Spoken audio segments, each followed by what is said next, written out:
That's me, by the way. Poppy? Where'd you go, Poppy? I am playing Borderlands 3. Why? Because I have the platinum on the PS4 version, and I found out that you can upload your save from the PS4 to the PS5, but it takes a while, and sometimes you have to redo stuff to get all the trophies to pop for the PS5 version. Come here, Bo. Come here, Paul. Come here, Papa. Poppy, come here. Poppy. Poppy. Psst, psst, psst. I don't know how far I am. I think I'm almost done with Blood, Guns, Tentacles, whatever the hell it was called. I did not like this DLC.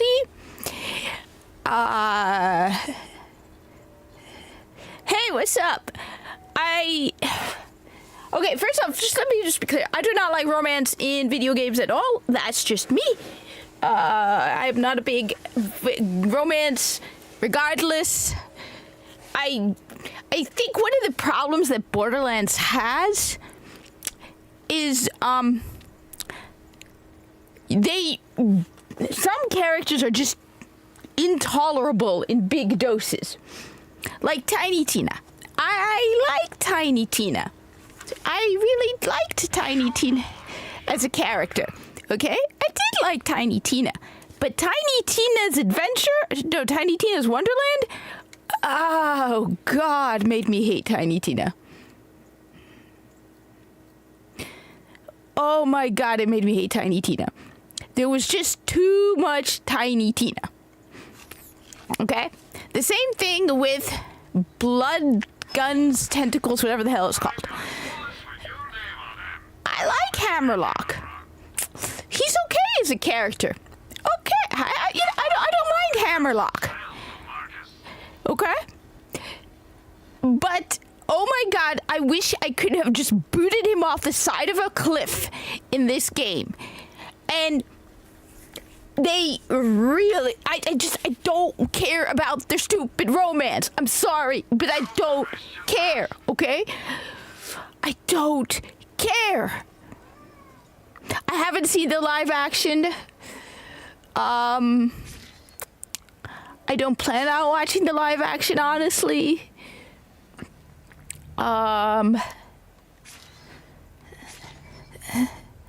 Hey, some weird droid. What's up? I heard the live action was really, really bad.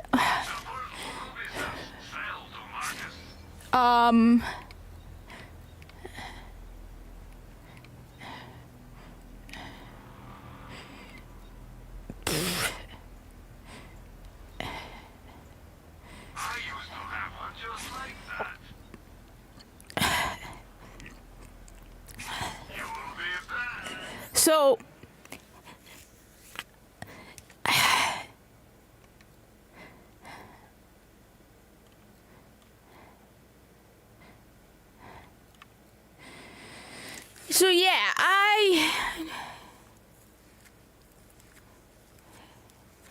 don't even know about the Ethan Hassan Piker drama. Everybody's in the middle of some kind of drama thing going on right now. Honestly, I barely pay attention to Hassan Piker, Ethan, whatever, because I understand they're crazy woke leftists. At least one of them is. I think Hassan Piker is. So honestly, I just don't even care. I don't want to hear what the woke freaks have to say. I don't want to know. Okay? I don't. So I barely know what's going on. Poppy? Oh, you want me to throw... Okay, give me 1 sec. You want me to throw the mousey?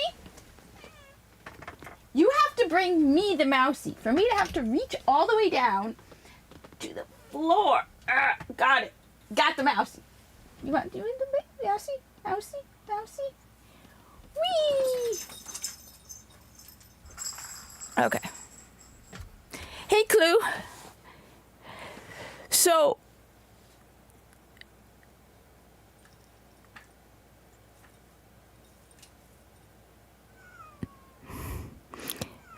I don't know anything about any of them, I will admit. Yes, Minnie, come here, Pooh.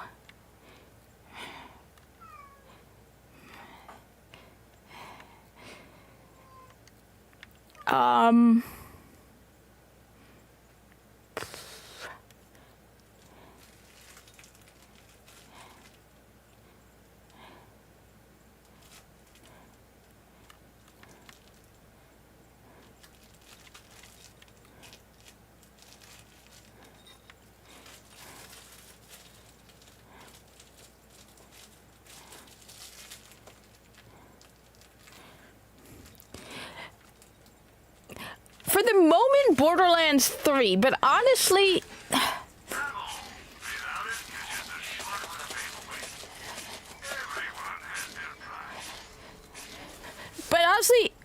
Borderlands 3 has me worried because the same guy who wrote Blood, Guns, and Tentacles, the same guy who wrote Borderlands 3, who wrote Tiny Tina's Wonderland, is writing Borderlands 4.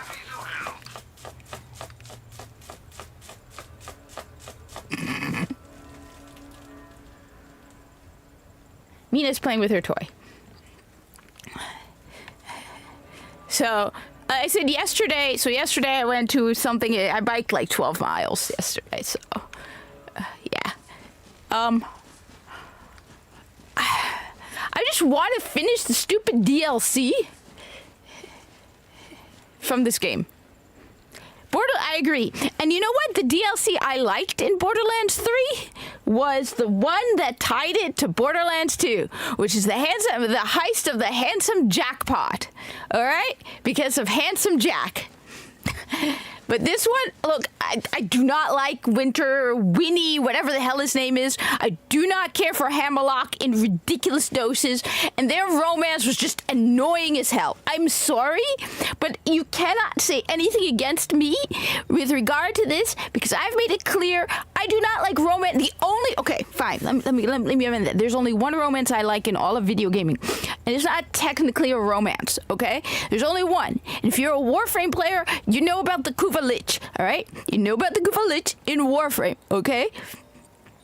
I have a Kuva Lich that I converted to my side, that even before I converted her to my side, she was hitting on me in a way that only a Grineer can hit on you. She called me her little meat. Even now when she comes to join me in battle, she's like, I heard the screaming and I knew it was you, my little darling. And you know, like, she loves my enthusiasm that I put into my work as a Tenno and a Warframe, okay? She hits on me in only a way a Grineer can, which is through, like I said, she calls me her little meat, okay? She's like, I heard the screams and I knew it had to be you, my darling. Okay? That's the only romance I've ever liked in any video game at all. And technically, like I said, it's not a romance. I do not like the Warframe 1999. Okay? I'm getting so ridiculously bored with that. I'm trying not to romance anybody because it's so boring as hell talking to all those people. Okay? I do not play any video games where I hit on anybody. All right. My only issue with Kingdom Come Deliverance 2 was the retcon, because I am of the strong belief that I would rather have less options and remaining true to the lore than more options, period. So this whole thing between Winnie and what's his name is annoying as hell.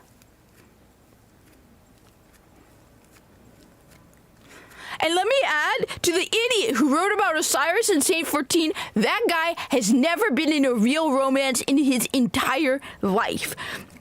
The worst writing I have ever seen in a romance is honestly, you know what? No, I'm gonna say, you know what? No, what? Let me just say, all right, let me just say. Any modern romance in a video game absolutely sucks. Okay? This Winnie, what's his name? What is his name? Hammerlock and Winnie is just as cheesy and cliche and stupid and poorly written, okay? As what's his name? Okay? Sure, Mike, that sounds like fun. Also, depends on the game, though. Should have a lot of guns in it, okay? Okay, all of the romance, and I'm sorry, I'm pausing on this. I should be going back and trying to finish this stupid DLC, but this just, none of the people who write romance, okay, have ever been in an actual romance, all right? I'd rather be running and gunning. People who have had it. not even like okay. For example, they said this cheesy cliche. What turned me? You know what got me off of Destiny 2? Initially, so I played the Final Shape, and I actually liked the Final Shape. It's all about nostalgia. I liked the Final Shape, and then I heard Failsafe talking, and then I heard that stupid recording at the beginning of whatever happened at the end of Final Shape between Osiris and Saint 14, and it was so cliche and so cheesy. We're like, do you remember how we met? And you didn't want to meet me, and I liked you, and you did. It's like, dude, first of all, just shut up, okay? It is so poorly written, okay? I was like, yeah, I'm not going to deal with this garbage writing. But the thing is, that's a comic book, all right? Some weird droid, that's a comic book. I don't mind romance in comic books, especially if, okay, all right, how do I put this? Romance on the side is not a problem. All right, if you're playing a first-person shooter, and like how they handled The Crow and Amanda Holiday, you did not spend whole missions devoted to the two of them talking kissy, lovey, stupid stuff like they did with Osiris and Saint 14. We spent like 2 years listening to the two of them nonstop about how much they loved each other because some freak, okay? Some freak who's never been in a romance used to dream about the two of them together and wanted to share his queer life experiences. Nobody plays Destiny 2 to hear about your stupid queer life experiences. I don't, okay? So while you're going to be like, oh, well, you're biased or whatever because Amanda Holiday and The Crow, because they're straight, got very little attention. Okay? And I was good with that because you didn't spend 2 years listening to the two of them talking about how they liked each other. Whereas Osiris and Saint 14 could not shut up about it. On top of that, Osiris and Saint 14 was a goddamn retcon. Okay? They were not a couple. And if you want, okay, fine. You want a good gay character? You want to know who never gets any attention? Devram Kay. Okay, I like Devram Kay. Okay? This dude has not gotten nearly enough attention as much as he deserves. All right? Devram Kay gets very little. I keep thinking we're going to get a goddamn, EDZ mission with Devram. We don't. So instead,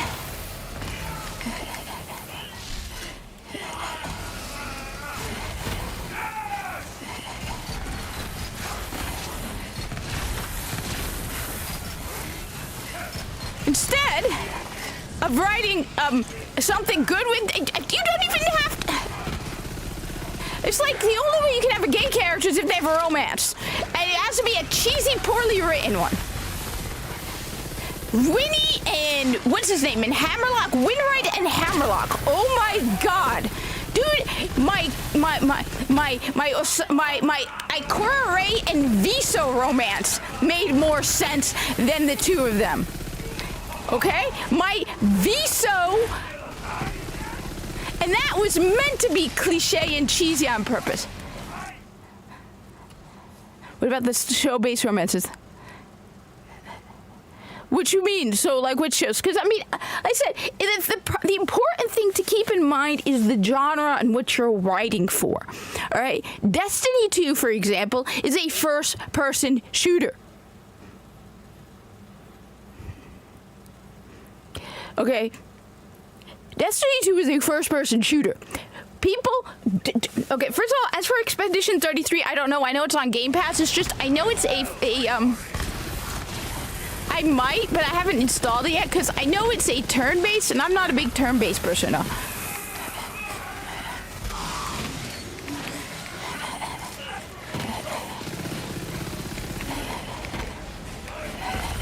These spinner things are a pain in the butt. I think one of the main things to keep in mind when you're writing a romance into a video game, it is to take into account what is the genre you are writing for, all right? And and the thing is also, it's not even like I'm saying you can't have a romance in a first-person shooter. What I'm saying is, what you focus on is what matters, okay? Oh, great. I'm not gonna make it.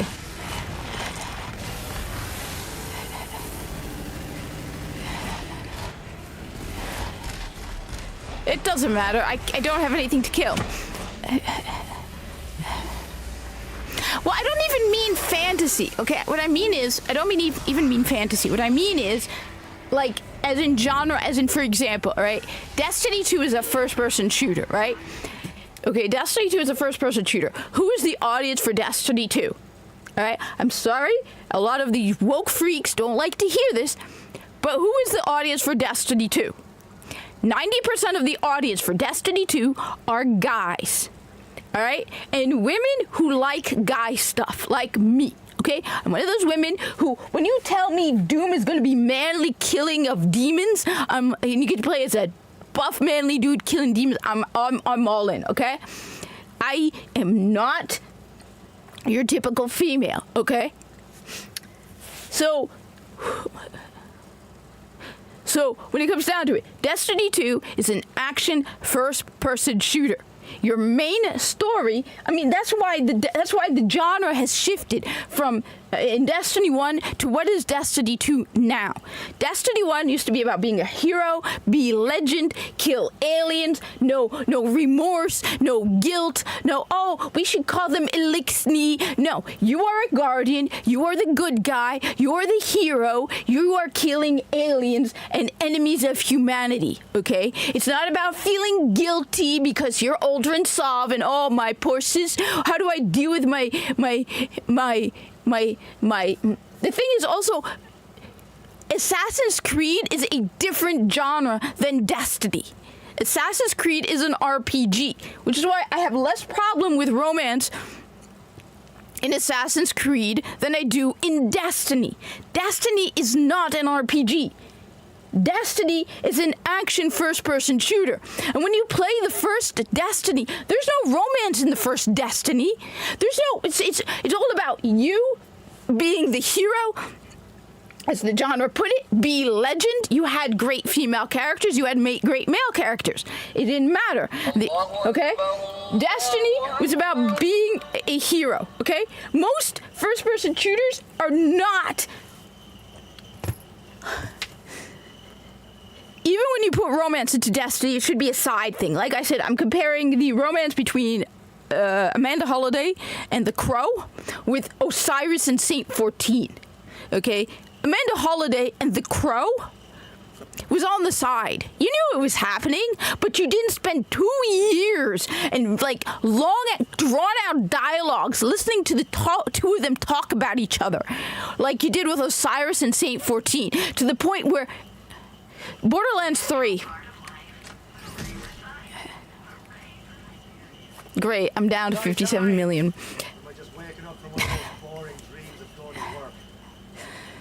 One thing, I thought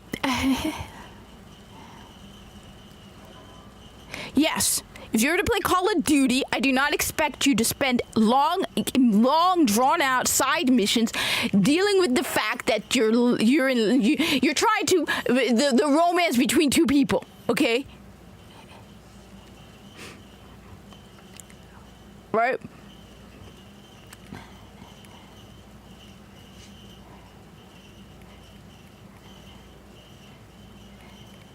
I thought there was a way to.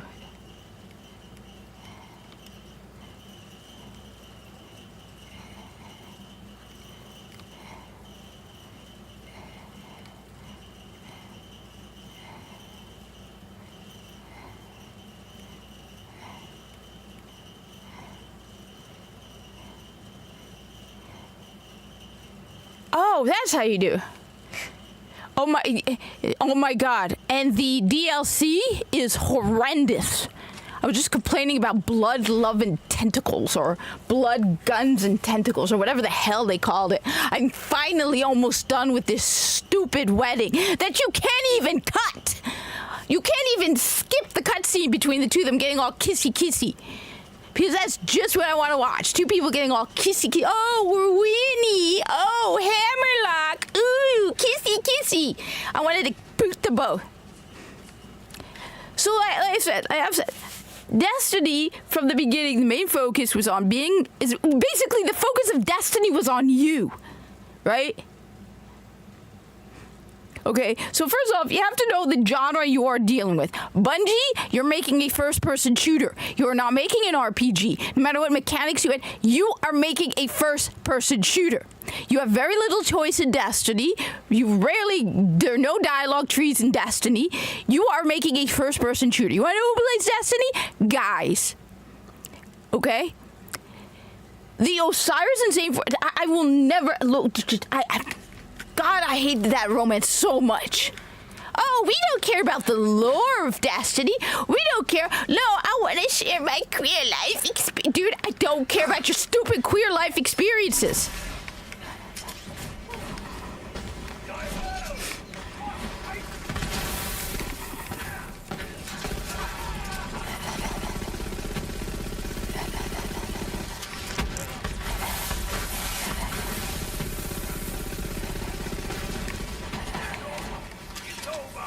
These stupid spinner thingies are a pain in the butt, too.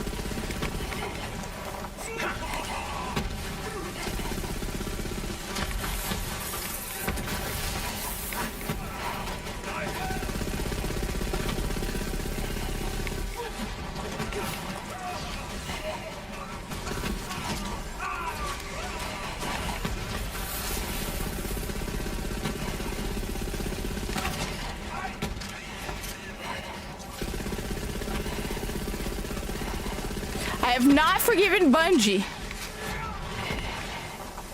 Rensport? What's Rensport? The thing is, Baldur's Gate is an RPG. It's not the same as Destiny 2.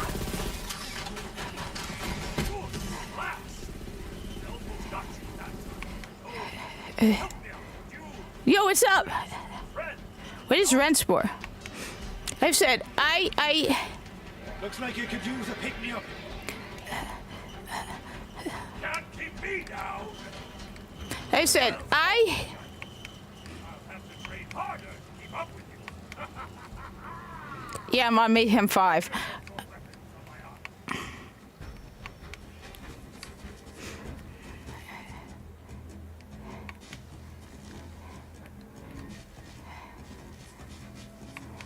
The thing is also, honestly, I don't know. I just love the fact that now everything blue and green just gives me money.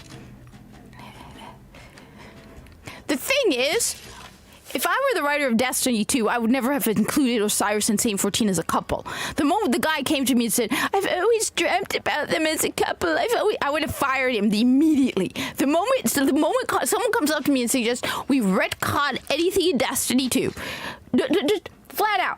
The moment someone said, started explaining what they did with Osiris and Saint, I would have fired his ass. In fact, before I fired him, I would have made fun of him in front of everybody else. I would have stood it up and said, hey, everybody, this moron thinks Osiris and Saint 14 is a couple because he wants to share his queer life experiences. And oh my God, no. I would have then had everyone laugh at him because of how stupid and moronic that is, because it doesn't belong in Destiny 2. Then I would have fired him. I probably am more toxically masculine than a whole bunch of... No, that's a fanfic writer. Yes, I totally agree, which is why they never should have hired him in the first place. And by the way, hey, everybody, the guy, and I posted this on X, and nobody has said anything about it. Guess who's one of the senior quest writers at CD Projekt Red? Guess who? You're gonna love this. You want to know who's one of the senior quest writers at CD Projekt Red? Mr. Osiris and Saint 14. Yes, everyone, the guy who paired Osiris... I would have made the first off. Okay, fine, just fine. I should be playing, but first off, okay. I've already said this. This is what I would have done. Okay. The thing is, it's even insulting to fan fiction because there's actually some good fan fiction out there, right? So I've said this before, okay? All right. The first thing I would have done the moment I got a job at Bungie, right? If I was in charge at Bungie, and I'm gonna keep saying this, all right? I must swallow something. Must swirl the earth and appear as though All right. magic. They feed on beasts and plants. Luke, okay, all right, you wait. All right, fine. Let me pause this. All right, you want to know what I would have done if I've said this before, and I'm going to keep saying this. Okay, I'm going to keep saying this because the Vanguard was pretty decent in Destiny 1. All right, you want to know first thing I would do if I were hired at Bungie? All right, I would walk into there and be like, all right, every single one of you, I want 5 minutes of your time. Every single one of you, I want to know. Okay, first question: have you played Destiny 1? Second, what is the light level maximum in Destiny 1 to make sure they're not lying? Because if somebody can't say to me 400, okay, so I want to know if you've played Destiny 1 and made it to light 400, okay? If you haven't, then you're coming to my office. You have two options. You either get fired on the spot or you get to play Destiny 1. You get a month off, paid leave. I'm going to start forming fire teams among the people who haven't played Destiny 1, and every single one of you has to play Destiny 1. I will then double up the fire teams of 3 to 6 so they could do the raids. I expect them to have at the end of 1 month a 400 light character. You're getting paid for a month to play Destiny, okay? Yeah, but yeah, I keep pausing. Okay, you have 1 month to paid leave to play Destiny, okay? If you say no, you're fired. All right? Because that tells me, what first-person shooter player, what gamer wouldn't jump on the opportunity to have a paid month to play all of Destiny and come out of it with a light 400 character? Who wouldn't say yes? If you say no, then you don't belong in a studio making a first-person shooter. All right? Okay? Flat out. All right? You're out. You don't like it? Okay? And I mean literally everybody, down to the HR department. If we have an HR department, and the person, first off, I'm going to make sure the person who works for HR is a dude. I'm going to have a guy in charge of HR. I'm not going to have some woman in charge of HR. I'm going to have a guy. Okay? That one, I'm going to I want a guy. A straight, white, toxic man in charge of HR. But I'm going to be like, even HR, even if HR says, I don't want to play Destiny, what does that have to do with my job? Yeah, you have to play Destiny. You're working for Bungie, you have to have played Destiny. You don't know what the core of what they're doing. If they don't know the core of what they're making, why the hell do you want to know? Destiny 2 has so many mistakes in it because they never played Destiny. Stupid Neyamuna, I can come up with an easy, within 5-minute explanation for how Neyamuna exists. Okay? I can come up with an explanation for how Neyamuna exists without breaking lore in 5 minutes. It's not even very complicated. If you give me more time, I could come up with something better. You want to know how first off, you don't need the goddamn stupid Cloud Striders. Nobody liked them. Nobody liked Nimbus. Nobody liked Rohan. Okay? Nobody liked the Cloud Striders. Nobody thought they were cool. They were stupid, ugly, stupid ideas and dumb characters. And I actually had someone get butthurt on me on X because I called Nimbus a he. Okay? Behemoth, you can be the HR director. Then I'd hire you to be HR in charge of Bungie. And any woman who comes in and goes, oh my God, he misgendered me. My pronouns are they, them. Anyone who comes to me and says, excuse me, my pronouns are they, them, I'm kicking your ass out too. I'm not dealing with that shit. I can't throw you out an airlock because we're not in the Corpus. In the Corpus, you'd get thrown out an airlock. Here, okay, here, in the real world, if you come to me and you dare tell me that I got your goddamn fucking pronouns wrong, my answer is to fire your ass. If I'm the CEO of a company and someone tells me, excuse me, my pronouns are they, them, I'm firing you. I'm not wasting my time. We live in a world of an at-will of hiring? Fine. I'm going to make sure it's in your contract. Okay? That would be my thing. Anyone who starts complaining about pronouns won't have a job for very long. Bungie is bloated. Okay? And I like that Behemoth. Put don't care on the door. Anybody comes to HR and goes, they got my pronouns wrong. I'm You know what? The response is F you. Don't let the door hit you in the ass on the way out. We don't waste our time with that shit. We're here busy making a goddamn video game, not crying about your goddamn fifis. Whichever was so busy, focus on your goddamn fifis. That's why you're sucking. Your game sucks. You're so busy feeling and emotions and trying to share your stupid life experiences. Well, that's not what we wanted in a freaking video game. I don't care about your life experiences, okay? I want to kill aliens in my first-person shooter. I don't want to feel bad for the Elixir. I want to shoot the goddamn Elixir. All right? So that's the first thing I would do. Is if you haven't played Destiny 1, you're playing Destiny 1. Okay? And the second step, I've said this before, second step, we are getting rid of every single diversity club, okay? Because we know they have it. Bungie has spoken about it. They have Latinx, which, by the way, if you say Latinx, you're also fired. Okay? You say the word Latinx, you get one chance. You say it again, you're out the door. I ain't wasting my time with that shit either. We're getting rid of every diversity club.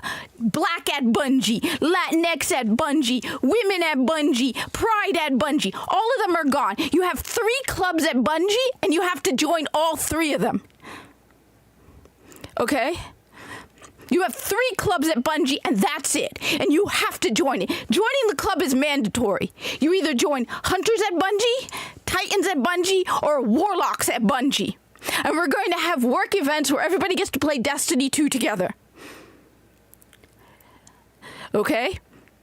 So we're going to have, like I said, no Black at Bungie, no Latinx at Bungie, no Pride at Bungie, none of that. We're having Hunters at Bungie, Titans at Bungie, Warlocks at Bungie. Everybody has to join one because everyone at Bungie should be playing Destiny 2. If you are working on Destiny 2, you have to play Destiny 2. Period. You're playing Destiny 2. Every week I expect at least a couple of hours of Destiny 2. If you're not playing Destiny 2, you're out. I'm not wasting my time. HR, accounting, you name it, you're playing Destiny 2.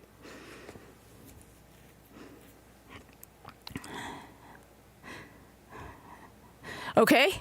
That's it. You're joining one of those clubs because we're going to have actually work events where you get to play Destiny 2 with your colleagues. The whole point is to play Destiny 2. If you're not playing Destiny 2, why the hell are you making Destiny 2?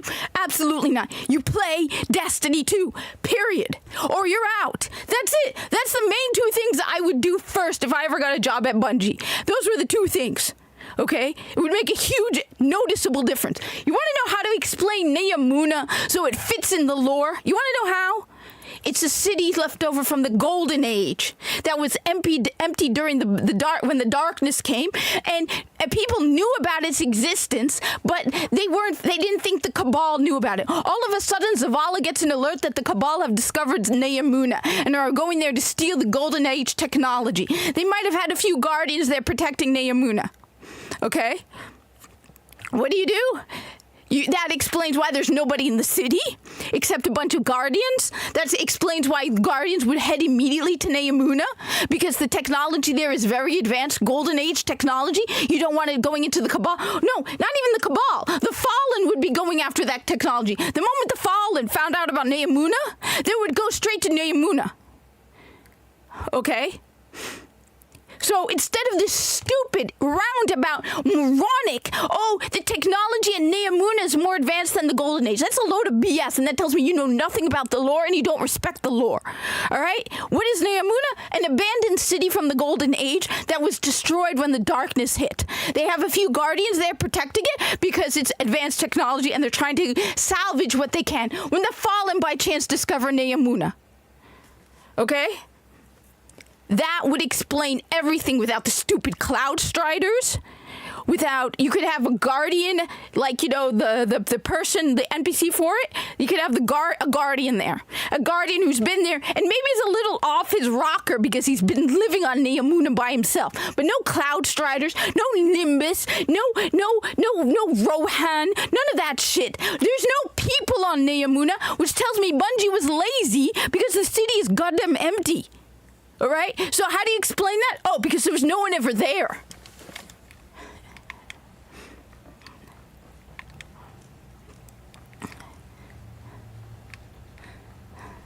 That's what you do. But no, you have people who have never played Destiny, who don't care about Destiny, who all they want to do is share their queer life experiences in Destiny. Nobody cares about that stuff who plays Destiny. And then you wonder why nobody's playing it. Because your game has gone down. It's not being made for the audience that it's meant for. Destiny is a first-person shooter. The majority of the audience is male. And you know what? The majority of men are, and you're gonna hate me for saying this, but I hate to say it, the majority of men are straight. I'm sorry, Bungie, but that's the truth. Accept it and move on. You're making a game for an audience that doesn't exist. Or is so small, that's why. How many people are playing Destiny right now? Let's see, how many people are playing Destiny 2? I want to see the day when Destiny 1 is out playing Destiny 2 at this point. Destiny 2 player count. What is Destiny 2 at right now? According to Steam charts, they're at 28,000 on a Sunday with a 29,000 peak. All right, where are we at with Warframe?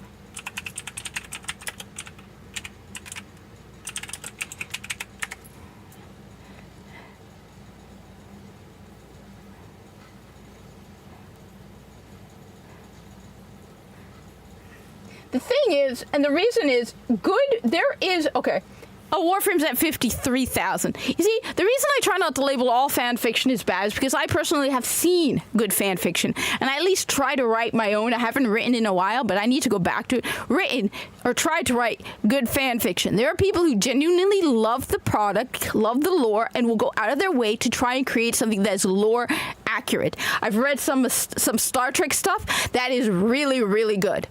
Like, impressively good, where people who genuinely love the characters, love the world, love the story, have tried to add to it. The one that always stood out to me was the story where, you know how Spock always called McCoy a witch doctor and all of that, right? So there's this one really, really, really short story.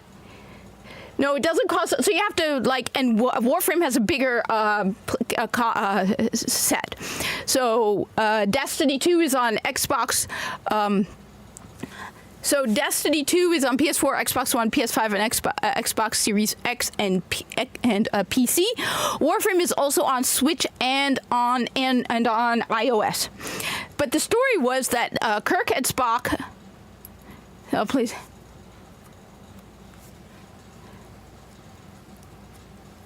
Yeah. I said, the thing is, though, I want people, as I said, you want people to work on Destiny 2, right?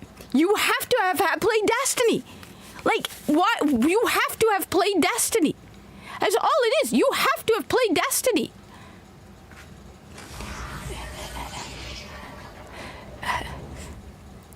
I have no idea what Mind's Eye is. I think I saw an alert from you on X, but I haven't been on Twitter today at all. And I wasn't on yesterday because I was really busy.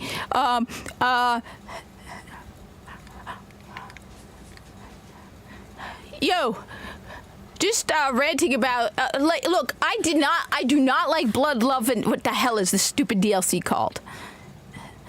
Guns, Love, and Tentacles.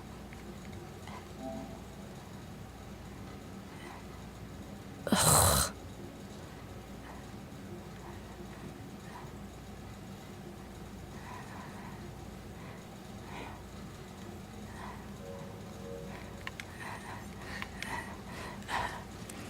Because I think one of the biggest problems we have in gaming is a lot of these people don't remember who their audience is. You want to know how? Because I was listening to Endemion's video yesterday about some woman who thinks she's a man complaining about how Doom Dark Ages is too toxically masculine. Okay, honey, sweetie, darling, girl. Something. Takashi Hashimoto is her. Yeah, I'm not wasting my time with this shit anymore. Okay? You want to know what?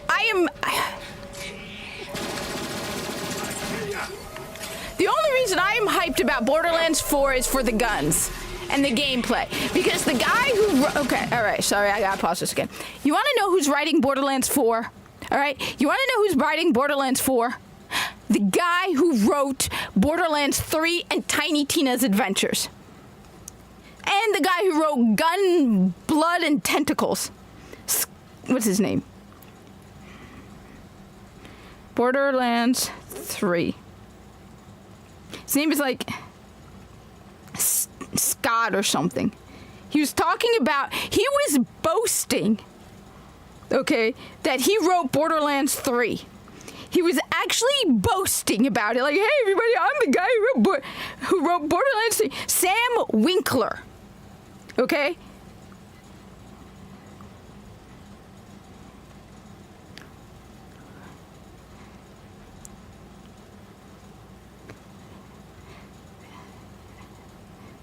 Yes, Sam Winkler is returning to write for Borderlands 4. Okay?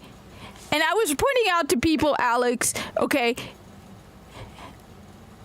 So, you know the guy who paired Osiris and Saint 14 in Destiny 2, who did it because he always fantasized about the two of them because he wanted to share his queer life experiences, right? He's a senior quest designer, writer at CD Projekt Red. Oh, joy!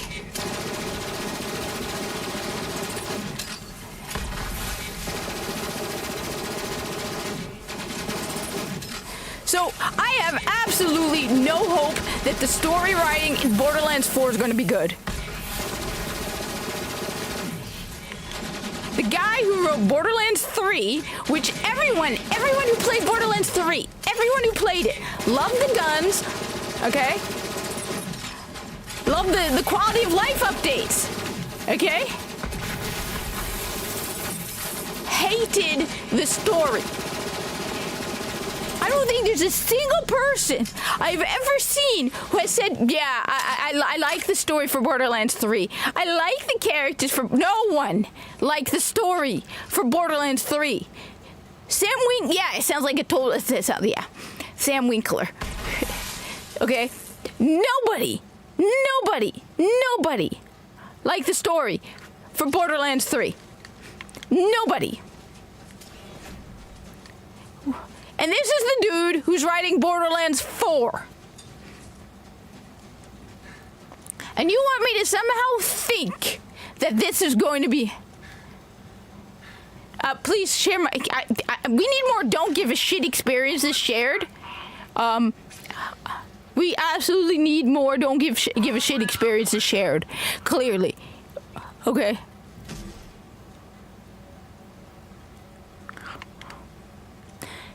Veilguard is... Nobody's buying that shit. Nobody's playing it. Nobody liked it. It was garbage.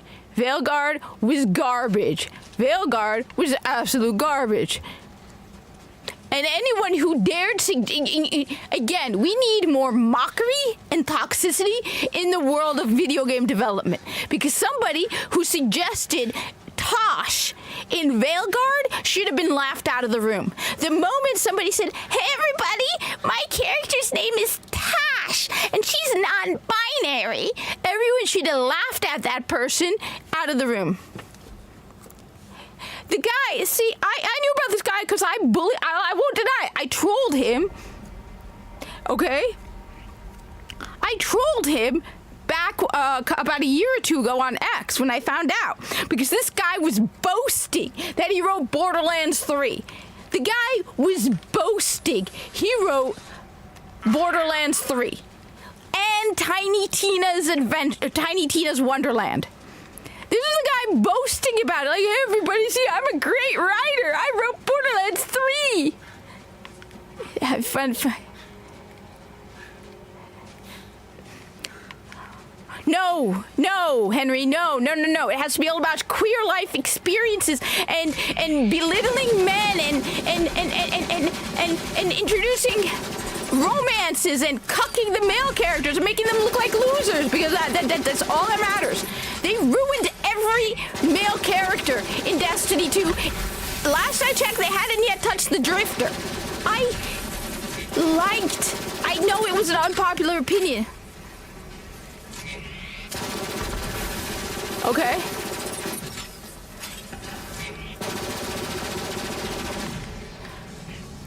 All right. I liked The Crow. I know it's an unpopular opinion, but I actually liked The Crow in Destiny. Okay? I actually liked The Crow when he first was introduced. I thought it was interesting that he was Aldrin Sov. Okay? And then they cucked him the whole time and turned him into a loser.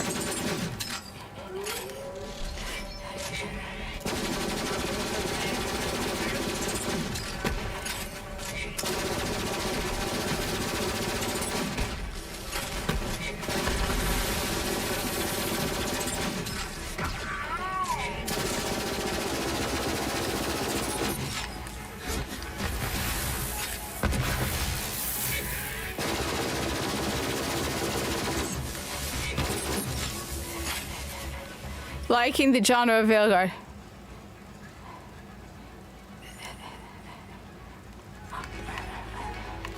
Yeah, well, I'm gonna say it. You know what? Okay. If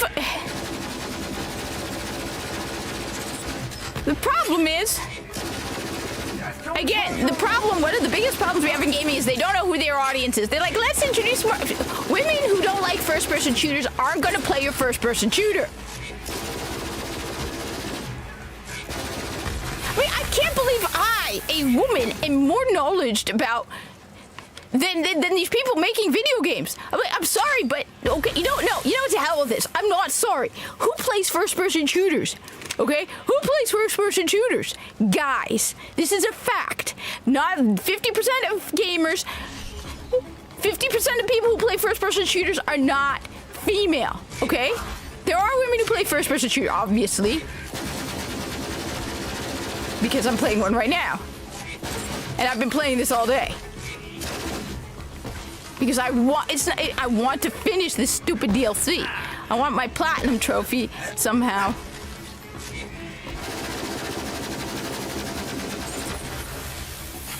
And I do like the guns in the game.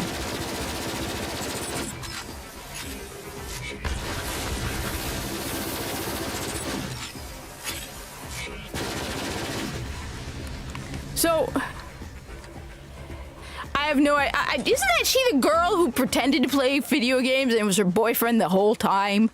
Yeah, she's the one who was pretending to play and it was her boyfriend. Which, by the way, nah, you can't see my hands because I got my Corpus guide up because I was too lazy to put my...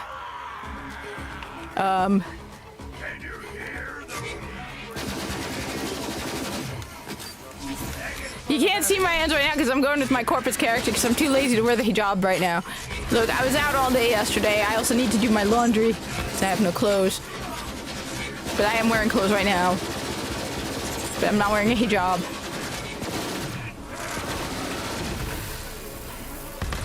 I just love the fact that I can now just dismantle weapons automatically. I didn't know this was a thing. Yeah, she pretended to be a guy. She pretended to play video games. Well, I mean, you guys know me. You've seen me with my controller in my hand, right? I should increase the mayhem level, though. I don't even know what the maximum mayhem level is. I'm at mayhem 5 right now.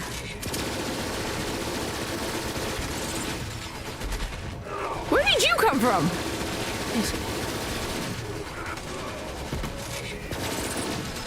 Honestly, I really did not like this one. This DLC was just annoying.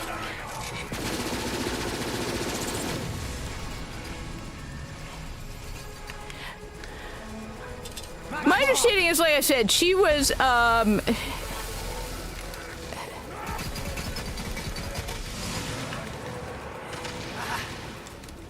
that she was just, she was pretending to play video games, and it was her boyfriend who was doing it the whole time. I mean, look, I'm not gonna deny I suck at PvP, so... But But yeah, just we have a serious problem where they have these crazy people who just don't know what they're doing. I said, I can fix Bungie. I can fix you, Bungie. I can fix you. Okay, just give me just let me go in there and Bungie, I will fix you. Okay. Like, stop making these games about where apparently their motto is. Oh God.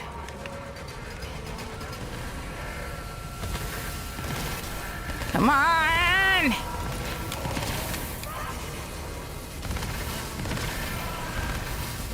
Damn it! I was so close. Look.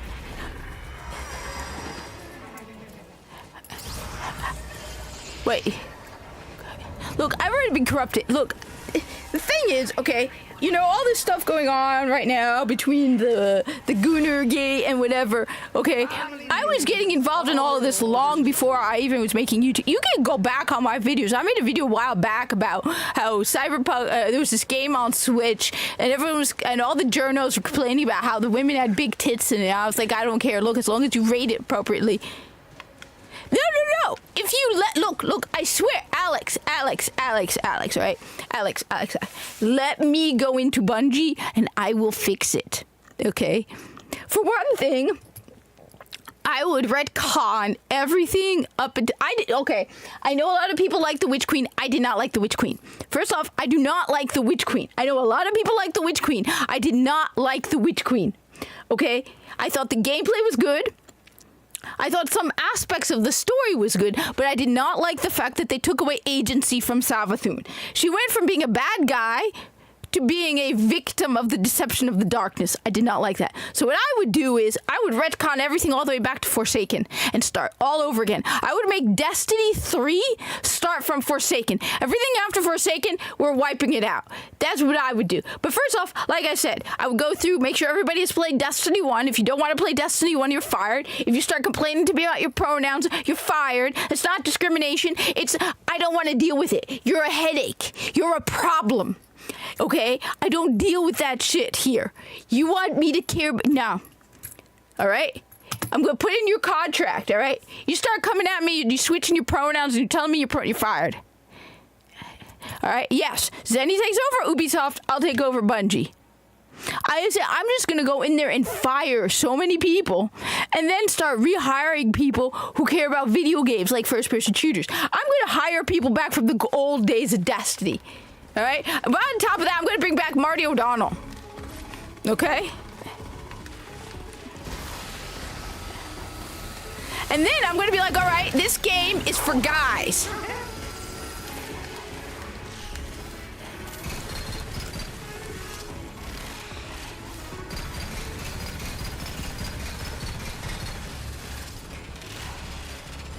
Yeah, but...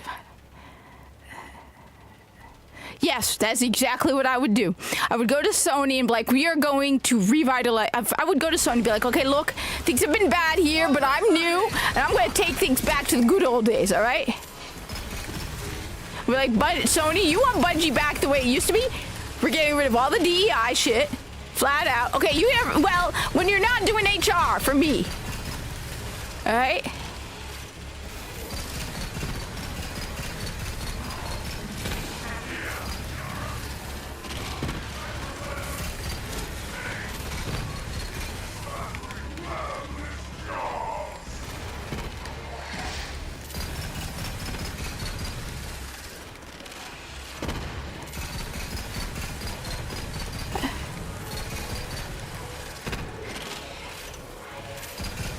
Because, I'd be like, Sony, expect some losses initially, but we're going to bring Bungie back to the way it used to be. We're going to fix Bungie. And so many video game developers have been fired. That's going to be easy to hire people who are passionate. There's probably a ton of people out of work. And given how they've been discriminating against straight white dudes, I'm going to be like, oh, you're a contractor? Yeah? Okay, well, we'll give you a job. Have you played Destiny?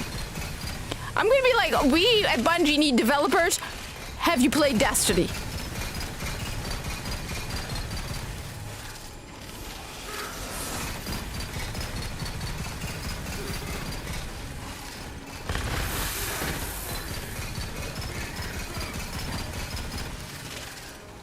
I'm gonna be like, what is your views about the Second Amendment? Do you like guns? Oh, you don't like guns, but you want to work on a first person? Yeah, no. Reloaded! No, dude.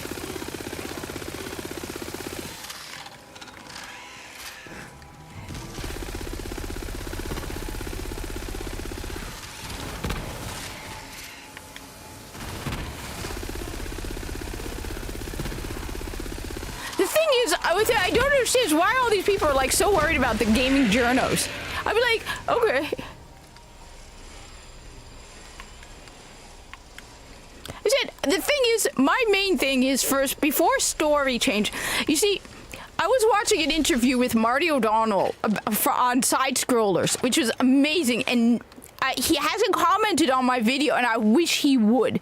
But I was watching an interview with Marty O'Donnell on Side Scrollers. I'm like, I swear, if they just, I wish I could be there. And one of the things that stood out to me is he was talking about how the atmosphere, like the climate at Bungie had changed. How things had changed. I mean, for example, they changed the motto of Bungie from we make games we like to play to we create worlds that build friendships. No, that's not what Bungie's about. So what? You're saying you don't like the games you make, Bungie? Is that what you're saying? And by the way, let me just say, Marathon to me strikes me as like, we're cheap. We're too lazy to make something like Destiny. It strikes me as the most bare minimum of looter shooter options, right? Where it's like, how do we make a looter shooter with the minimum amount of options possible? Where it takes the least amount of effort, but we can maximize profit. It's like extraction shooter. You just go into a map and it's like dumbed down Crucible.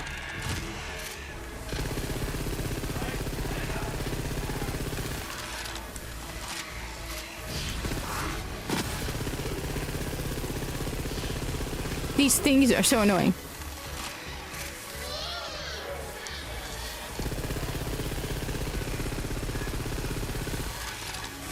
I said, I would first and foremost, because I said,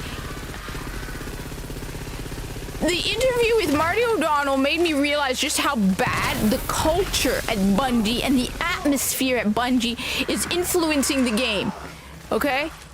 When you have women, and look, I'm not saying all women can't write Destiny, alright? There are women who can write Destiny. But when you boast about having a lot of female employees in your writing department, as I said, you can tell. I said, again, there are women who are the exceptions. 100% I'm one of the exceptions. I know there are other women. That woman, Lauren, what's her name, who does videos about gaming. She talks about GT, like Gears of War. She's awesome, right? Yes, she's one of the exceptions. There are women who are the exceptions to the rule, right? There are women who play Destiny 2 and Destiny and all that, right? There are definitely exceptions. But the majority of women would choose Titanic over John Wick. And the people I want working for Bungie, okay? The people I want them are the people who, when you hold them up a copy of John Wick versus a copy of Titanic, say, why the hell would I want to play watch Titanic? That's the type of people I want to be making video games at Bungie. Okay? Not the, oh, I want to share my queer life romantic experiences with everybody. No, I don't. In fact, I would be boasting that I don't have any queer life experiences in Destiny. I'd be like, what? Yeah, no, we got rid of all that. We have no queer life experiences in Destiny. Oh no! Did I decrease the amount of diversity in Yes. Yes, I would, yes.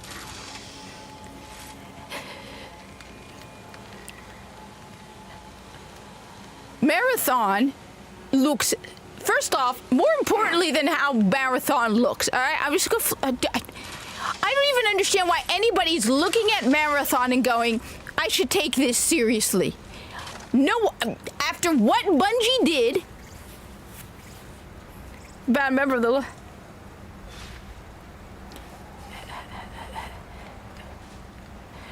which sounds really, really cool, as long as it's just look. Marathon, first of all, I don't even understand. Like, everybody's saying it looks bad. I don't care what Marathon looks like. I don't care how good, bad, ugly. How many times has Bungie made something that seems like it's good? You cannot trust Bungie.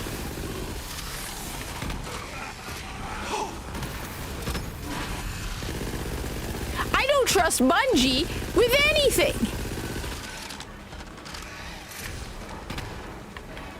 I've never watched Titanic, so I don't even know all I know is it's about the ship goes down.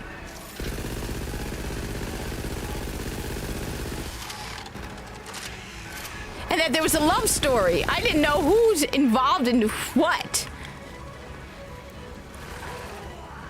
Because I never watched it. And I didn't care.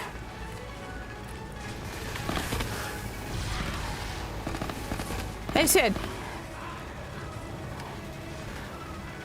Marathon, I truly do not understand the people who are actually looking at this game and taking it seriously. I'm sorry. I don't care how good Marathon looks or how bad Marathon looks. I don't care how good the gameplay is or bad the gameplay is. I don't care how much they're charging for Marathon. I don't care at all, because how many times have we seen phenomenal trailers and promises made by Bungie over and over again? They made promises. How many years did they abandon the PvP in Destiny 2? Have they added any new maps to Gambit? Have they? For how long did they abandon Destiny 2? Okay, and then you want me to,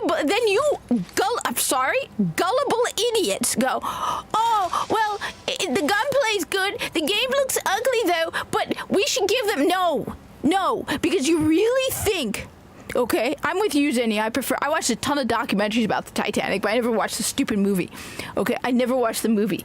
How many, do you really trust Bungie? Okay, to not get as much money as possible out of Marathon. Okay, how many of you trust Bungie to handle this game? How many of you trust Bungie to add content to this game? Okay, to me, you could make the most gorgeous game with the best gunplay and the best everything. It could be the best extraction shooter on the planet. Okay, do you actually trust Bungie, right, to actually handle this game? Does anybody trust Bungie to not sell $20 armor sets and get as much money out of the player? And they're like, oh, there hasn't been confirmed a battle pass. Oh, you really don't think Bungie's not going to put a battle pass in this? And $15 emotes. Does anybody trust Bungie to handle this game? It doesn't matter. How many times have we had this happen with Destiny, where everyone is hyped about the next season? Oh, this looks so cool, and Bungie's changed, and no, they haven't. People were unhappy.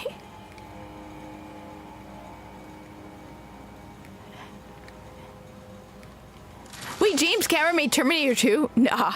That's so crazy. That guy must be ridiculously talented then to make so many different genres of movie. But seriously, just how many people trust Bungie with this? I don't understand the people are like, well, we should look at it and judge the game on its merits, okay? If you go to a restaurant and you get food poisoning from the restaurant, okay? And then you go again, and they tell you the food is great, but you get food poisoning. And then they tell you again the food is great, but you get food poisoning. So you're like, I'm not going back again. And they're like, don't worry, we revamped the menu and added to our cooking staff. Are you going to trust them to not give you food poisoning?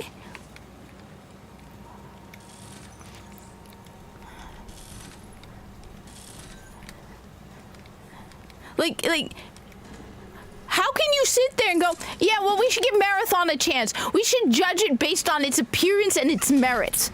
Well, we did that with Destiny over and over and over, and they lied to us. How can you do... Look, Yue, alright? You're a Warframe player. I expect at bare minimum, okay, bare minimum, I have the same expectation for Bungie as Digital Extremes, okay? And we went over this. DE has 550 people working for them. Bungie has 850. DE has Warframe and Soulframe. Soulframe looks a lot better than Marathon. Bungie has Destiny 2. Destiny, they're not doing anything with Destiny, so Destiny doesn't count. Destiny 2 and Marathon, okay? Marathon and Soulframe have been in development for the same period of time in the exact same way, where it was first a few concept people and they added more people. Soulframe has 100 people working on it. Marathon has 300 people working on it. The reason is because DE is owned by Tencent. But something tells me that if DE, just from what we've seen, if DE doesn't deliver, they're screwed. They can't eat. They know that if they do not deliver, this is me guessing here, that if they fail and find themselves in debt because they made stupid decisions, Tencent isn't going to be as merciful to them as Sony has been to Bungie. Something tells me that DE has to deliver, and they know it. So that's why they have good man. They've been doing it. They probably have the same exact people from the beginning. They basically, they know that they cannot risk, or they basically will, they don't have Sony at their back. They have Tencent, and something tells me, I'm guessing here, Tencent isn't as generous as Sony is. So even though we know DE is woke as hell, come on, DE's woke.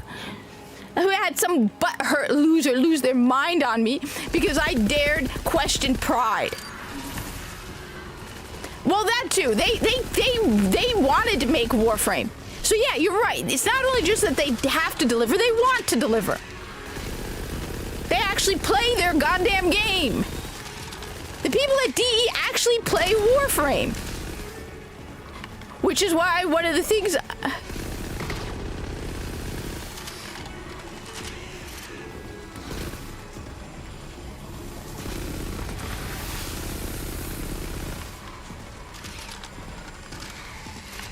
Yes, but the difference is they actually listen to the community, whereas Bungie spent years ignoring people. People were complaining about Crucible. I mean, a couple years back, I wanted to get into Crucible. I was like, you know what? I need to get into more PvP. I suck at PvP, and everybody told me don't play PvP in Destiny 2 because of the cheating. Isn't the cheating still rampant, even though you can't play Destiny 2 on Steam Deck because of their anti-cheat? The cheating is still ridiculously bad.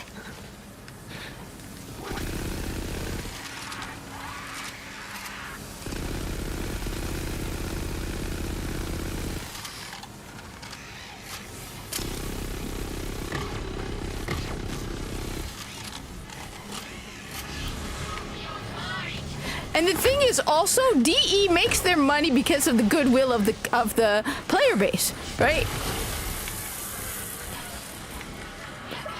I've heard over and over people saying that they only spend money in Warframe because they wanted to support the developer, right?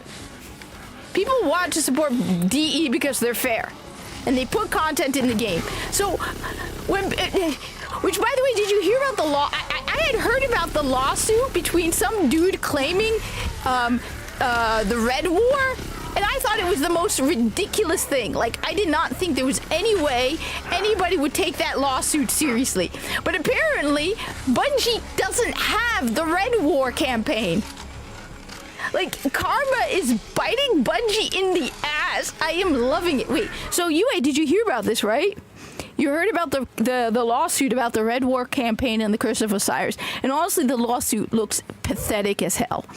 He's like, I created aliens similar to the Cabal, and it was similar, and it's like barely similar. But because Bungie does not have the ability to have the original Red War campaign played.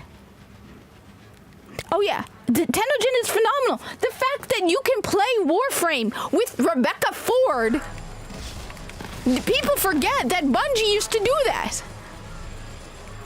Did you know that Bungie used to do what Warframe does? People forget that Bungie used to do that. Bungie used to do raids with the community back when it was Destiny 1. So the guy has no case at all, right? The guy who's suing Bungie has absolutely no case. But they can't prove he doesn't have a case because they removed the Red War and it's unplayable. It's hilarious. Like, everyone is looking at this case going, yeah, that's this dumb. There's no way this guy has a case, right? But because Bungie can't prove it, Initial experimentation has shown it to be it's hilarious. It's awesome. the power of the monster. The possibilities here are It's like, Eleanor has voiced concerns about the limitations of what we should. it's so funny. I can't stop now. There's too much to be gained. Still, Like, she has a point. I can. how do you do that? But the thing is also, right? All of the content of the campaigns in Warframe are playable. That's why I said I hold Bungie at the same standard as I hold DE. Autopilot? Okay? I can go back right now if I wanted to, because I actually do need to replay it, because I want to use AI to recreate the Visos lines with in Corpus, and then but I don't have my playthrough. It got corrupted, but I need to replay without any voiceover on it, so that I can then replace Viso with Corpus. I really want to make it replace Viso's voice lines with Corpus. Use AI to do that. But you can go back and replay everything in Warframe.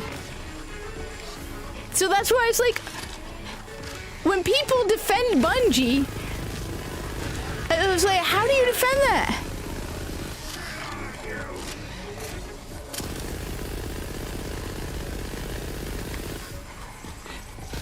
Poppy, what are you doing, Puppy? Come on, Puppy.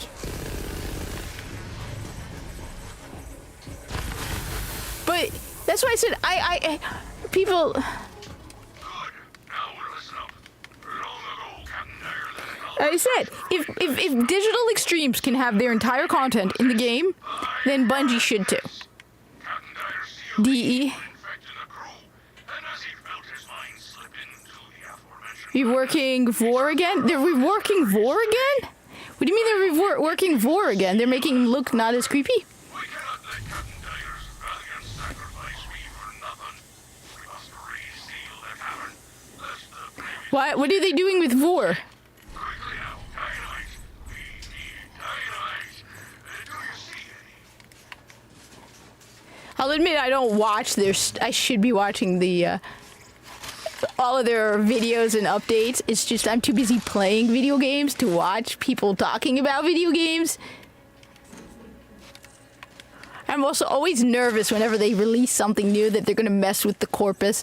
I still have this unending fear that I'm gonna log into Warframe one day and the corpus are gonna be not the corpus.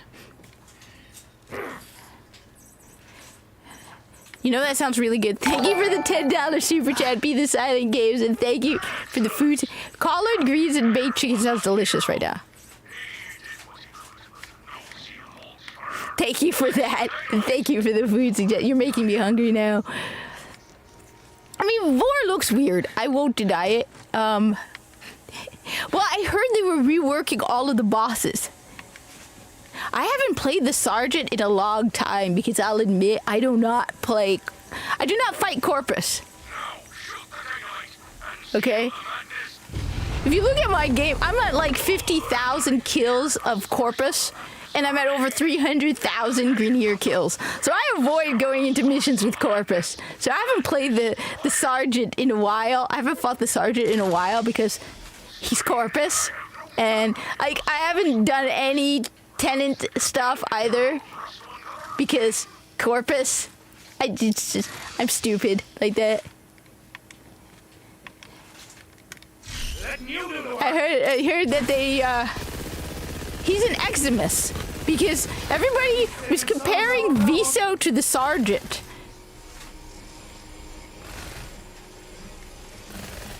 I haven't played Halo Reach because I haven't played it yet. I gotta play Reach. I only played 1 through 3. But so I don't remember what the Sergeant is like. I said the only reason I even remember he existed was because I heard several people be like, Viso has the same markings as the Sergeant. I was like, no, he's got Eximus markings. No, UA, they need to rework the new war and make it so that Viso is fighting sentience. Amalgams. Viso should have been fighting amalgams. That would have been so much. They should rework Viso so that he is an actual Corpus Eximus. Can you imagine getting to play as a Corpus Eximus? That would be awesome. That would have been ridiculously awesome. I'm sorry, but they need to go back and rework the new war so Viso is an actual Eximus. And he doesn't get electrocuted, so my guess is Viso would have been an Arc Eximus. He does burn, because I went through and I tried to see what ways can kill Viso in the new war, because he doesn't also take fall damage. But he doesn't. He takes electric damage. So he takes electric he takes electric damage. He doesn't burn. You know, it doesn't matter. Viso should have been an Eximus. He should have been one of the elements. And I like to joke that the reason he doesn't is because he forgot to file the paperwork. So like right before the new war, his boss goes up to him and says, "Have you filed the paperwork for your Eximus powers?" "I'll do it after we fight the Veil Proxima." The Veil Proxima's in a week. Viso, what part of file the goddamn paperwork so your stupid Eximus powers work do you not understand? Because I can see myself, that's exactly what happens at work, where it's like you're too busy to do anything else. So, yes, they need to rework the new war. So Viso's fighting amalgams as an actual Eximus. Okay? That would be awesome.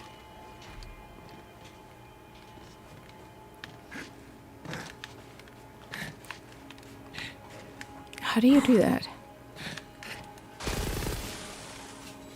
come with blood in their eyes. Defend yourself.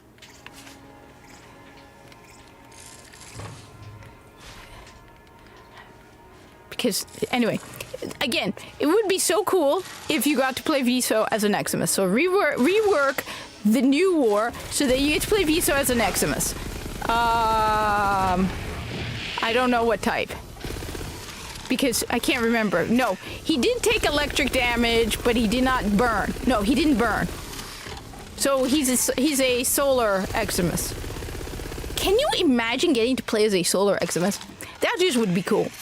With the freaking waves of flames coming shooting out of everywhere. And like you said, you said it yourself. You said they can't go against Moaz with a Supra as an Eximus. So you have to upgrade his enemies to amalgams. The new war would be awesome if you get to play as a Corpus Eximus against amalgams. Instead of a coward with a Plinks. Yeah, Viso probably, well, because I'm trying to remember. He took arc damage. I remember Viso, it took me a moment to remember. I'm busy trying to. Viso took arc damage. Viso did not take burn damage. So, that would mean that he has an immunity to heat. So, an Arson Eximus. Viso would be an Arson Eximus simply because he didn't take damage from flames, but he did take electric damage. Because there's no way you could take damage from whatever type of Eximus you are, okay? It wouldn't make sense. So the only reason I'm going with he would be an Arson Eximus is because he doesn't take heat damage. So I literally had him standing in a freaking fire, and he was just standing there going, yeah, this is nice and hot. He did not burn. Viso didn't burn, but he did die from electric damage. So, he would be an Arson Eximus. Watch your six. You'll hear to be surrounded. These people... See, and Arson Eximuses are pretty cool.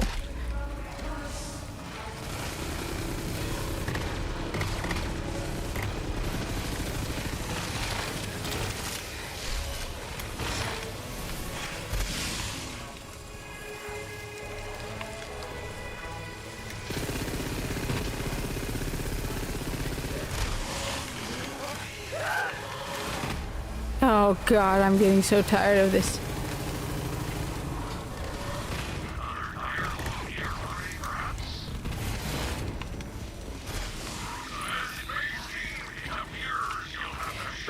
So, yeah. Come on, shooting Moas was boring. Ah!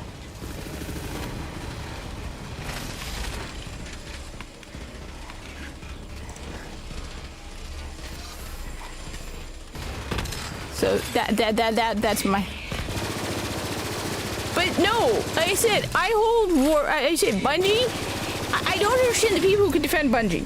Flat, I cannot understand the people defending this. I can't understand the people who are taking this seriously. I cannot understand the people who are like, we should give no. I want people are like, even Legendary drops like, I don't want Marathon to fail. He's like, I don't mind video game to no. I want Marathon to fail. I don't care. I want Marathon to fail. After what Bungie did, I want Marathon to fail. I've had it.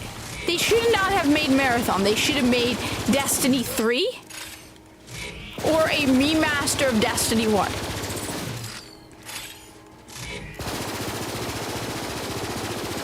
I also need to make a VTuber. I want to make a VTuber of this dude.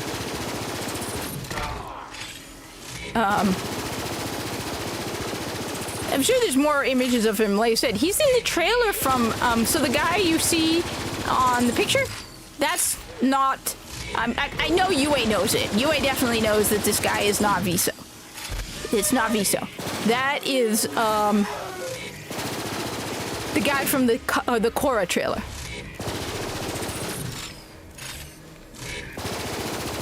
The Korra Prime trailer. I like him more. I actually do like him more. I think he looks cooler. He looks more like... Yeah, what? Titanfall 2 is a great game. I totally agree. Because they're so... just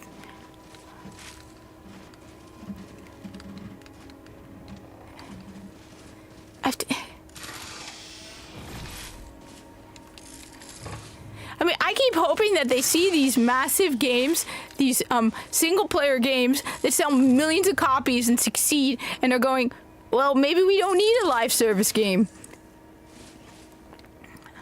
Maybe we don't. Like, look at Expedition 33. I am so getting tired of this.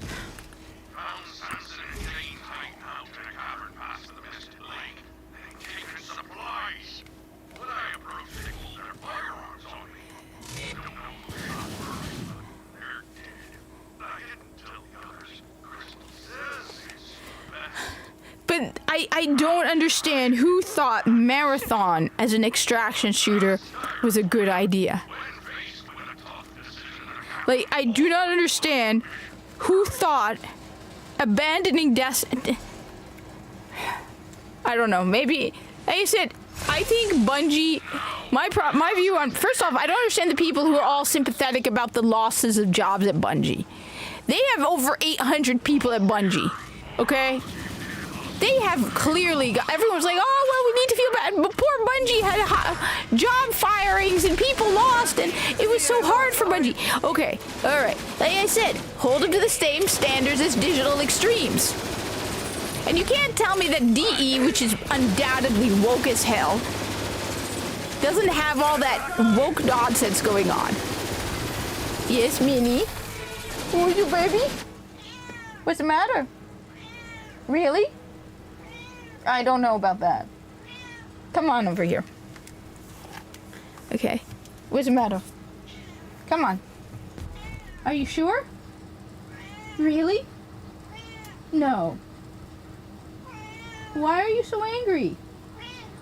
There we go. Come here, good girl. Oh, pretty girl, pretty girl. Who's a pretty girl? Are you a pretty girl? Yeah, you're a pretty girl? Who's a pretty girl? Yeah? You're angry? You want to share your thoughts to the world about everything? Tell them about how you feel about video games. Are you unhappy? Alright? I think you guys can hear her. She was talking earlier. Who's your baby? Who's a baby girl? Are you happy now you got some attention? You want to be in the center of attention? She's If you watch my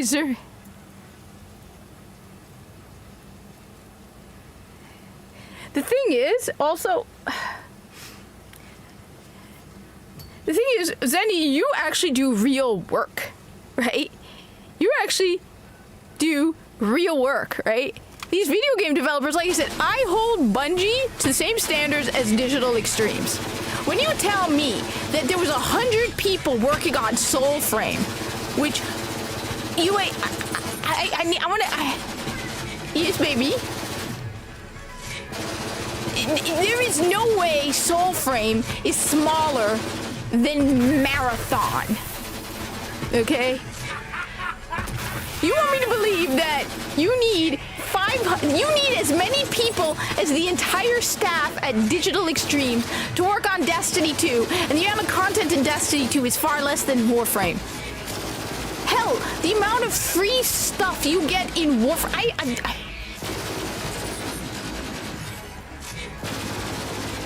that's why I keep saying I hold Bungie and Digital Extremes, and it's not even fair for me to expect from Bungie the same as DE, because DE has a lot less people than Bungie, and a lot less resources and a lot less money.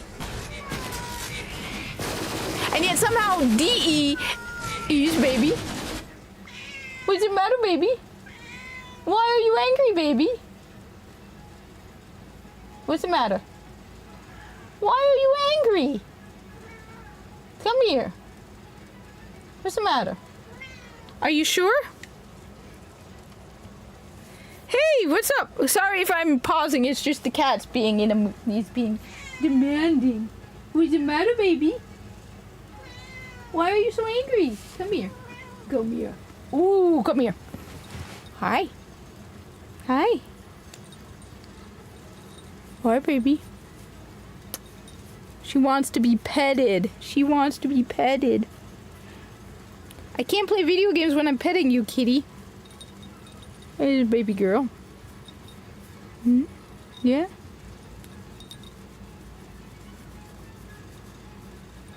Which, by the way, I did create a Parvos Granum Twitter account. What's the matter, baby? Look, listen, it isn't even fair to compare Digital Extremes and Bungie. Right? They are so much different in size, and yet... Oh, you can't hear her, but she is purring. She's a good girl. She wants to be petted. She wants attention. So apologies on the pause, but she wants to be petted. The baby cat wants to be petted. Are you a baby cat? Yes, you are. You're a baby cat. You're a cute baby cat. Okay. I said, the greed that Bungie has blows my mind, because you spend like $100 and then you get less free cosmetics and free stuff in general in Destiny 2 than Warframe. And then people like think they're insulting me with like, oh, you play Warframe? Like, okay. You how like, the battle pass is free. The battle pass is free. Where's baby? Yeah. Oh, somebody wants attention.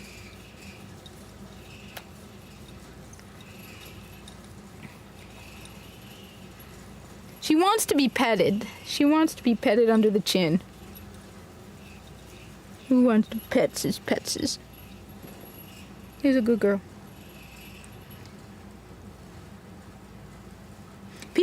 her picture and are blown away. She is a cat now.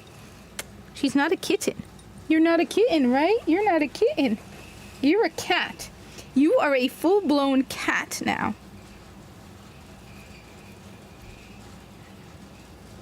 I was going to send Atreus paw pictures and be like, feet pictures for Atreus. Oh, baby. But...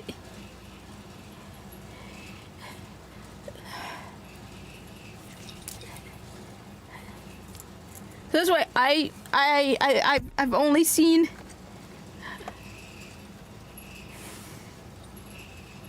But she's gotten big. Like, somebody at work looked at her picture and was like, how did she get so big? How did you get so big, baby? Yeah.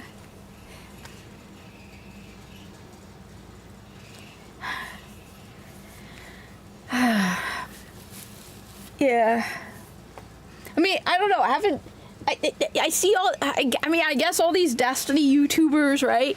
Their whole channel depends on them hyping up the next Destiny 2 thing. So everyone's like, "Oh, Heresy looks great! I can't wait for Heresy!" And I'm like, "Okay, have you forgotten everything that has happened so far?" By the way, you can't see me, but I am definitely playing this. This is me. I am not Sniper Wolf. Okay, everyone knows. I should play Destiny.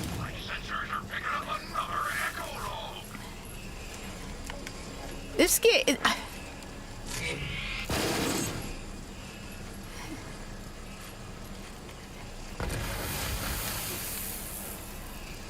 Like, do I think Warframe is perfect? Absolutely not. Never say Warframe is perfect. But compared to Destiny 2, I can't believe it. I can't believe we're in a state where... There are where a free-to-play game is more fair, monetized, than a $100 game. I can't believe we're in a state where Warframe is less grindy than Destiny 2. I can't believe we're in a state where the stuff you grind for in Warframe is better than Destiny 2. I can't believe we're in a place where the Canadian company full of woke stuff is still better when it comes to keeping to their lore and story than Destiny 2. I mean, I'm sure there are retcons I'm missing in Warframe, but when it comes down to it, it's not as egregious as Destiny 2. Like, I know some people who don't like the addition of Parvus Granum. And I personally have a serious problem with the Solaris. I think the Solaris makes absolutely no sense. I think the only reason they added them was to make the Corpus look bad, because the Corpus really weren't that bad until Solaris. Whereas, like, yeah, most of the Corpus just... But the Solaris kind of changed things.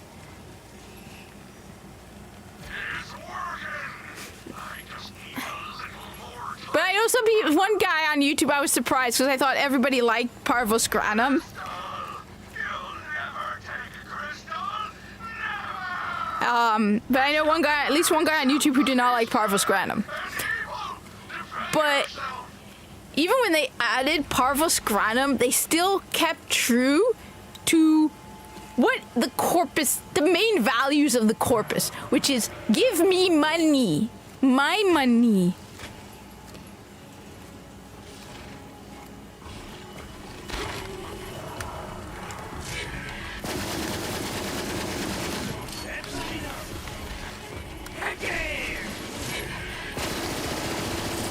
I probably should raise this to Mayhem 6 soon. I just am tired of this DLC. I just want to get through this stupid DLC. I hope the other DLCs are better. The retcon with the Temple, since he wasn't present at the fall of the... With Temple, since he wasn't present at the fall... But now will be after you do the certain thing. It's not like with Destiny 2, where they literally created a city that makes absolutely no sense.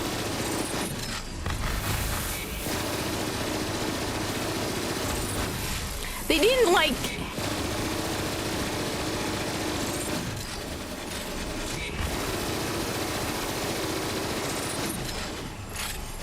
So even though I'm sure there's some aspects of war... Money me, money now. Want me, yeah, that's basically the corpus. But then, if you're a corpus, you can word it in ways where, like, we just want to be paid what we are deserved for our hard effort and work, right? Yes, Minnie? What is it, Minnie? Yes, Minnie? What's the matter, Minnie? Are you sure about that, Minnie? What time is it, Minnie? Yeah, it's 2 o'clock, Minnie. You know what time I usually get home from work? 3 or 4. And I gave you a treat, so you normally don't get that treat when I'm at work. Mm. Huh? I don't know about that. You're very talkative. What's the matter?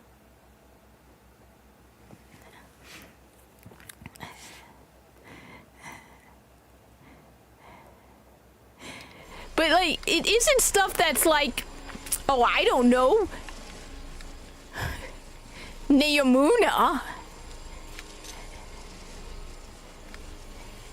Neomuna was stupid. Flat out, Neomuna was stupid. The Crowdstriders was stupid. And you know what? I'm never calling them they, them. And you know what? I hope I piss somebody off. That whole thing, did you hear about the guy who Nightmare Frame, who lost his, like, glyph in game because he misgendered Temple? Because a bunch of woke freaks lost their minds over a fictional character getting misgendered. I wouldn't care if a real person got misgendered, but a fictional character? Oh, come on.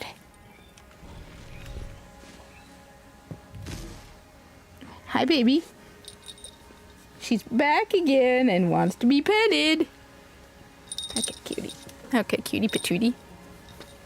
Who's a cutie? Yeah. She's learned now. And I follow the guy. I've watched his videos. Nightmare Frame, I've watched his videos. I like him. So Mina, one of the cutest things about having a kitten is the fact that you watch the kitten learn things. And so now she has learned that if she jumps on my lap while I'm playing a video game, she can get attention. So that's why you can't be like, oh, well, DE isn't woke.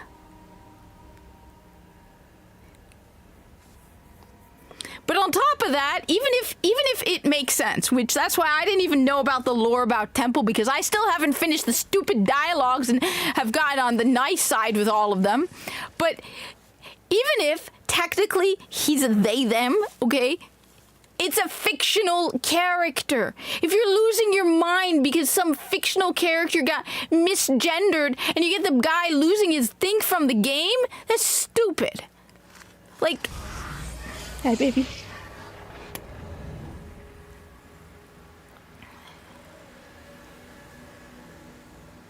No, I don't remember. I don't think he apologized. I think he kind of basically, I mean, most people didn't even know about it. Because that's the thing with all these stupid controversies that they create. Like, I remember when Bungie removed a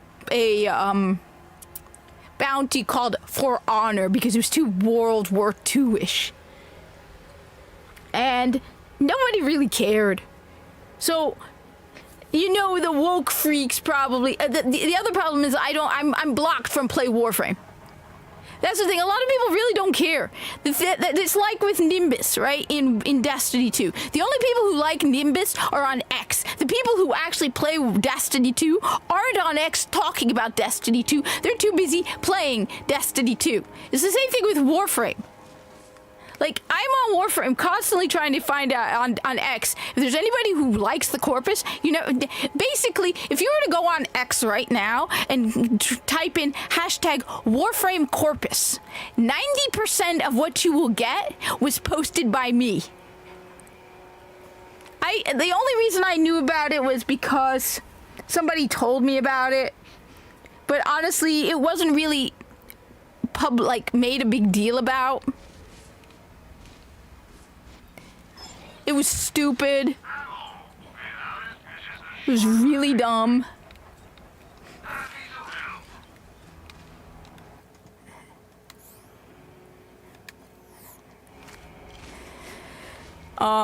As I said, if you're going to lose your mind over a fictional character getting misgendered, grow the fuck up. My God, these people are so stupid.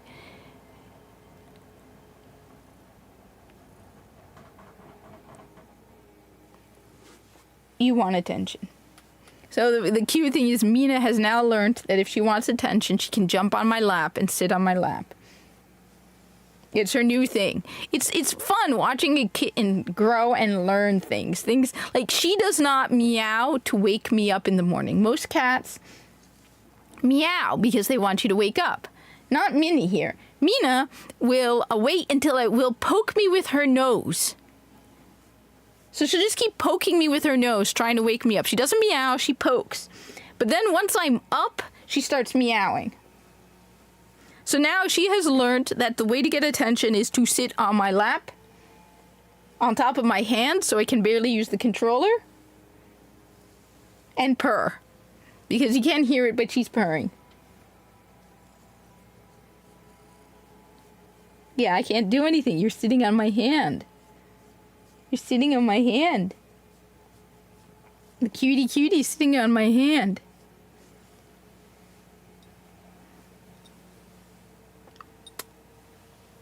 You're such a cutie.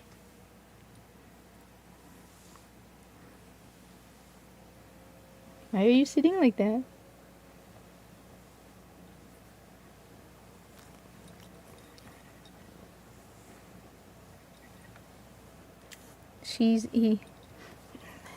But yeah, I didn't really keep up with it. I don't even remember how I found out about it, honestly. I thought it was stupid. I said, I had somebody lose their mind on me because I called Nimbus a he. And it was like, okay, yeah, you need to get out more. Nobody likes Nimbus. Yeah, that's basically what she's doing. Attention me, needing a lot of attention. Now give me attention, I'm cute. Give me attention. That is exactly what she's doing. She's sitting right now. And she's like purring, and she just wants attention. And it is so cute.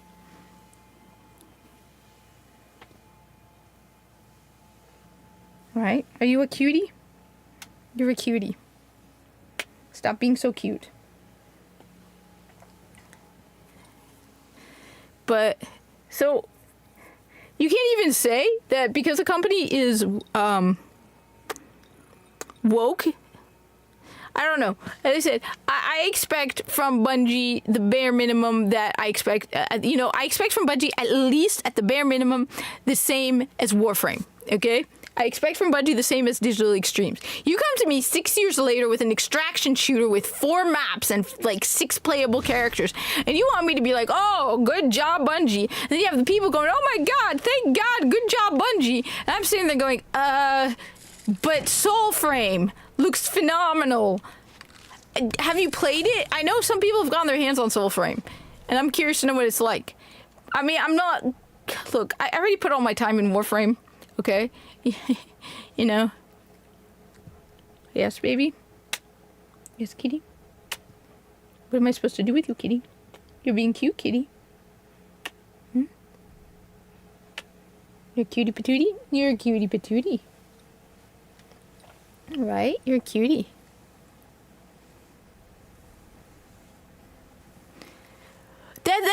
Because my theory, and somebody asked me what I think, for example, is going on with Bungie. I think they are very poorly managed. I think at the end of the day, one of the big problems with Bungie is they are ridiculously poorly managed. That's one of the biggest. I think one of the biggest problems with Bungie is that they have.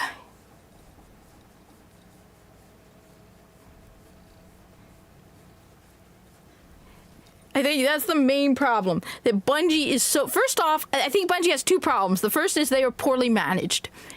That they are... I mean, why do they keep restarting the same project over and over again? Okay? So they're indecisive and poorly managed, and then they have the DEI hiring, where they hire so much bloat.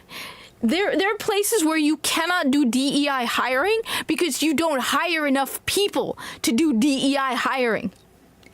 like where I work, right? Okay, I say I just work in retail. I don't say where, but we don't hire people based on DEI because we don't get enough people to decide if they are the right type of identity.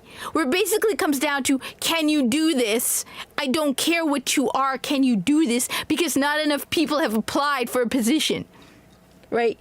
Whereas with Bungie, they're just hiring people and hiring people. Why do you have, like, everyone is, seriously, I'm tired of the people who are like, oh, poor Bungie, all those jobs and layoffs. That's why there's poor quality in the game. That's why they didn't put it, again, look at Warframe.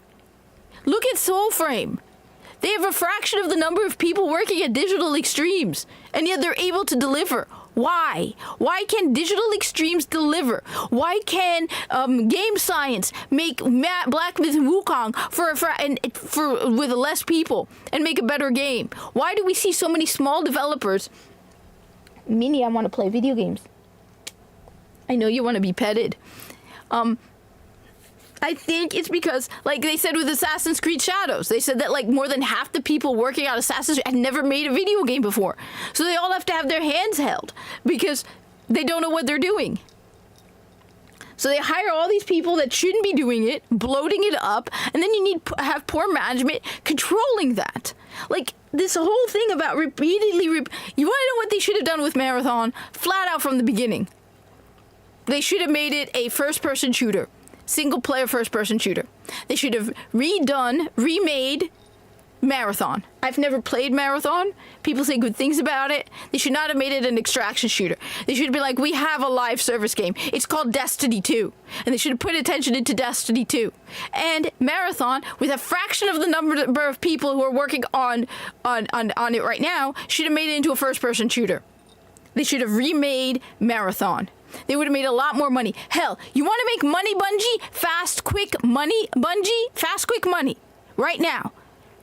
Put Destiny on PC and remaster Destiny. It will cost a fraction, and people will buy it. I'll buy it. And I have Destiny on PlayStation and Xbox. Charge $60 and re-release Destiny on PC. Remaster Destiny. You'll make money. Flat out, you will make. There are a lot of people who are on PC who have never ever played Destiny 1 who will buy Destiny 1. Remaster Destiny 1. You'll make money. Easier than Destiny 3, easier than Marathon. All you have to do is remaster Destiny. Hell, you know what? Have some outside studio do it for you. There's a ton of studios out there that could do a better job than you do on remastering Destiny. That's all you gotta do. Hype it up. Hell, Bungie, contact me. I'll hype up Destiny. I will make a video a day about Destiny if you remaster it. I will play through the campaign. I will daily come on live stream Destiny 1. You want somebody to hype up? What are you doing, Poppy?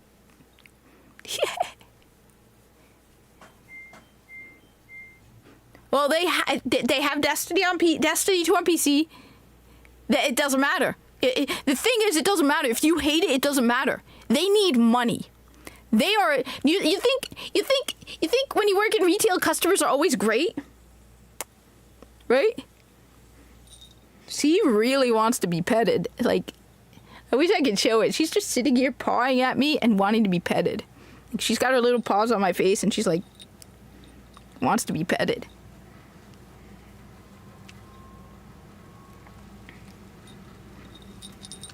This little one wants so much attention. Why do you want attention, little one? I've never seen you so clingy. It's her new thing. She's like, she'll just sit on my lap now.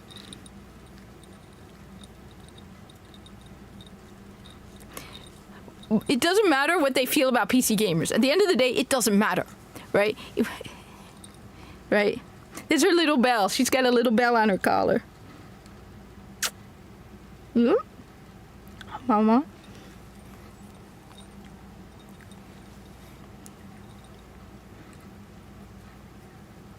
Okay. And that's the that's why, you know what? And that's why probably they're not making money then. Bungie has to grow up. being petty about it isn't going to help them. All of these developers need to grow up.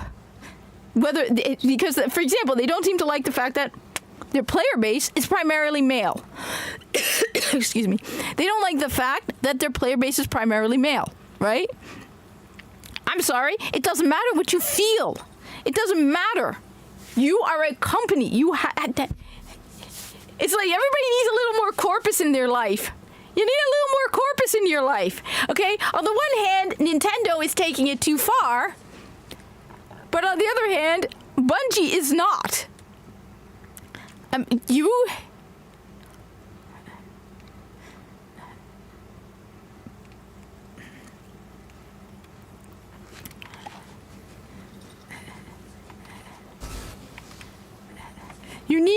Bungie needs a little corpus in their life. They need to understand that at the end of the day, if they want to hire all these people and be able to pay for them, they need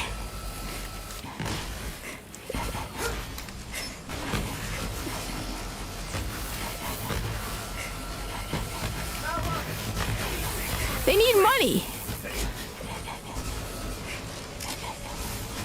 Oh god, I'm really tired of this DLC. I want to play the next one.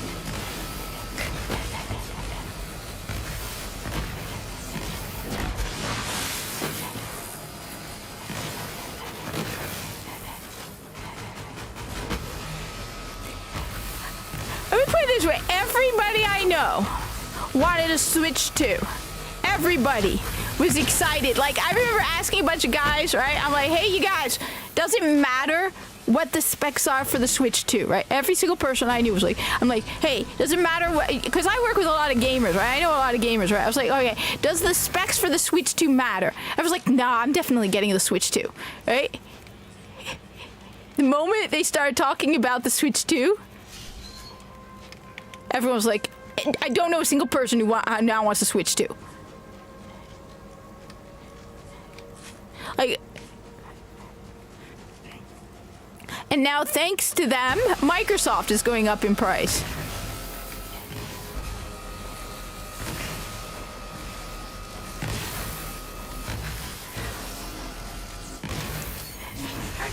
So it's like, thank you, Nintendo. Everyone. You know what? And the thing is, they're saying PlayStation is thinking about it, but if PlayStation wants to bank, you know what?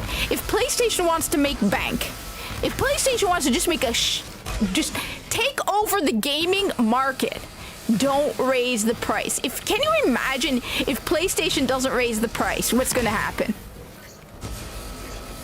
They already have the market. I mean, the Xbox Series X is the same price as the PS5 Pro. What the hell? How can you really think that the Xbox? Me too. I don't play it enough to justify that. And honestly, I like Astrobot more than Mario. I'm sorry, but I liked Astrobot more than Mario. But can you imagine if PlayStation doesn't raise the price? What's gonna happen?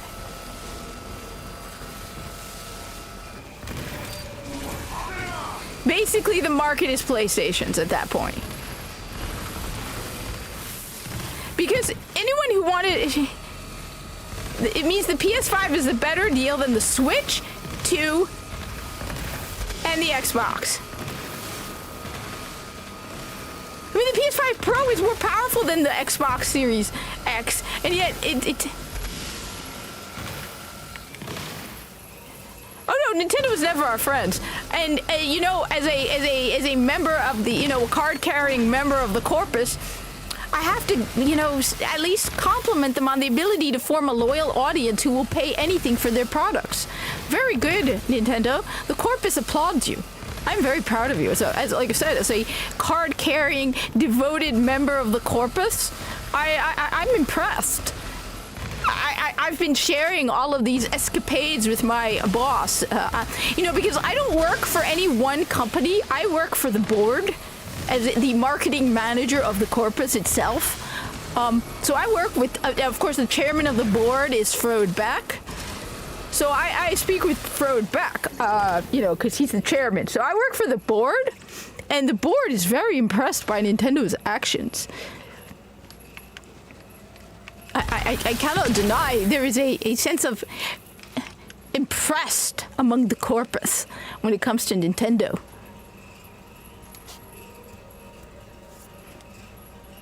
So one of the reasons why Nintendo does not bring their games to PC is because they want to control the experience.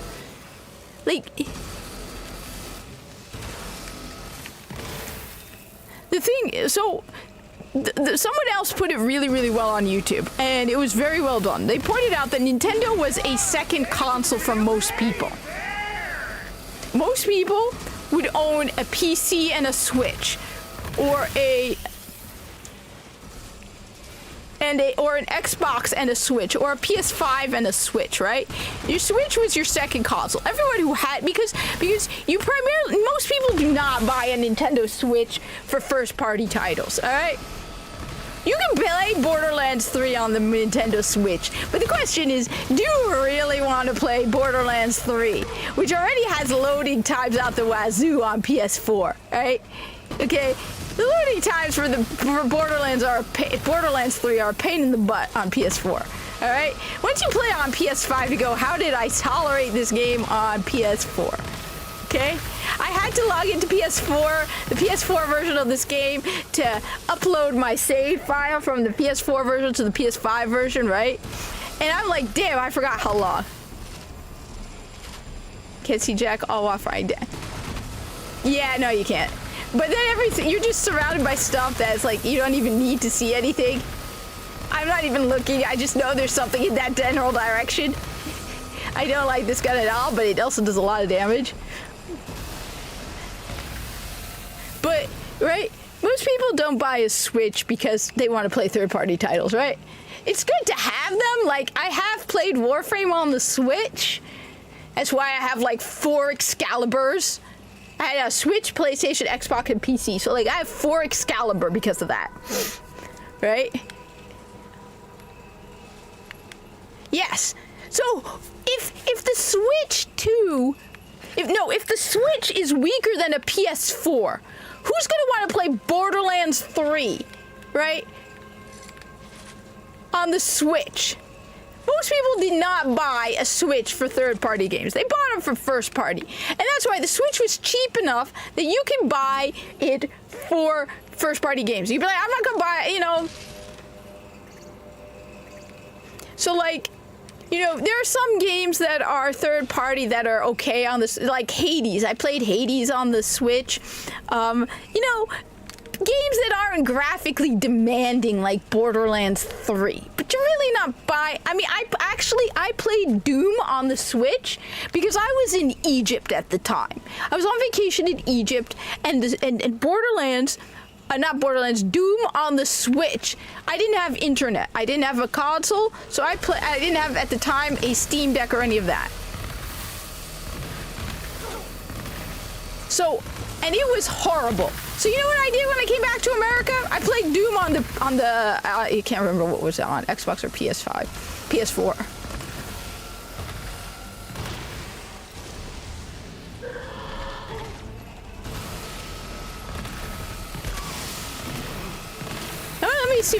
Let me see if I can get it, and maybe I'll play it next week on Switch and see what it's like. The thing is, I'm at the point in Borderlands 3 where I do not want to start all over again.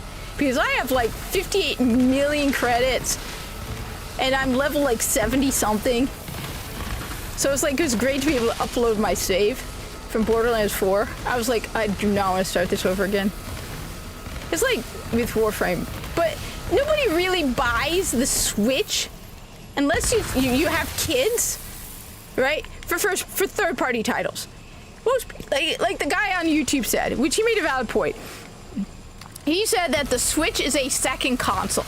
It's cheap enough that it is a second console, and people can buy it as a second console if they want Nintendo, which, like Yue said, he hasn't played Switch games, Nintendo stuff in a long time.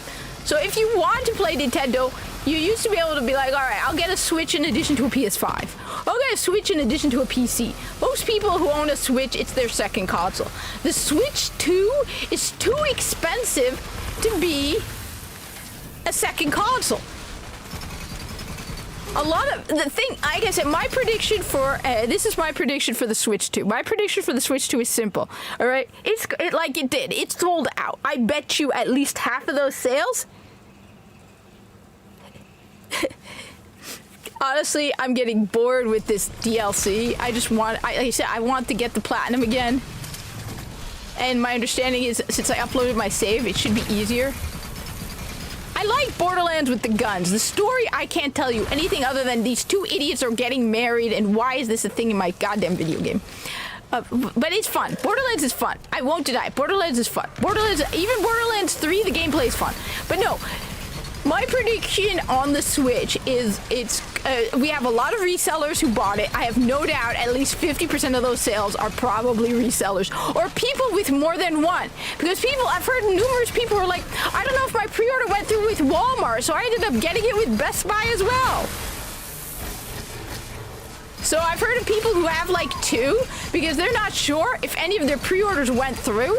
So it's either people with more than one or resellers, right? Because they said like Target or Best Buy, one of them. I think Best Buy was the worst one. At least one person said Best Buy was, I think it was Spawnwave who said Best Buy was the worst. And that Walmart was the best. And that Target sold out within 30 seconds. If you're selling out in 30 seconds, you probably have a lot of bots. And like, I saw eBay listings that people were posting where people have like 17 of the thing. The way you know resellers have it is it's based on software sales. So that's what happened with the PS5. If you remember, one of the big problems with the PS5 was that the console sold at the beginning ridiculously well. But you know what didn't sell? And that was a problem for PlayStation? The software. Because how do they make their money on the PS5? They don't make it on the console. They make it on the software. So Sony doesn't want resellers to get their hands on the PS5 because resellers don't buy software. Nintendo, on the other hand, gets money off of every Switch 2 they sell, so it's not the same. But they probably want people buying the software too. So if the software sales aren't as good, you know that a lot of people who bought it were resellers. Now, my guess is it's not going to have the same legs as the Switch. The Switch parents would come in and buy two of them. They'd go to a store, buy, two Switch Lites for their kids. Okay? That thing was not as the guy put it on YouTube, the Switch also was an impulse buy. He said that he worked in sales. I'm not sales. He's like, the worst customer is the one that thinks.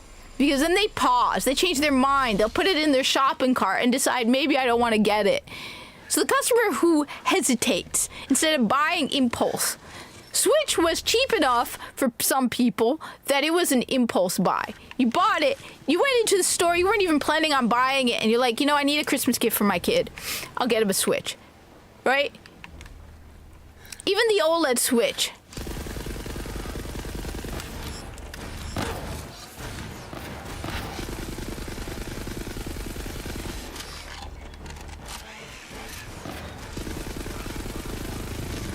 Thank you for that. I was on Discord. I've been posting stuff in the gaming area. You can confirm that. I was asking about how to get mutagen samples, and I'm mastery rank like 23. I'm not looking forward to that mastery rank test. I've been delaying that one. But I did go up like 2 ranks, and I gotta do that one. It's not that bad. I heard you use like Ash and go invisible. But wait. Yeah.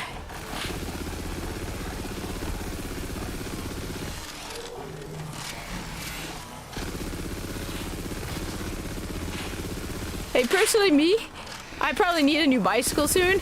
I'm waiting for my tax refund to go through.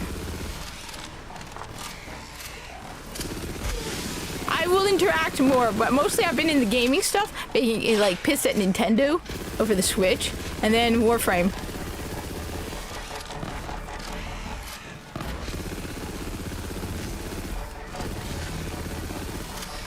Like, I'm probably at this point at least mastery rank 25. At least. But I just have to do the tests.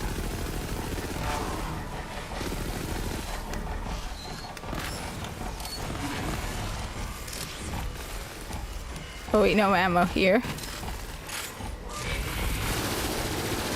Now this one I like. It just takes a while to spin up. 23 is the one where you have to go invisible and you have to like lead those things to the targets, apparently. I've also tried to get a primary merciless at max rank. I need a primary merciless as max rank.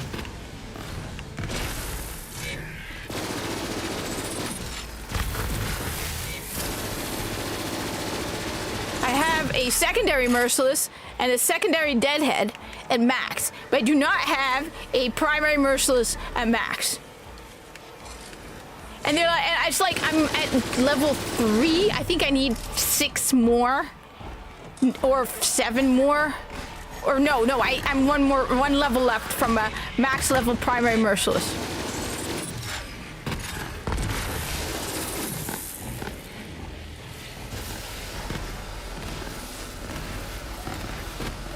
I'm also running out of credits. I gotta do the index because I'm under 100,000 credits. Because I kept using credits to raise, to level up my mods, and to get, and as much as I don't like Lloyd, because he's an annoying, arrogant pain in the butt, I've been getting arcanes from him. Do it! I like Fallout. I like apocalyptic settings, so maybe we should make a Fallout section. I haven't watched the show though. I don't know. I heard they changed the Brotherhood of Steel to a degree that people don't like what they did to the Brotherhood of Steel. So that's why I've been reluctant. Because you're talking to someone who's very lore heavy. Like I don't like red cards. So if they change the Brotherhood of Steel, and I like the Brotherhood of Steel.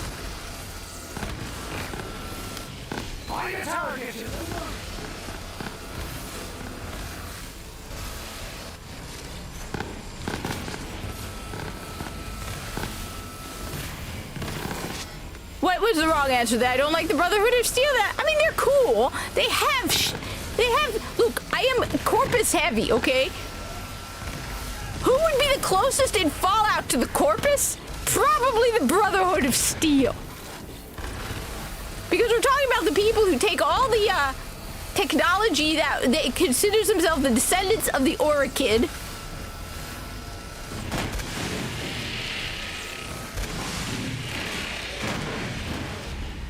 Ah!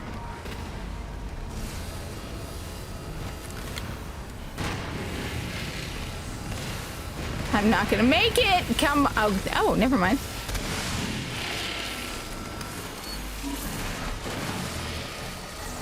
I think sometimes it gets a little tedious with the number of enemies in this game. Of course, I do have points to use, so maybe that's why I'm underpowered. But sometimes I think it goes a little too far.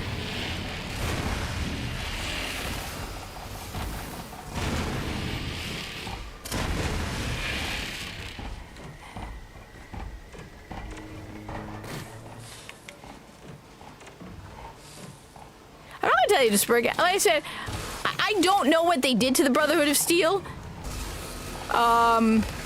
in the show. I just know that I think they made them more World War II bad kind of thing. Ah, come on.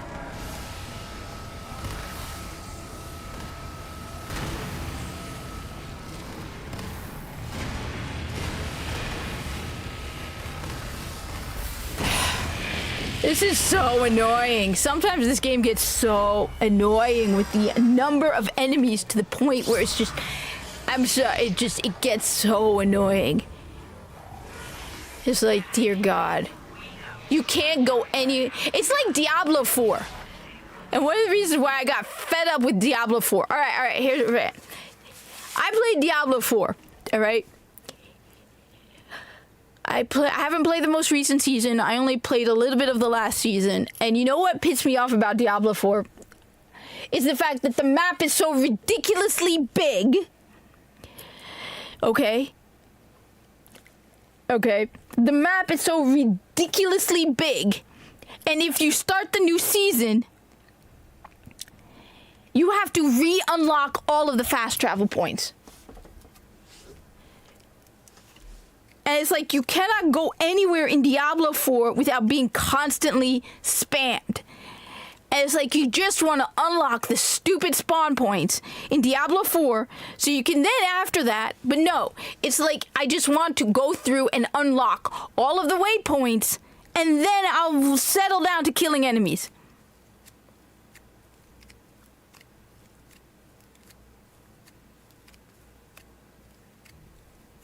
Alright. So sometimes this game gets to the point where you're like, oh my God, between the sponginess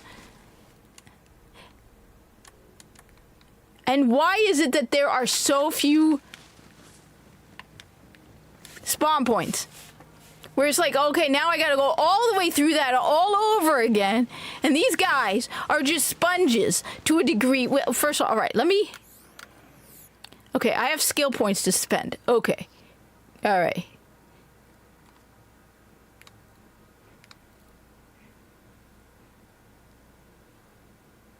Yeah, but I can't use grenades, so it doesn't matter.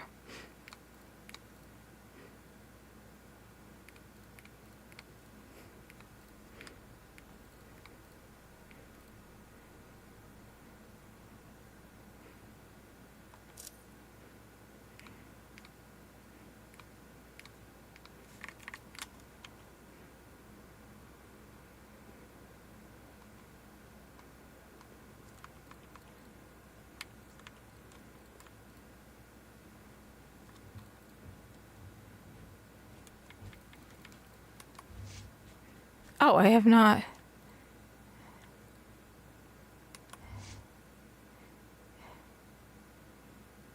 Yeah, but I can't. I never unlocked any of that because I'm like, what's the point?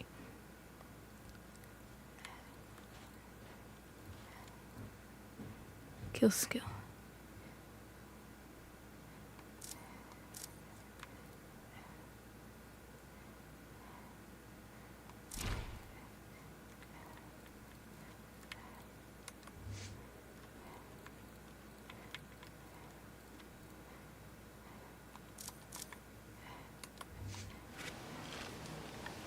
Okay, and then I have to spend guardian tokens, right? Which me being me...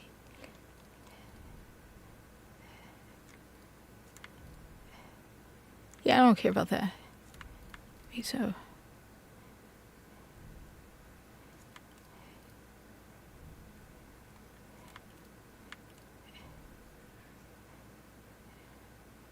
$50 tokens?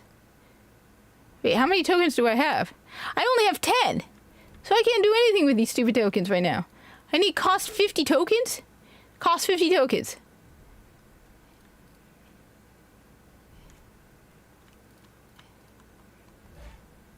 Oh wait, never mind.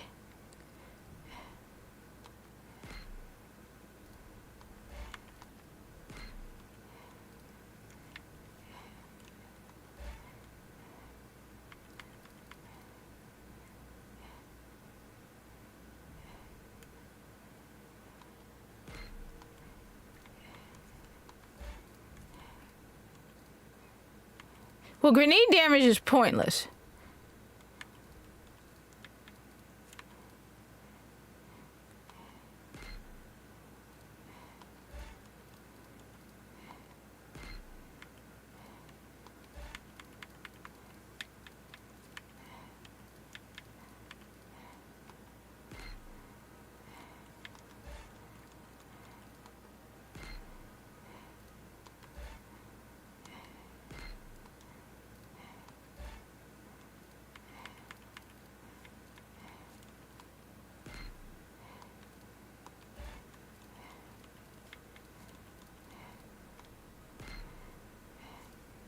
Okay, one sec. One sec. You haven't spent your skill points. That's why you're fighting sponges. So wait a minute. So where was I? Okay. All right. So all right. Right. Wait. Where was I? Okay. So that was Diablo 4's my experience with Diablo 4. I like Diablo 3 better. I found it wasn't as the map is huge in Diablo 4, and you just have to go long periods of time.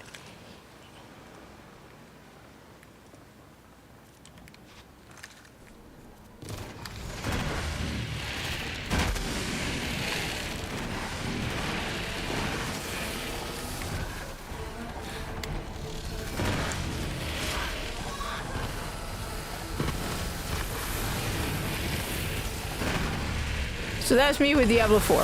I haven't played Last Epoch, though I have it.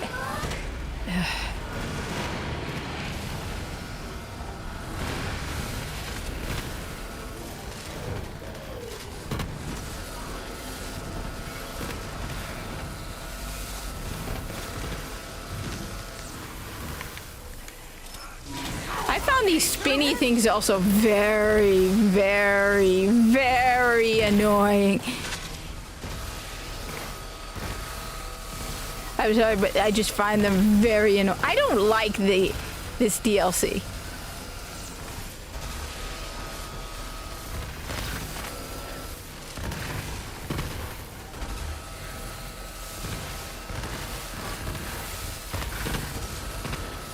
But, right. I'm also, by the way, I should point out on Mayhem 5. Let's see, one sec. I should also point out, yeah, I am on, where is it? Where does it show it? So, I am on, what is that? I have no idea what that is. Fallen Heroes? What the hell is that? Mayhem mode. I am on Mayhem 5.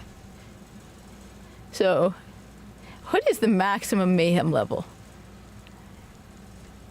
11. So, let me stick to 5 for now. But I should eventually go up to 6. Because then I could get better stuff. Because all my guns are Mayhem 5. And I want better stuff. Maybe on the next DLC. But build fall through the way it should have been.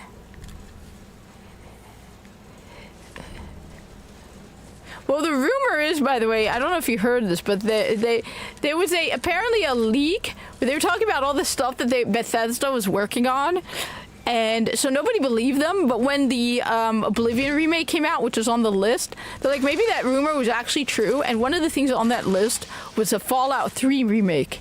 So a remake of Fallout 3 is supposedly in the works.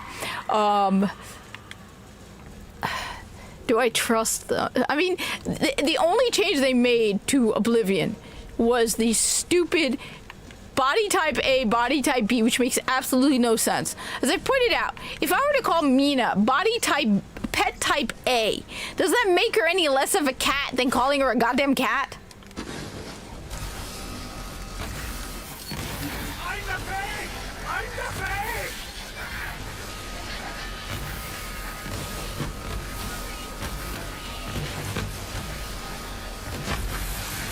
So somehow saying body type A and body type B somehow makes you less male or female, even though everything about it is all male or female. Or it's like people have pointed out, you have to wear a shirt if you're body type A. So what difference does it make? But that's the only change they've apparently made. So at least there's that.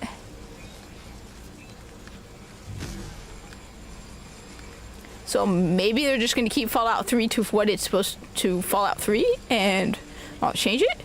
But who knows with these crazy people.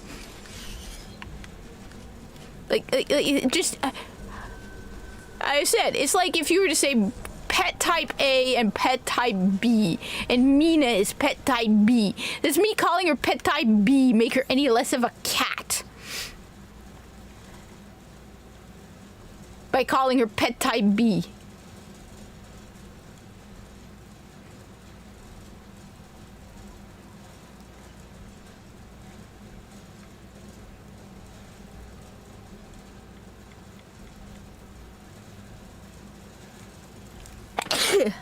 So I like to go by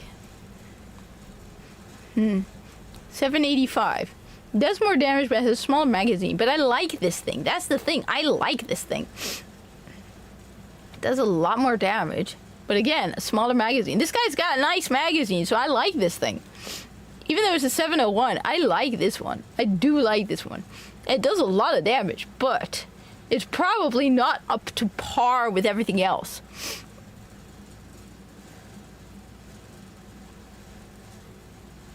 I mean, look at this. On action skill and the next two magazines have additional this thing is a good weapon. I like this thing. So it's like, I don't want to get rid of this thing. I'm going to keep... I don't. Let's see. 7. I mean, he's got a bigger magazine, but not by much. And the damage is not that much. 3 ammo per shot. This thing is going to eat through ammo like hell.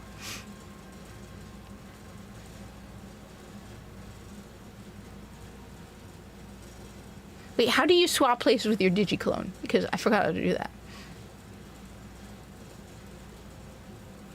Like, this thing is better than all that stuff. Now my shotgun I probably should replace. Magazine size is smaller. This has a bigger... This does more damage and higher magazine. And it's a Mayhem level 4.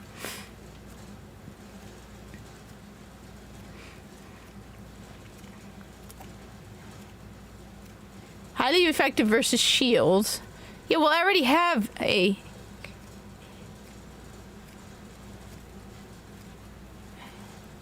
See, that's one of the problems with Destiny 2, by the way. Look at this stuff. You got percentages, you got everything, whereas Destiny 2 is like, increases rate of fire. As like, you realize... That's what, so one of the arguments I get with people about Destiny 2 is like, it's great, it's a phenomenal game. And I used to play a lot of Destiny and a lot of Destiny 2. And I used to think Destiny was the greatest game ever made. Until I started playing other video games. And then you realize just how short Destiny falls in comparison. So like, here, look at all the information about the weapons you have. Like, I give you the percentages, so 100% plus...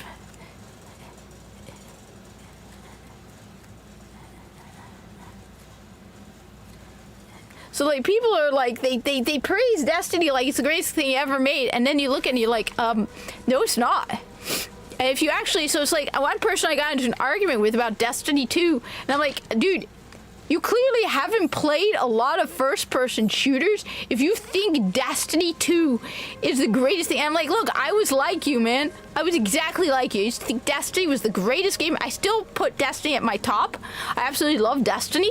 Don't get me wrong, Original Destiny is one of my favorite games ever made. 100%. I love Destiny. But, but I learned that it really isn't as great as I used to think it was. And that when you actually play other games, you realize just how lacking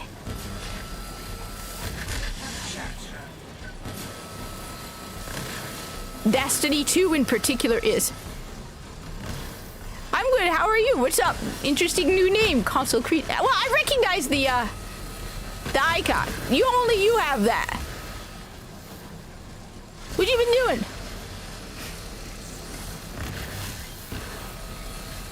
So, like, anyone who says that Destiny 2 is the greatest first-person shooter, the greatest live-action game, has definitely not played any MMOs.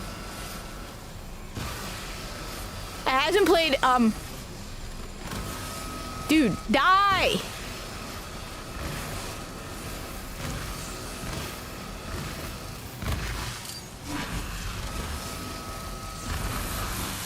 Like...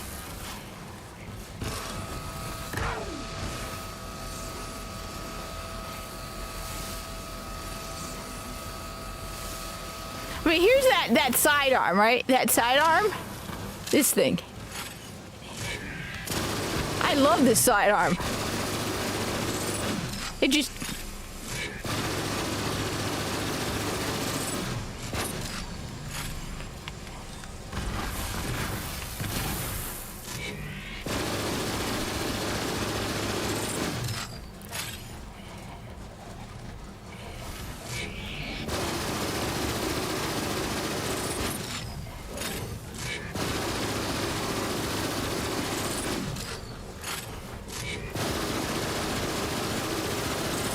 All right. But like I said, I need to make a video about the whole marathon thing because it pisses me off. People are just like, yeah, we should judge that game based on its merits. No. You also keep in mind the stupid developer who's gonna cheat you. You can't. I keep saying it. You can't trust Bungie with anything. Bungie doesn't deserve your money. Bungie doesn't deserve your trust.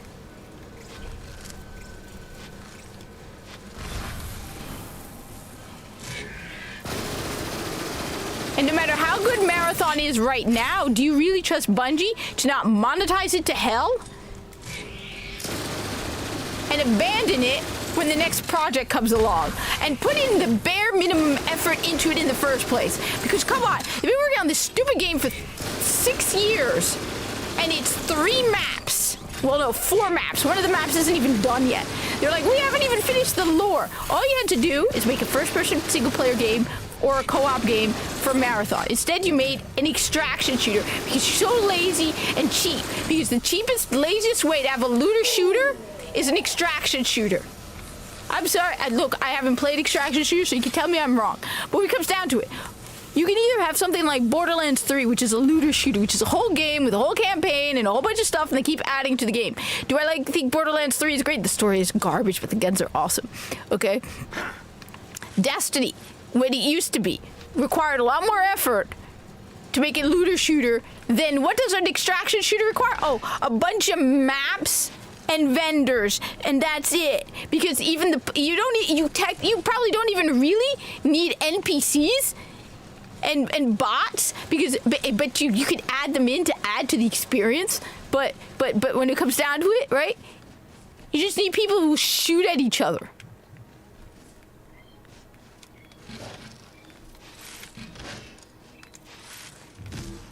Like, it's the bare minimum of looter shooter experience.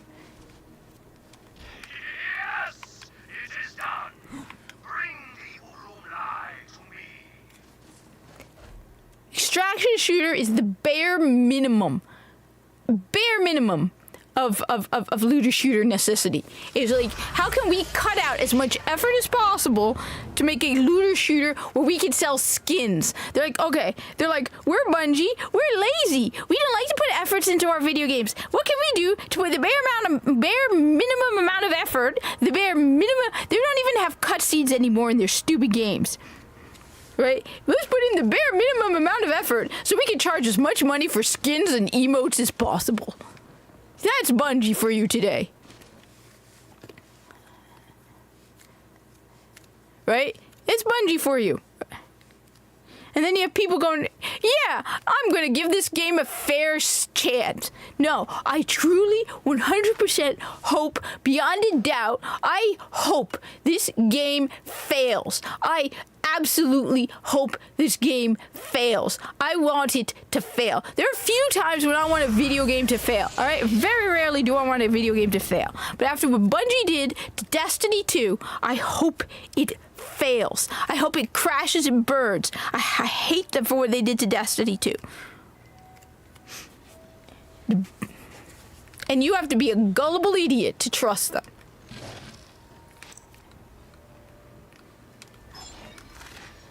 Bullets and bombs.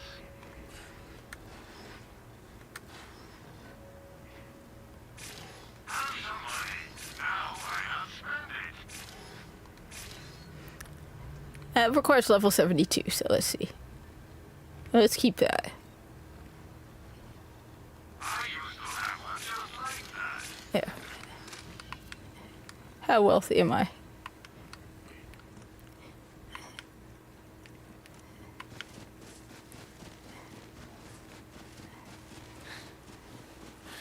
So yes, I have a very, very, very, very, very negative view of Bungie and Marathon. Absolutely the worst view of the two of them. Oh, come on, are we fighting you again? Come then to the slashing pit. Oh God, why?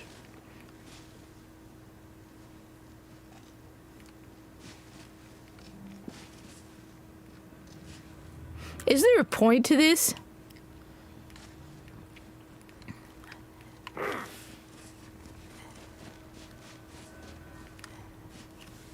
Why are we doing this? Let me think. I'm trying to think. Which, by the way, if you needed proof, look. Okay, the Harry Potter show, all right? Fire that guy. Well done. Oh, I will prepare a hot for the slash. Now, we slash!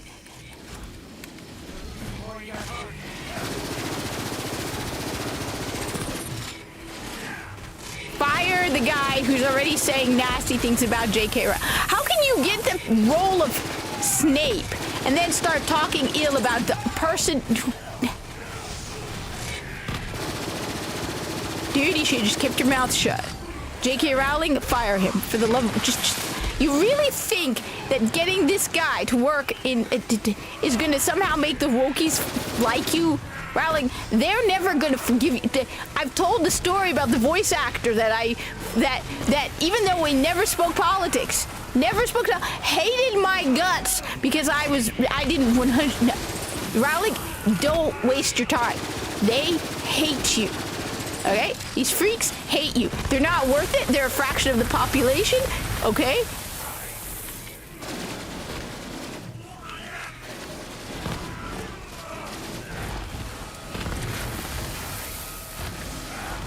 They want this to fail.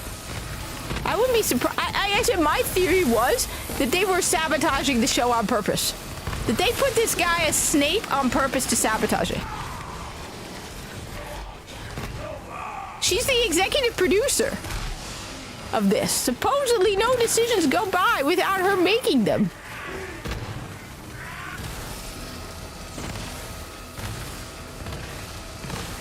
The thing is, okay, Rowling, it's like, it doesn't matter, okay? These people, the people who are gonna watch your show are the people who who want you to stay loyal to it, who actually agree with you on the women's stuff. Rowling, it's like, Rowling, 80% of the population agrees with you, okay? Everybody wants you to stay loyal to the books. The people screaming on X about how, you know, it's a tiny...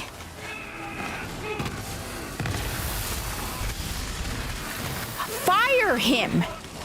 Fire him!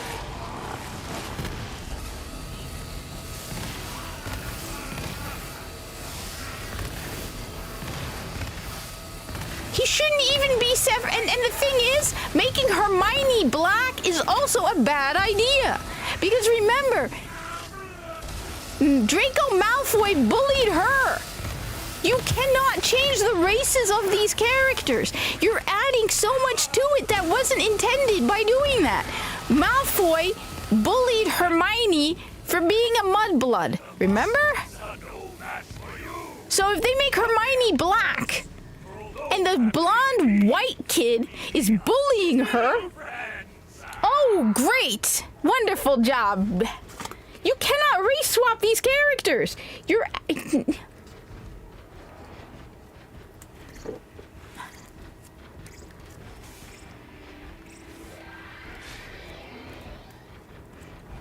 I was like, okay, well, Hermione. No, people forgot that. They forgot that Draco Malfoy bullied Hermione for being a mudblood. Now, can you imagine if she's black?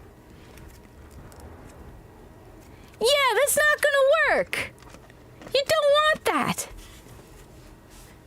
You're adding so much to it. Just stick to the...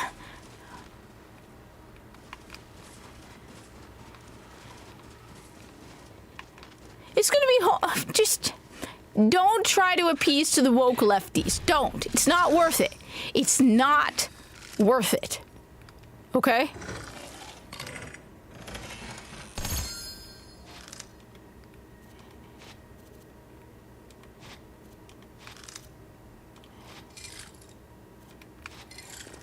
She needs to get that through her head. These people aren't worth it. They're not going to.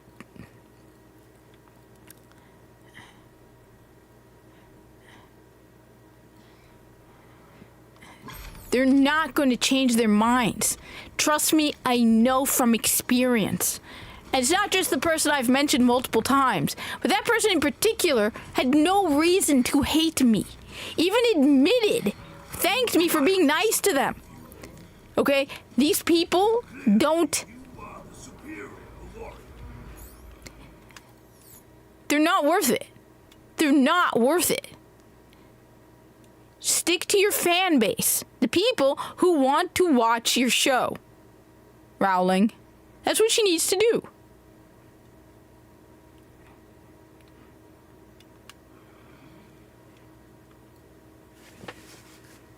Of the minus.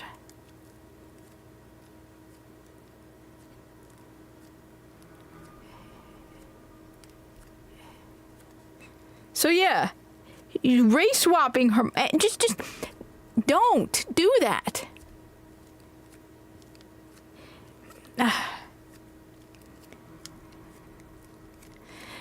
Seriously, I cannot believe nobody went through and told the staff of the Harry Potter thing to keep their mouths shut.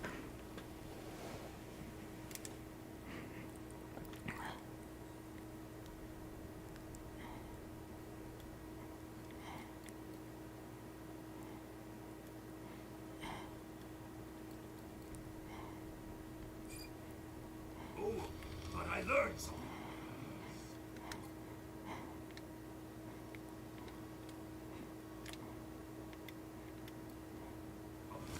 Yeah, I'll come back to this DLC to finish the stuff I need to do.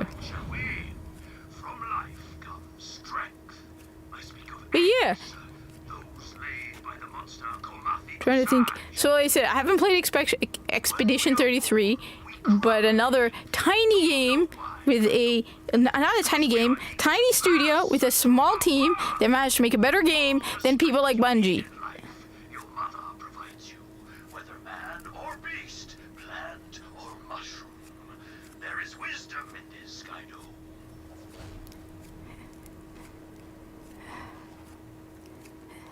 Anyway, as for my view, and I was gonna make a video about this too, my view on the whole Goonergate thing, right? The insanity that's going on with the Goonergate stuff, right? I don't get involved in it. When it comes down to it, my view, I've already said this before, my view on the whole thing is I'm very libertarian about it, okay? I believe in free speech, okay? I mean, I haven't even been said that we should ban woke games. Woke games will just not sell. I just want people to be aware of what's going on in the games that they're buying, okay? Because we cannot censor. We cannot censor. We just need people to be aware of what's going on. And this is a view I've had for a very long time, so you can't be like, oh, well, your views are based on Smash JT or Hypnotic. Long before I watched Endymion or Smash JT.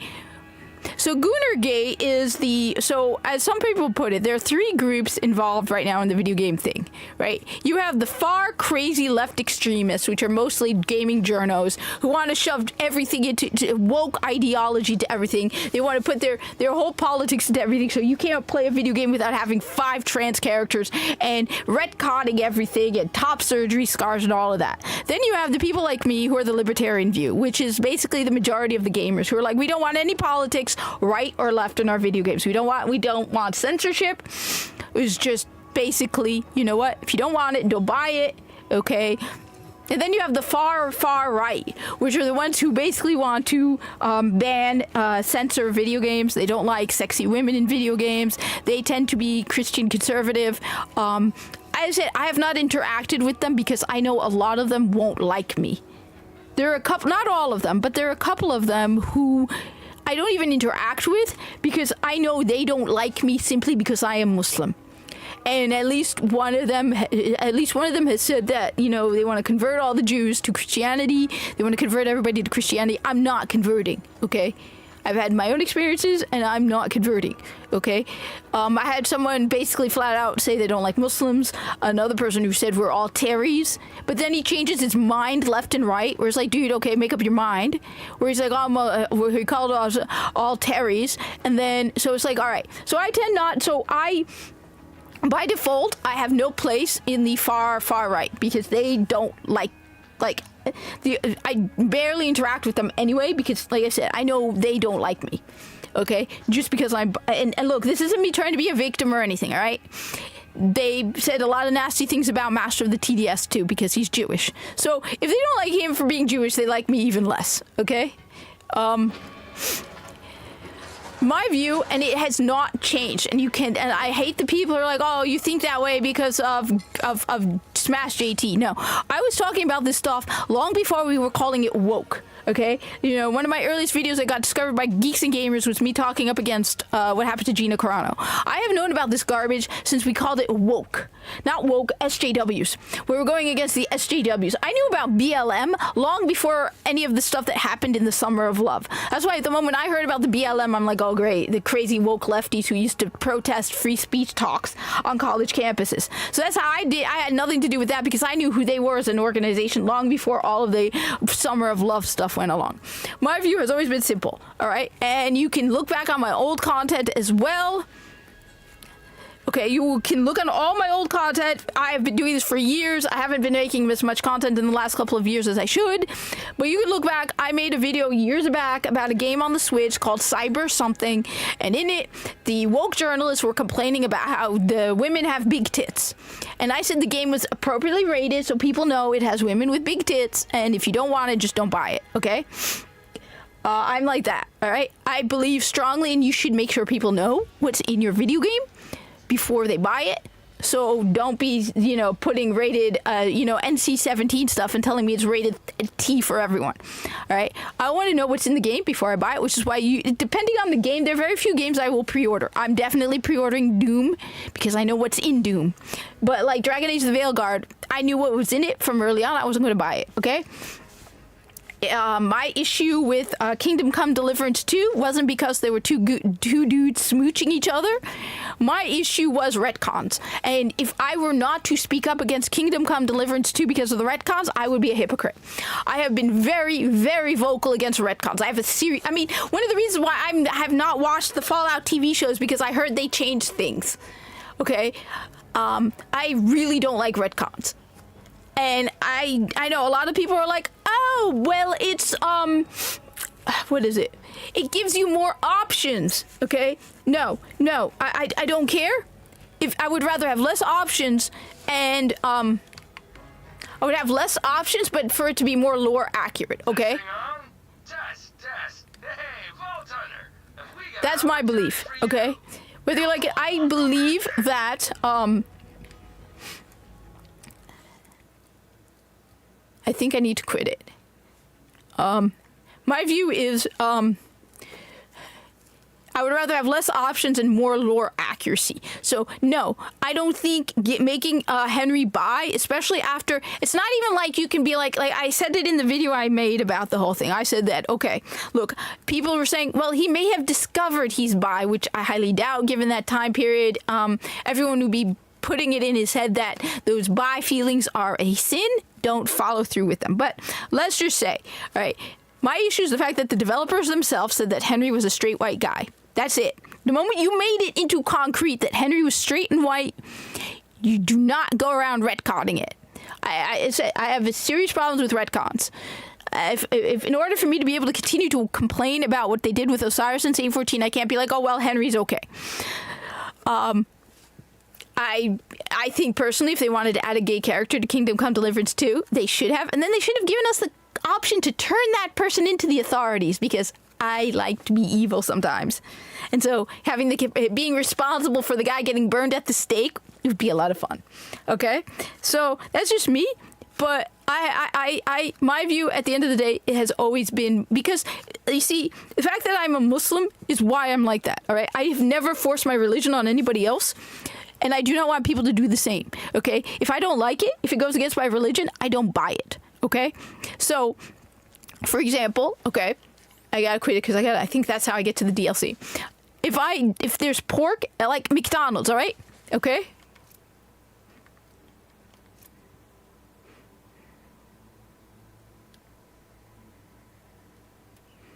Okay, so for example, I've never eaten McDonald's in my life McDonald's hamburgers. Why? Because I can't eat the meat. So do I demand McDonald's change? No, I just don't buy it, okay? It's the same thing. So if I don't want to play a woke game like Dragon Age the Veilguard, you know what I do? I don't buy it. So that's my view. My view is we cannot censor things. If you want it to be in a certain way, if you don't like something, just don't buy it. And we know for a fact. How do you forget to eat? I'm hungry right now. Okay, my view is very, very simple. Okay, if you don't like it, and we know for a fact that woke garbage does not sell. Okay, so the market is speaking for itself. People don't want woke slop. Now, does it anger me? Like with Destiny 2. I hate what they did with Destiny 2. They turned it woke, right?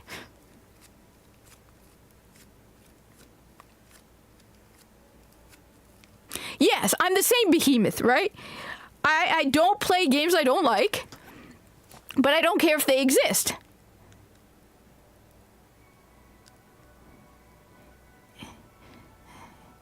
So that's my thing. The thing is, my thing. I am not going to force my way of thinking or my product on others, and I expect the same, right? So, there's because let me put it this way. I could not function or live in the United States if every time something went against my religion, I didn't like it. You have to accept that there's going to be stuff out there that you don't like.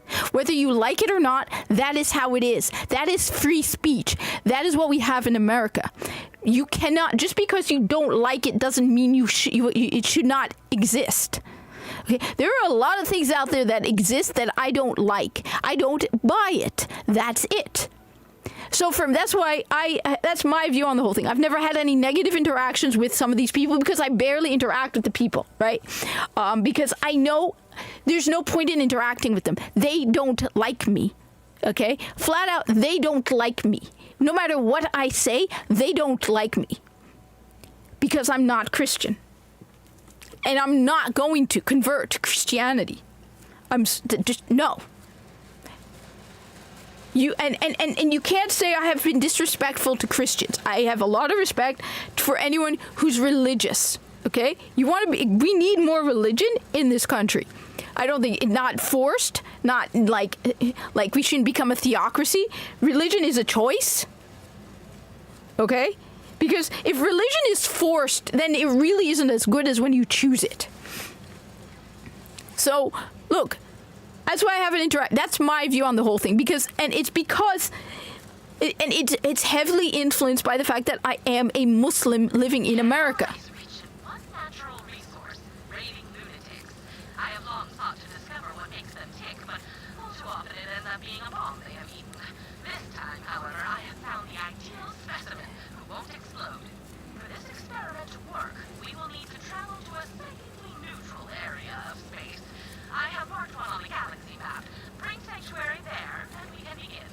I think one of my problems with Borderlands 3 was there were too many women in this game. I mean, they got rid of Zed. They got rid of Zed. Why did they get rid of Zed?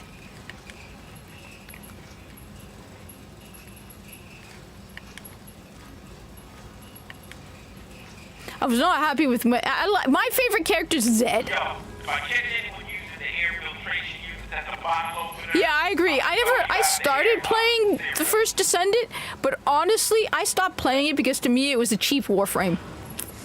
When it came down to it, it was a cheap Warframe. And Warframe at least had the parkour. The movement of Warframe made Warframe unique.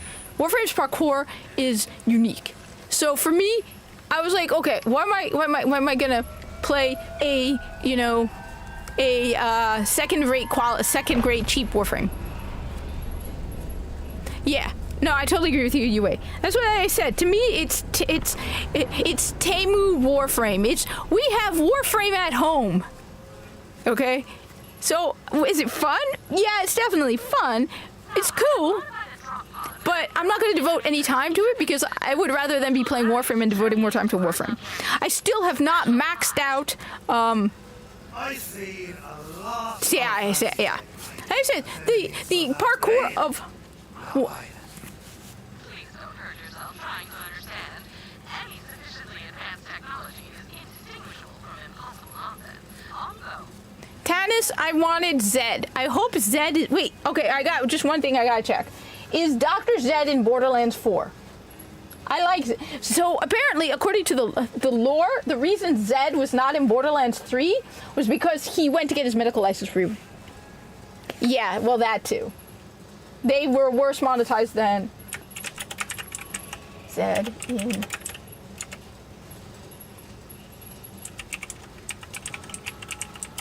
So, according to the lore, by the way, the reason... There's no definitive confirmation. It's highly speculated that Dr. Zed will not be in Borderlands 4.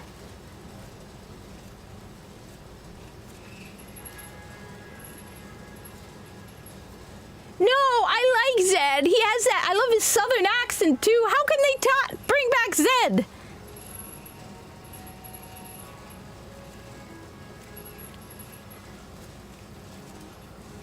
So according to the lore, at least at the end of Borderlands 2, Zed was leaving to get his medical license fixed.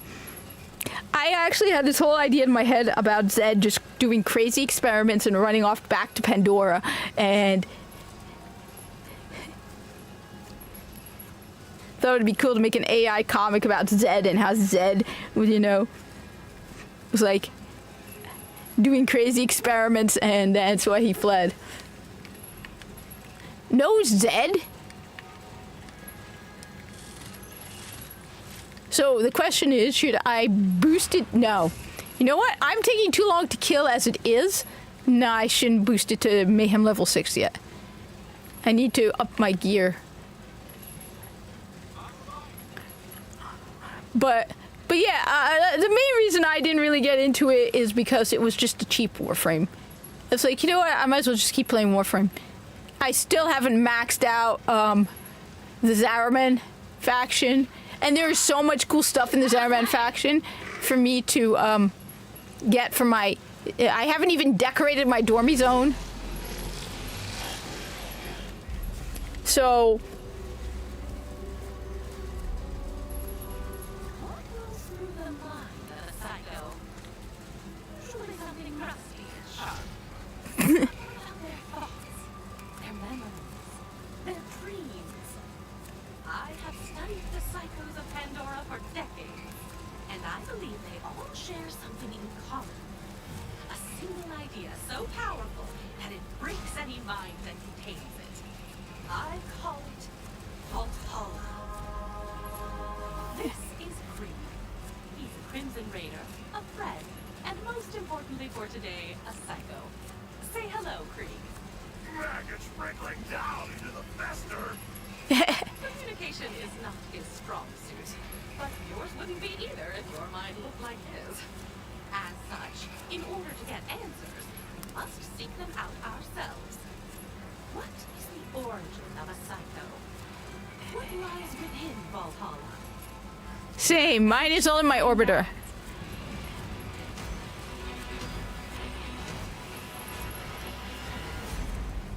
All of my stuff is either in my inventory on not used or in my orbiter, but I have been wanting to use my I like the Dormy Zone. I do like the Dormy Zone. I think the Dormy Zone is cool. I like spaceship. I like apocalyptic settings, and that's kind of like a spaceship a la apocalypse kind of thing.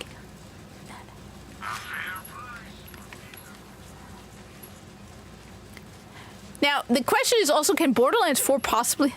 Yes, this is another DLC.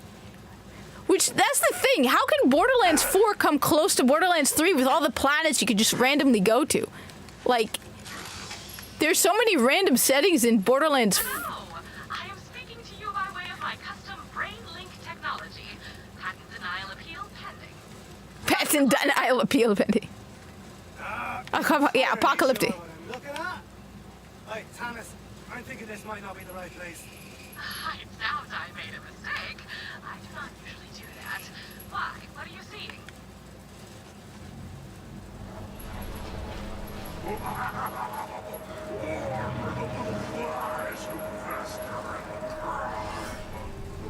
Krieg runs this asylum. Oh, there's what I was expecting. Don't worry about it. Just All right, I gotta get this up to mayhem level 6. So Now, we make contact with Krieg's inner consciousness. Must find Aurora. wait, there are spinners. I thought that was just a.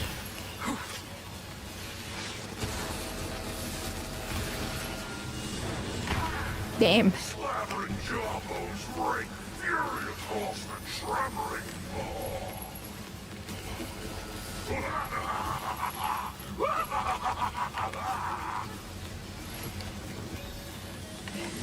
There's when they said this. I think we live in a world where the psychos run the asylum.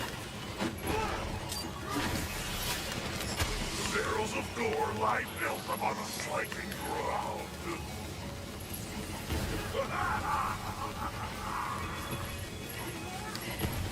I just don't see how Borderlands 4 can come close to Borderlands 3 with all of its planets that you could go to. Grinding wounds, grating roar, the shining host.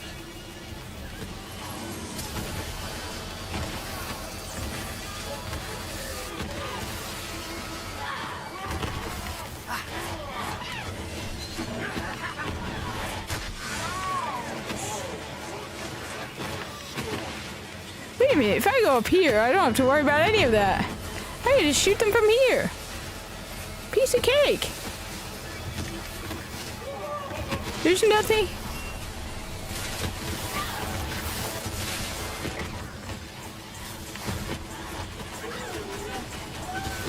Wait.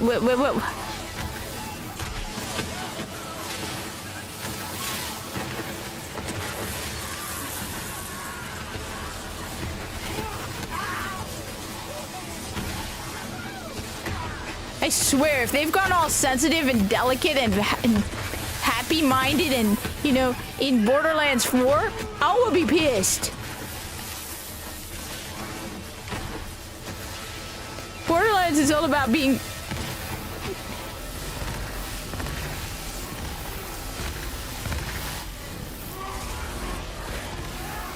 These people have gotten so soft.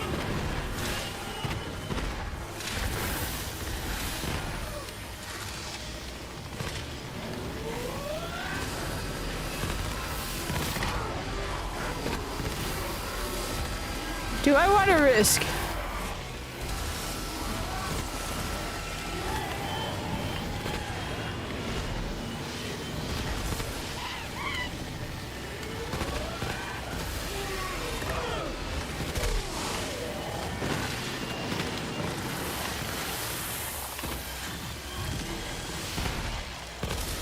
Oh, sick.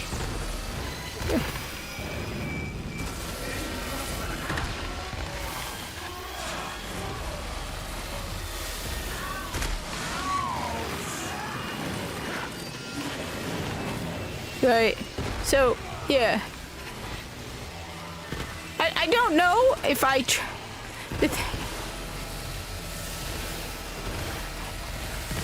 don't know if I trust them to make Borderlands 4 good. If Sam Winkler is working on Borderlands 4, we are in so much trouble. We are in so much trouble.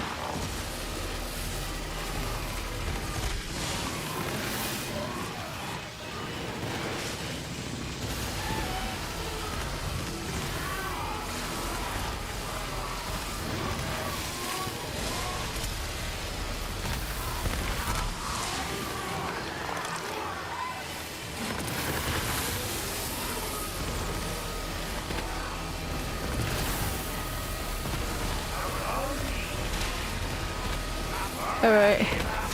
Nothing much, just me playing Borderlands and...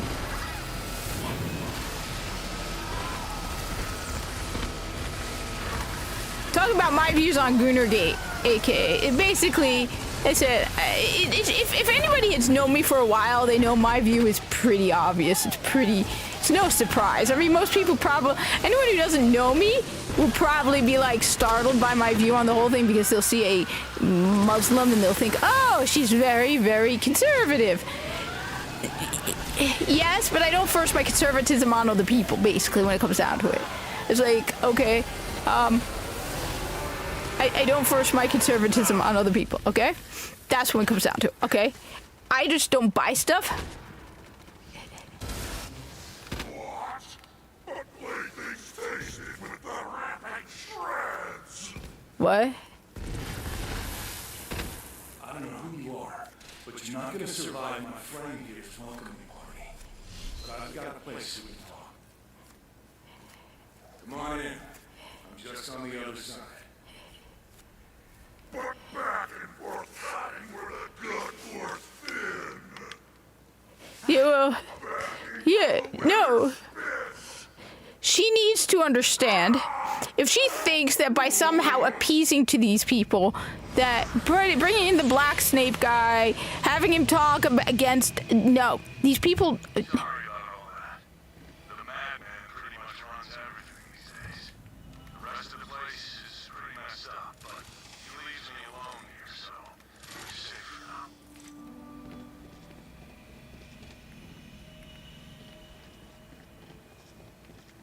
Okay, so.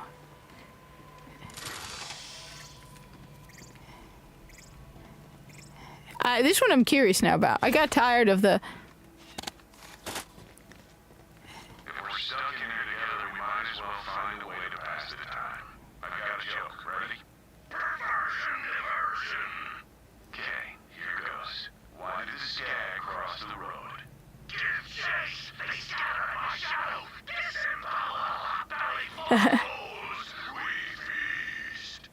There aren't any skags, it's a joke. Phantom sons? Right, imaginary. Like a story. Why did the skag cross the road? My shadow feeds!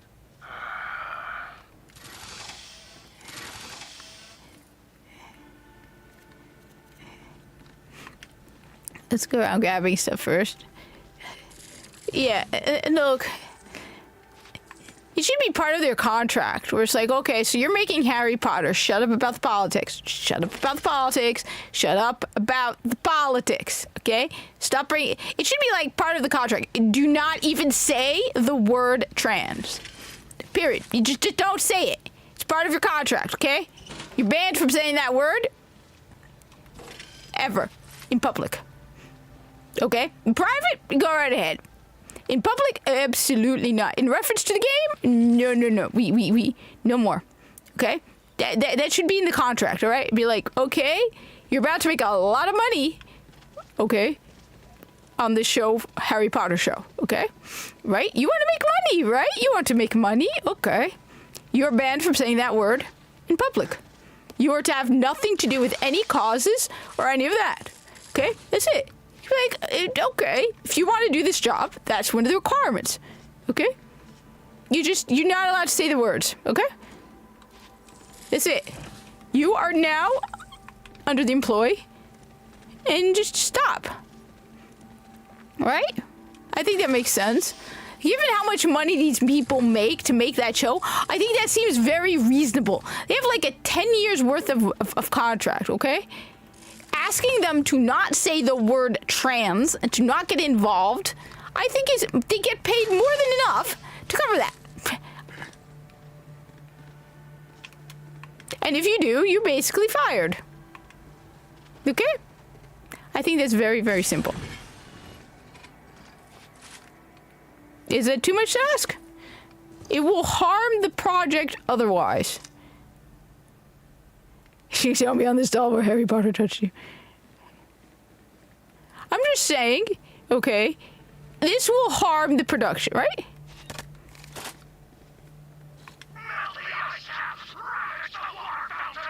How could you lose that watch? It was the only thing I had left.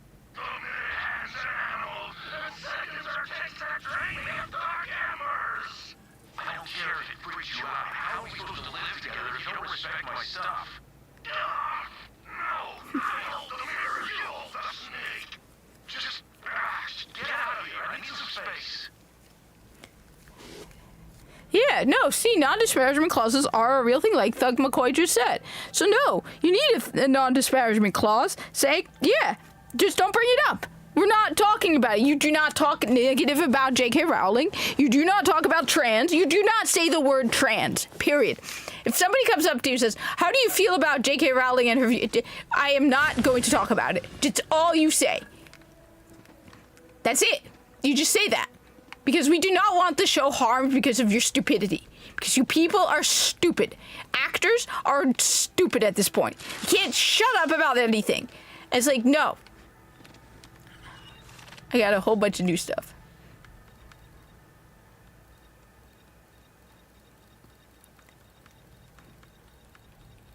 And just be like, yeah.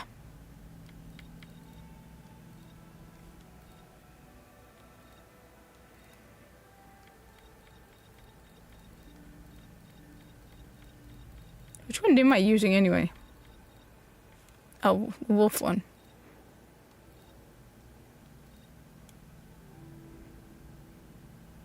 Why not? It makes the most sense. Because this is going to harm it's going to harm the show. You need to shut up. On top of that, Rowling is the one who created this. You are making all that money because of Rowling. So shut up.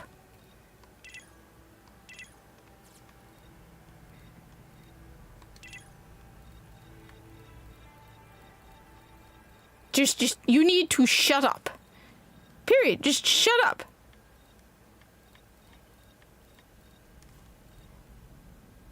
Okay, let's go with that.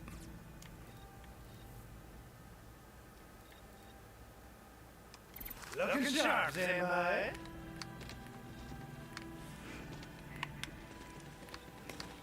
It's like I said with when it comes to, like, for example, Bungie, right?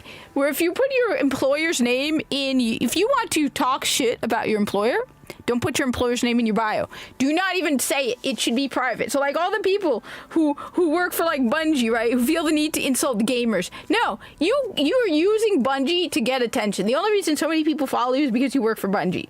Instead, you make a pseudo account and then you say whatever you want.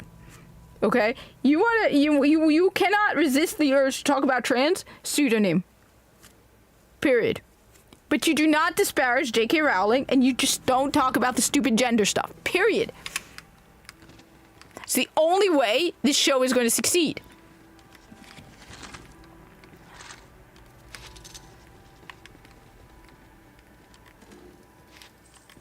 But no, these people are dumb, and I can't believe nobody sat down and went, we should have a non-disparage clause.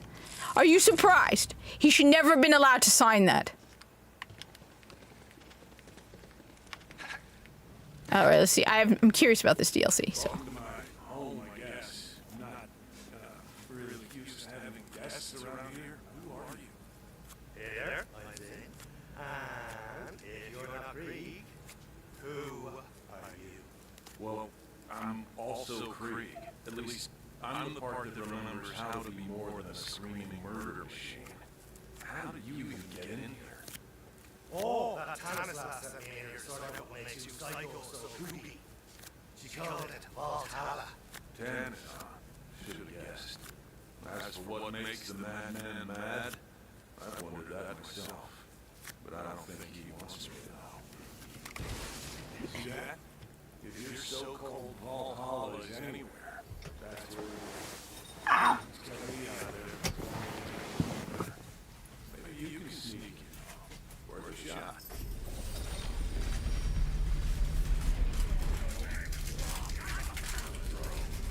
Easy, man.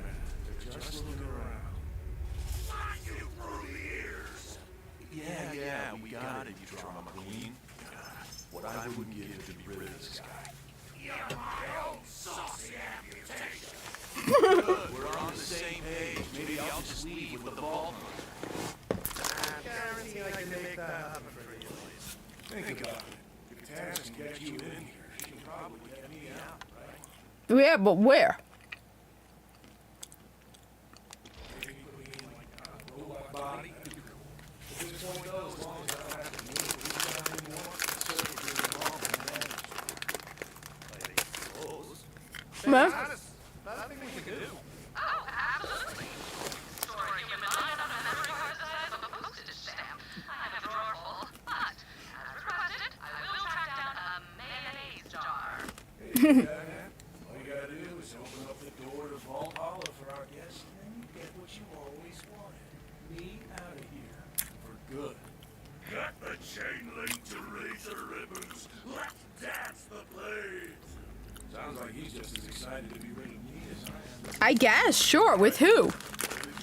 Who do I interview me? I'm born. What do you Oh. mean you lost them? Of course, who am I talking to? Polish the chalice. Shine a spittoon. Mirrors of monsters. Okay. He's saying we gotta go through our brain and find the parts of this statue. We need a buzz axe, a gauntlet, and a mask. The screaming can opener.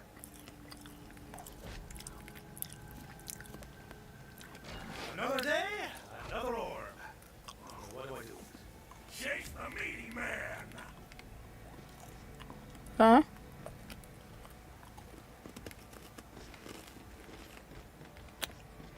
Who do I interview me? I'm born.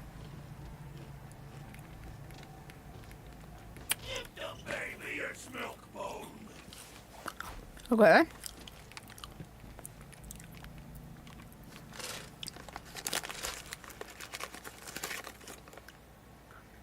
No, I don't remember Mating Gate from 2016. That's too long ago. I don't know. I don't know.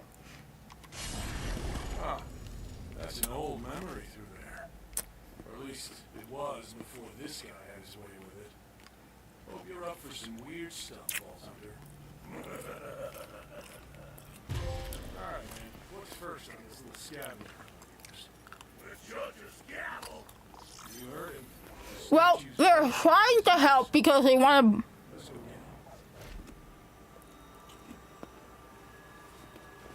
get him. Me? My approach is simple. Shoot everything. I have a very simple approach.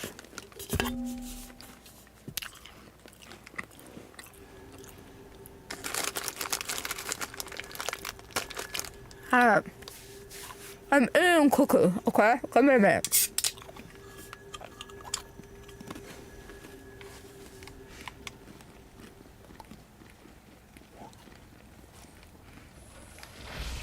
Hey, I remember this.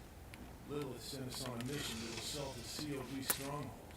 Listen, you're probably in for a pretty violent ride here. You should gear up. There's a chest over there. Check it out. Starting for the butcher's call. He's excited to get that buzz axe. So, I actually want to see if this is good. Because I heard this is actually a good DLC. Not like stupid blood and tentacles. Oh, terrible. Oh my god. We are top. Ooh. Tennis! Just wondered. Did it work excite this crazy bio's noggin? Oh yes, they will remain perfectly functional, so long as you constantly concentrate on unbelieving in their non-impermanent anti-existence, naturally. Okay. I'm not a fan of sniper rifles. I already have all of that. I prefer a compliment, but I will. Alright. In fact, considering the Psycho's fixation on war, I would expect Valhalla to be brimming with all sorts of weaponry. Something to look forward to. Yay. Well, guess we better get to it. Go on, no point in turning back now. Let's find that buzz axe. Glamorous slaughter. Dive into the marrow and lick the wounds. Okay. I understand, Krieg. Well, to be frank, nothing you say makes direct sense. Your speech is erratic and essentially incomprehensible. But what I meant to say is, we are alike in a finite number of ways, which allows me to connect with who you are. We are both comfortable with solitude. We both speak our minds in a way that others may find off-putting. And that concludes the list. To my own surprise, I even find myself admiring you. So I can't sell that. Drop that. Drop that. I don't know, but Who's good right before? I do not understand a word you say, but I do understand you. We bind our bloody hands together for eternity. Well, this looks like a nice place to spend an afternoon. Yay! This is exactly what I was talking about. You are the worst. You're letting our mind go to shambles. Look at this place. It's a mess. But you're for juicy weasels. You and I have very different ideas of fun. Rip the organs from their flesh pockets. There. He's really excited to start looking for that Buzz axe. Let him know when you're ready to go. Okay, well. Fleshhorn! The Fleshhorn must blow! Oh, sure. The flesh horn. Why didn't I think of that? Really, man? Blow the flesh horn? You do know how that sounds, don't you? Oh. Oh, I'm a pooper. Had the Crimson Raiders on a number of missions, but I do not recall them being so meat-centric. Alas, such is the fleeting nature of memory. Did you know that our minds reconstruct our memories each time we recall them? Yes. Like children playing echo phone, whispering messages in Yes. each other's ears. Okay, woman, I know. Memory distorts Of course, I like video games with guns. the mind of a psycho, amplifies that distortion to the nth degree. I have never given up on playing video games with guns. It does not matter whether I live stream it or not. I still play video games. I don't do it. Come on.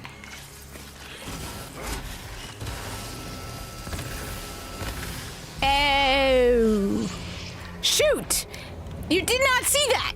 I did not realize how close I was to the edge.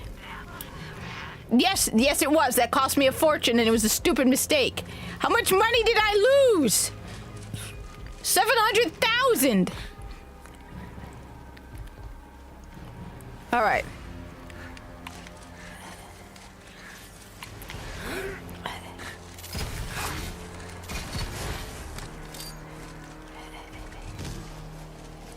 No, I haven't.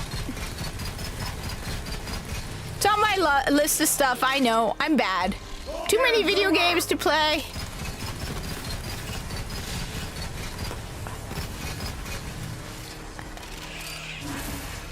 Too many video games to play. So little time, and this DLC will not finish itself. And if there's one thing you gotta love about Borderlands, it is the guns. All right, gotta admit, you know, they do have the guns.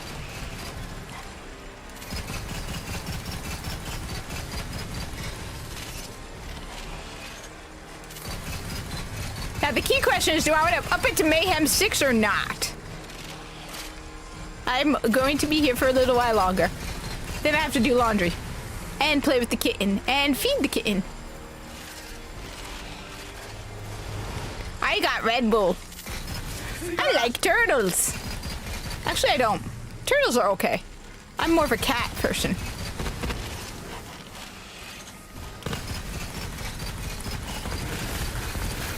So what else has been going on in the wonderful world of gaming and video games?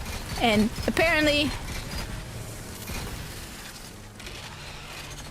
there's a new game, another extraction shooter that's actually better, called Arc Raiders. And Kitten the Kitten, yes. There is, well, I don't know if she's, I figured we count her a kitten until she's a year old, so, no!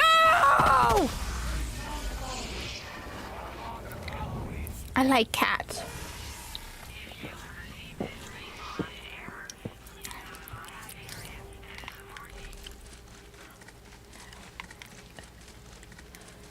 That's 7 million! I am not made out of money. This is bad. I am not happy. How dare you make me fall off the side?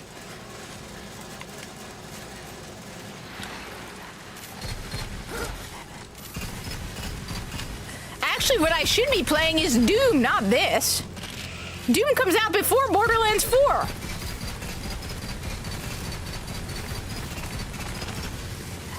Including the original Doom games. Ha! You missed me!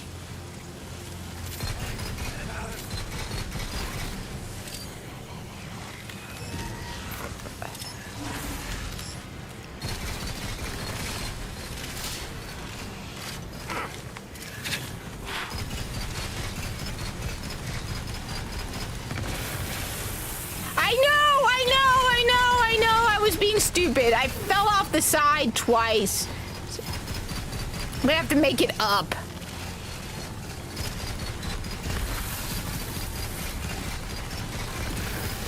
I bet so I can't raise it. Actually, there's a trick to not losing the money. Shut the game off before you die. Then you don't lose the money.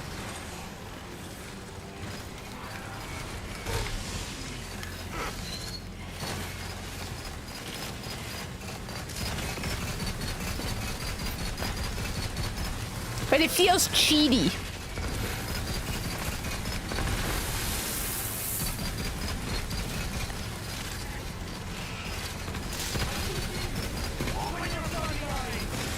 Besides, I really don't need the ridiculous amount of money. I just like to hoard it because I am Corpus. I play all my games like I am Corpus. Oh no, it's 10%. Oh no, it's 10%, so it drops down every time you go. So every time you get, the less money you have, the less you lose when you die. So it's not $7 million every time you die. It's just 7 million because I had 70 million.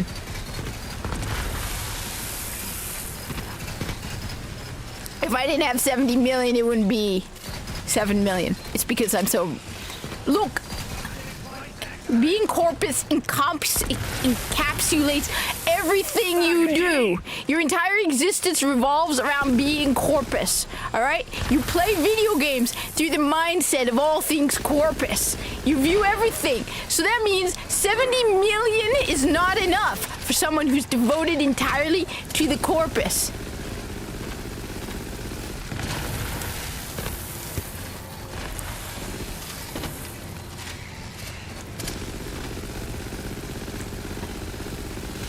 Yeah, that would be a shame, but yeah. It depends on how much you have. Then you get charged.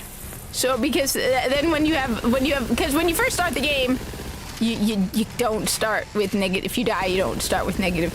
It's like if you have 700, you get charged like 7. Or 70, I mean.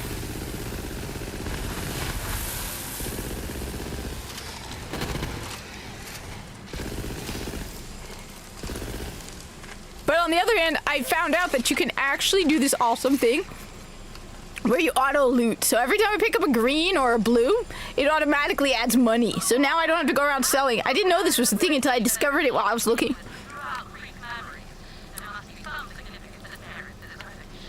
So I should probably do that with the purples too. But see, every time I collect now everything, I get automatic. I did not know this was a thing. This was awesome. So I was going through the menu trying to find the subtitles because I can't find the subtitles, right?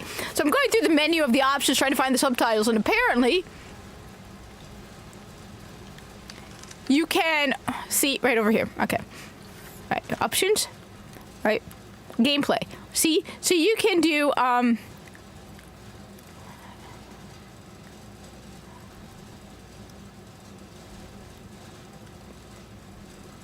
let me try that. See, where is it? Auto sell. So it auto sells. So anything under rare, so blues, greens, and whites automatically auto sell now. So when I collect it, you'll see I get money every time. So that is added to it. So like, basically I like doubled the amount of money I had. I started, I was at like 50 million.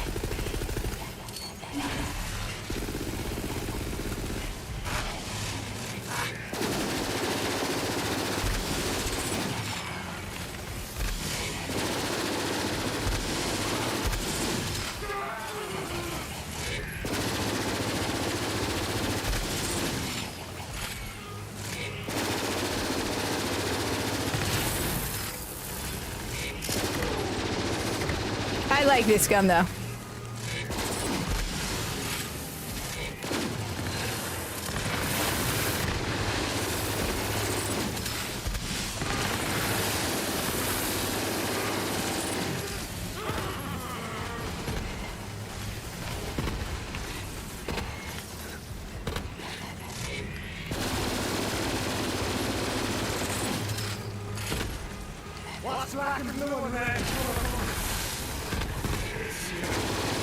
One of the other things is to make sure you have different types of weapons so you can...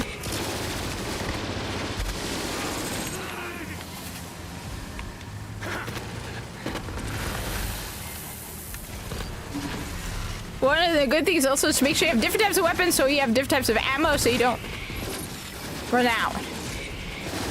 So like if you run out of pistol ammo, then you switch to like the shotgun.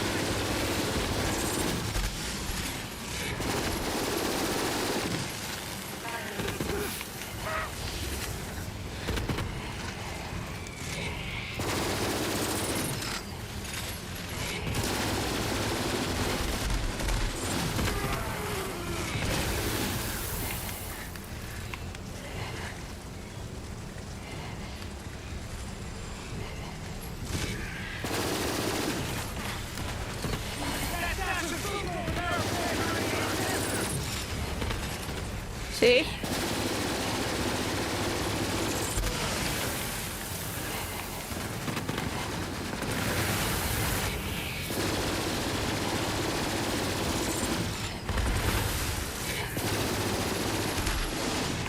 Who did that?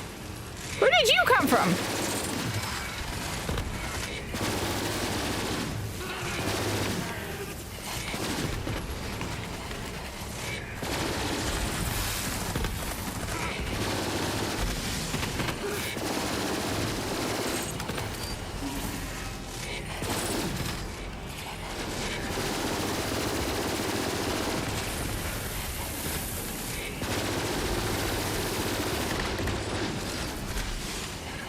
Who did that?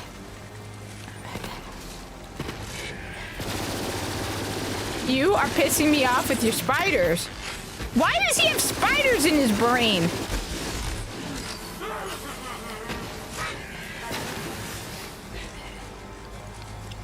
Now the question is, do the element types... I've never really looked into it, but do the... Oh, great. There's nothing for me to kill. So, you wanted to know the cheat, by the way? To be naughty. Okay. This is what you should not do.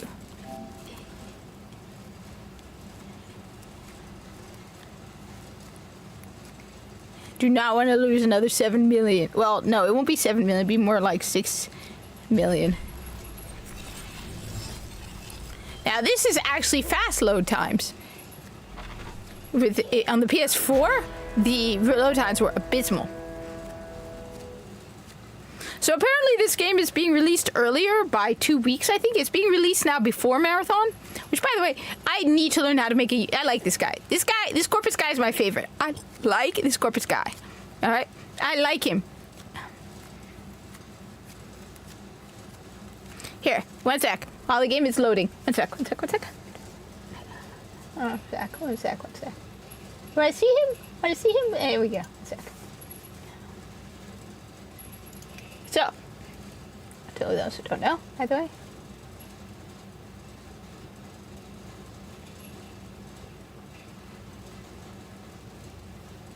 Okay.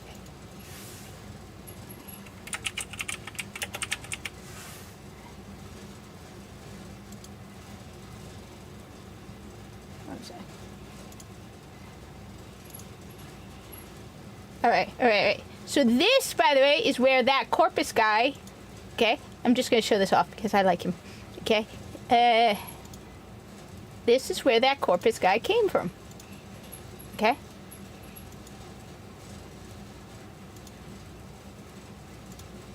This is where he came from, okay?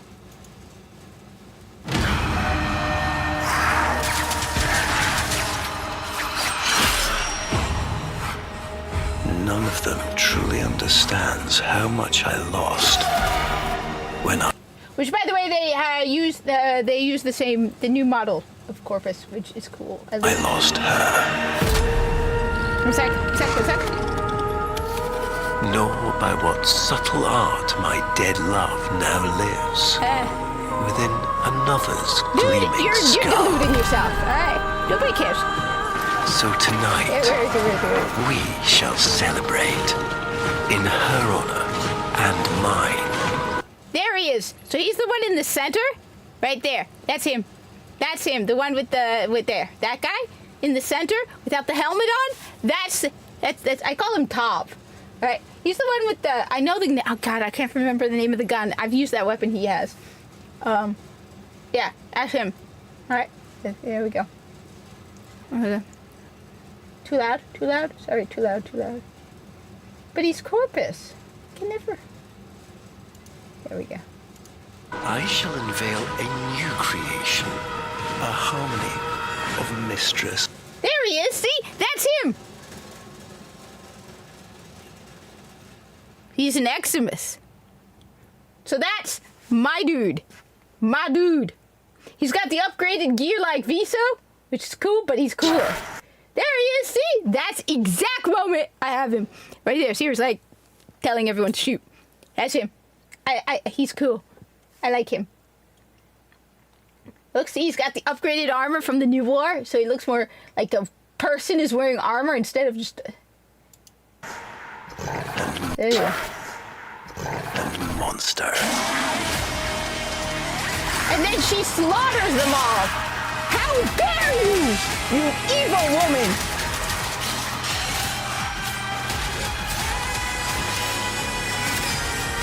Evil!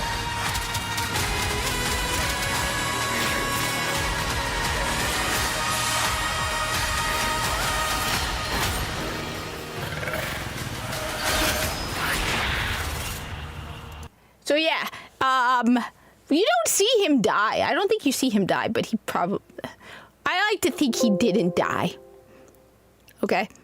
So that's why I put that as a clarification for people, because I do not want people to assume that he is Viso. He is not Viso. Okay? That's important. He's cooler than Viso. He's got more guts than Viso. He's got a cooler gun than Viso. I mean, you see him roll out of the way, so you really don't see him die. There's a point where he rolls out of the way. No, it's not Viso's model. It's not Viso's model either, if you look carefully. All right, here.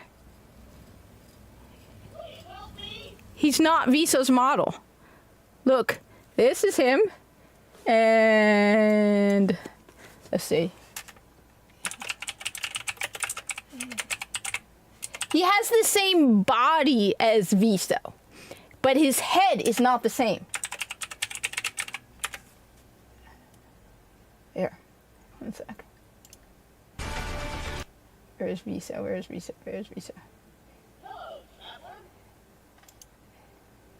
They don't have the same head. He didn't survive it. Viso's dead. Viso is dead. He's not dead. I don't think he's a... No, but his skin color is different. He's paler, and his he has a shadow. He looks like he has a 6 o'clock shadow.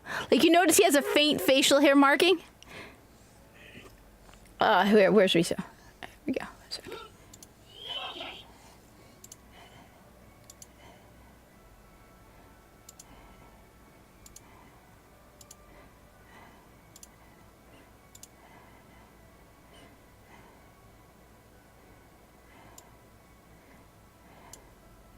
Viso is dark, he's paler than Viso. It's the lighting, so the lighting is different, but his face is different than Viso's. His facial hair he looks like he hasn't shaved. He has like a 5 o'clock shadow. But there's differences, slight differences between them. It's not Viso. Of course the markings are identical. He also has darker circles under his eyes. I mean, yeah, it's probably the lighting, but his face is definitely not the same. Yeah, because we make them shave their eyebrows.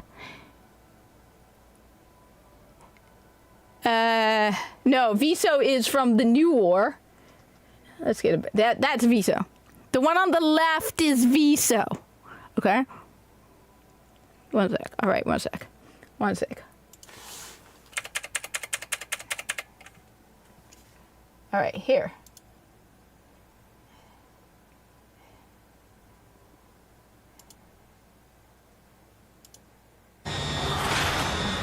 better picture of Viso.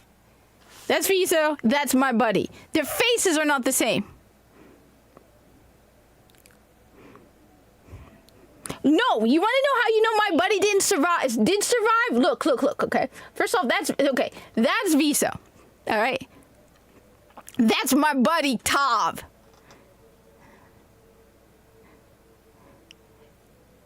Besides, I already had Viso survive an attack with an Excalibur. Viso didn't fight a Korra Prime. Viso survived an Excalibur. Okay? That was my story. Where Viso... And he wasn't an Eximus at the time. This guy is an Eximus. He's an Eximus. Okay? My guy is an Eximus. Like Viso. Viso was not... shouldn't have been... The Shipwreck Survivor? Not sure. One sec. Okay. Okay. 1 sec.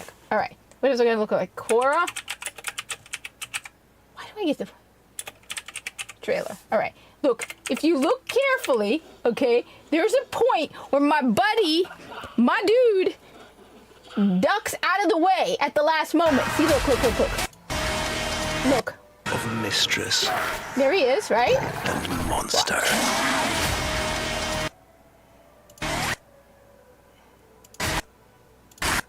There he is. See, there he is. That's him. He's the only one without a helmet on.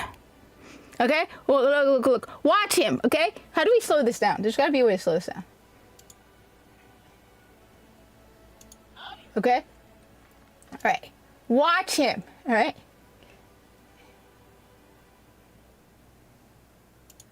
Okay? There he is. Right there. You see him in the corner? Right? Okay, watch. Watch. See, he rolls out of the way. See? Those you see? See? He goes. He yells at them to attack, right? Then watch. Yeah, they have the exact same armor because you make them all wear the same armor. What are you talking about? We're not gonna give them. You wear the same exact thing. Okay, now watch. There he is, right? He's right in the front.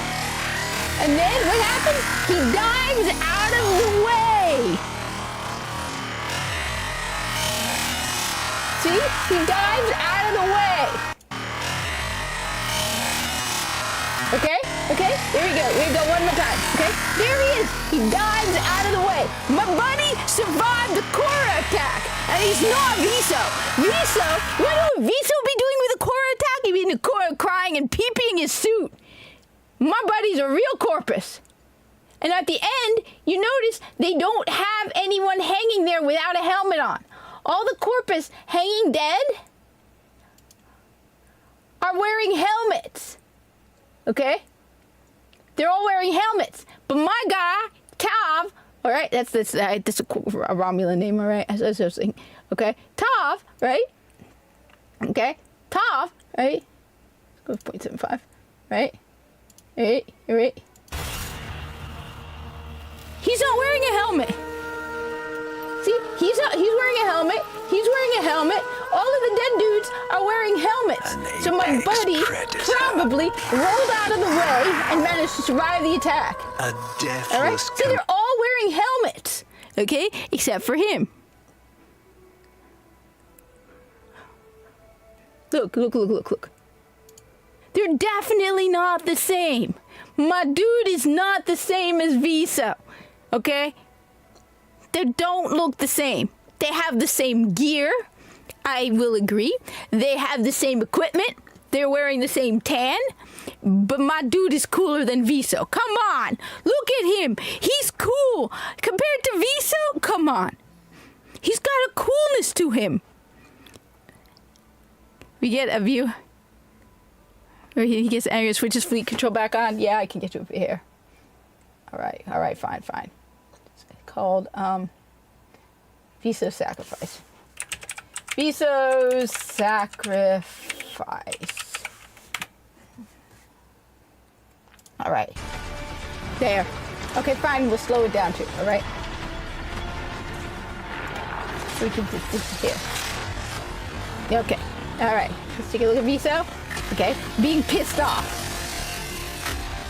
he cannot come close. They could be brothers, yes. They're probably brothers. I mean, they're corpus, right? We genetically modify all of them. We don't care what they look like. Viso was born out of an artificial womb. Tav was born out of an artificial womb. See, he's different. My guy's got darker circles under his eyes. Yeah, they could be brothers, but then that's the whole point. All of the corpus are meant to be as identical as possible. Variety is not allowed. Individuality is not allowed. Get me. All right.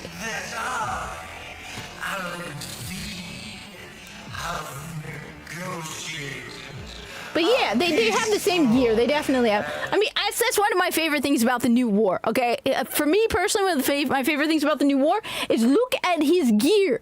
That is just the amount of detail they put into the corpus in the new war is chef's kiss. Okay.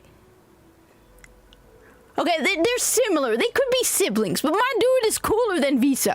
All right, like for example, they added padding here. This looks real.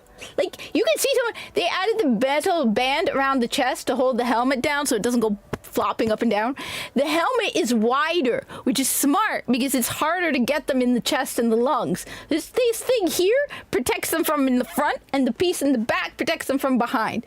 The metal scarring looks just awesome. And he actually is chunkier because there's a human being wearing a suit. But yeah, the lighting does change, but he's still not the same. All right, we did the, come on. My dude is cooler, okay? My dude is cooler, okay? All right? His facial hair is darker, okay? Look, he looks like he has it like around the face. The lighting does make a difference. I won't deny it. But my dude is cooler. I mean, they did this the whole point, all right? Well, they used to skimp on the corpus modeling. And on top of that, one of the things you'll notice is very interesting, right, is the corpus without the helmets are not believable.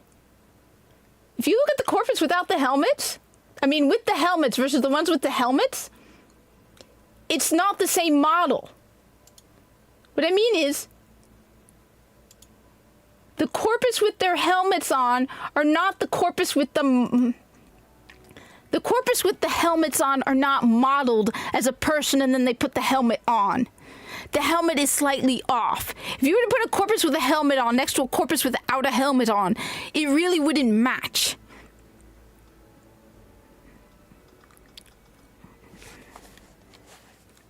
But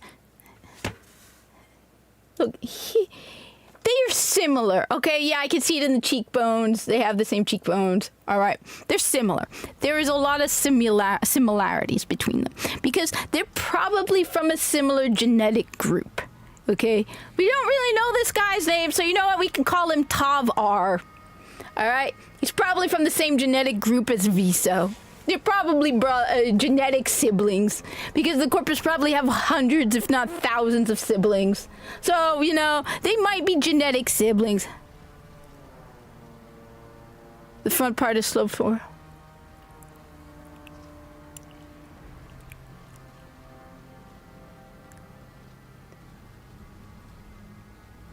I get it, because the front part is sloped forward. Yeah.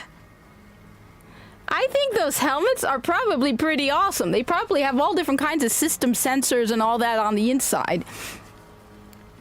And, they probably can scan for life signs and all that other stuff. I mean, their gear, the corpus gear is probably ridiculously awesome. I was talking with Grok about it, and Grok and I both agreed that the corpus gear is probably really awesome. And, like, has a lot of capabilities, including self-medicate. Because the whole point of that stuff is to keep you on your feet, like, for hours on end, right? How do I get rid of this? Because I want to go back to the game. Like, the corpus gear is probably really awesome. It's probably designed so they could be on their feet. It's probably vacuum for space, at least for a short time. And that's one of the reasons why I love what they did with Viso. Because his gear looks phenomenal. I remember watching somebody playing the New War before I could play it, and he's like, Viso looks chunky. No, Viso does not look chunky. In fact, he is very thin. If you look at my dude and, okay, fine, we'll agree they're very similar, right? My dude here, his face is very narrow. Viso isn't chunky. Viso is very thin because his face is very narrow. But that gear, but in order for it to look like he's wearing something, he has to be chunky. No, the old Corpus before the Viso update looked like suits with bodies. Be mindful. I detect the brainwave pattern. By the way, Get me that data, Vault Hunter. By the way, let's see how am I at the... Yeah, I didn't lose my...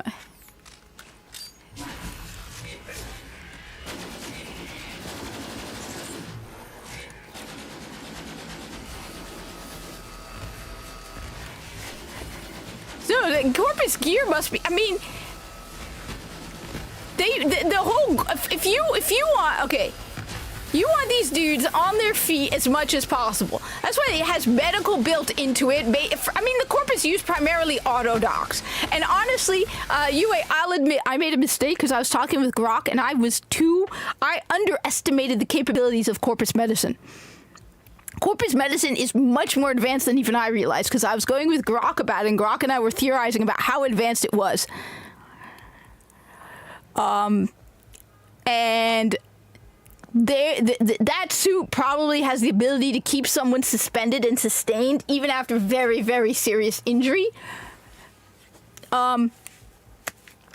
It's probably got nanites built into it, life support stuff into it. That gear is probably worth a huge amount of money.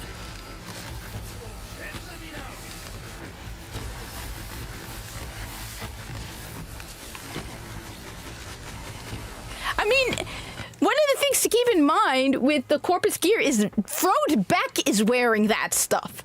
And Frode Beck is the chairman of the board, right? So if Frode Beck is wearing that, it's not because it's fancy or anything. It's like, dude wants to wear something that probably could sustain him, keep him going, and probably has life support built into it. So if Frode Beck is wearing it, he's the chairman of the board.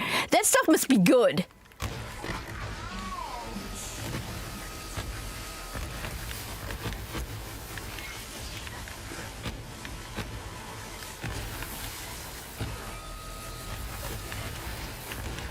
The Corpus has a crazy right. That's how you do it. Yeah, I know because I see them on the Orvalis and on Jupiter, which is one of the other things about Viso is he's not using the Jupiter helmet. If Viso works for Alid V,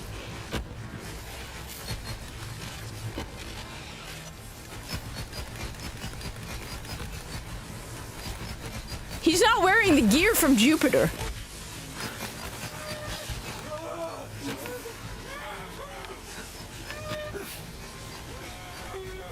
But I could be wrong. I mean, I don't know. Am I wrong? Isn't the Alid V people wearing different helmets? But you see Viso pass other Corpus, and they're wearing helmets like the regular Corpus. Is it... I mean, the one we're using is just the main one that seems to be the almost like default one. My question still is, Yue, what happened to all the Corpus helmets when they freed them from the veil? Like when they were veiled? Because none of the veiled Corpus can wear helmets. So what happened to all those Corpus helmets? And should we be investing in helmets right now?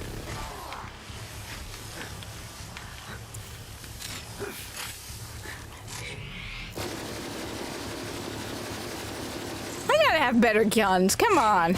I've been using the same gun for all this time.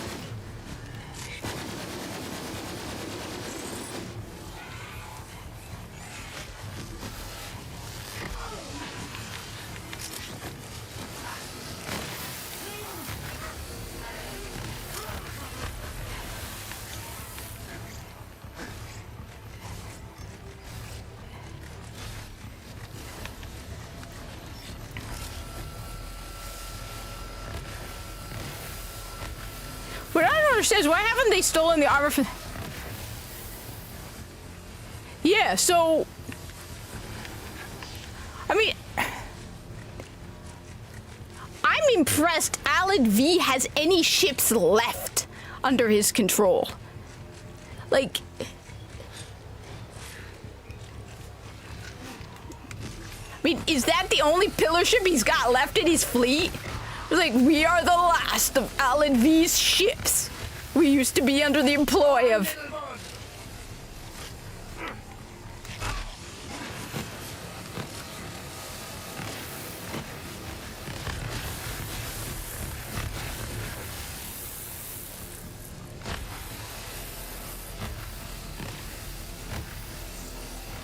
But yeah, so yeah, I just forgot they're called. And then there's the Terra ones. Brain is freezing right now. Look, I don't spend a lot of time. I can't deny. But the thing is, okay, well, first off, I don't remember all the names of the corpus because I'll admit I don't fight the corpus very often, so that's a problem. I haven't fought corpus in a while because I avoid fighting corpus. You gotta admit, I'll agree, he is a resourceful, but on top of that, though, he got tricked into supporting the sentience. Dude didn't know he was supporting the sentience. Like, he didn't even know it. He got caught forced into a corner. Like, he didn't even realize he was supporting the sentience. Like, really, Alan? Really? Really, dude?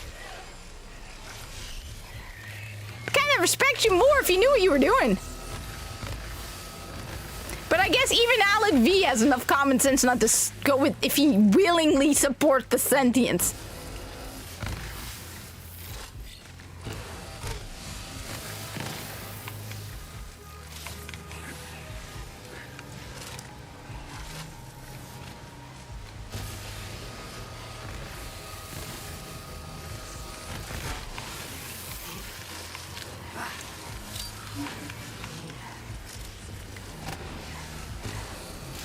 I need better weapons. I need better weapons. I just don't understand the people who like him.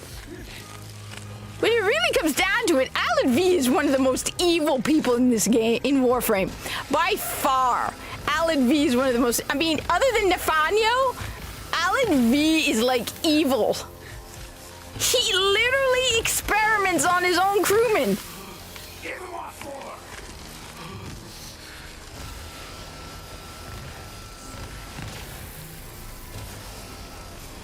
There's only types with the basic. There are only 8 types of corpus with the basic helmet crewman, elite crewman, prod crewman, yeah, Detron crewman, corpus warden, power carrier, corpus tech, and sniper crewman. I said, if you look at my stats, I posted them earlier, a couple days ago. I'm at like 50,000 killed corpus, and I'm at over 330, like 350,000 Grineer. So I have not, like, even when I go to the Orb Valis, it's usually something like, I'm mining. Or fishing. I will actually avoid the corpus on the Orb Valis. I have done the index, but to me the index is you're not killing them. It's like a competition. Because you keep fighting the same people, so I don't think you're killing corpus in the index. So I don't go after the corpus on the index. But if they can go back and rework Vor, I say rework Viso into an Eximus. And make him at least a little less cowardly. Come on, he's one of us. Stop making corpus look stupid.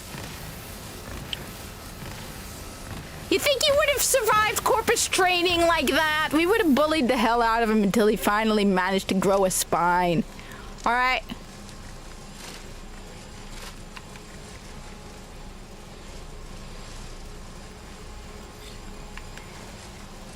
Yeah, they have 1 or 2. It's not that big deal. I'm not too.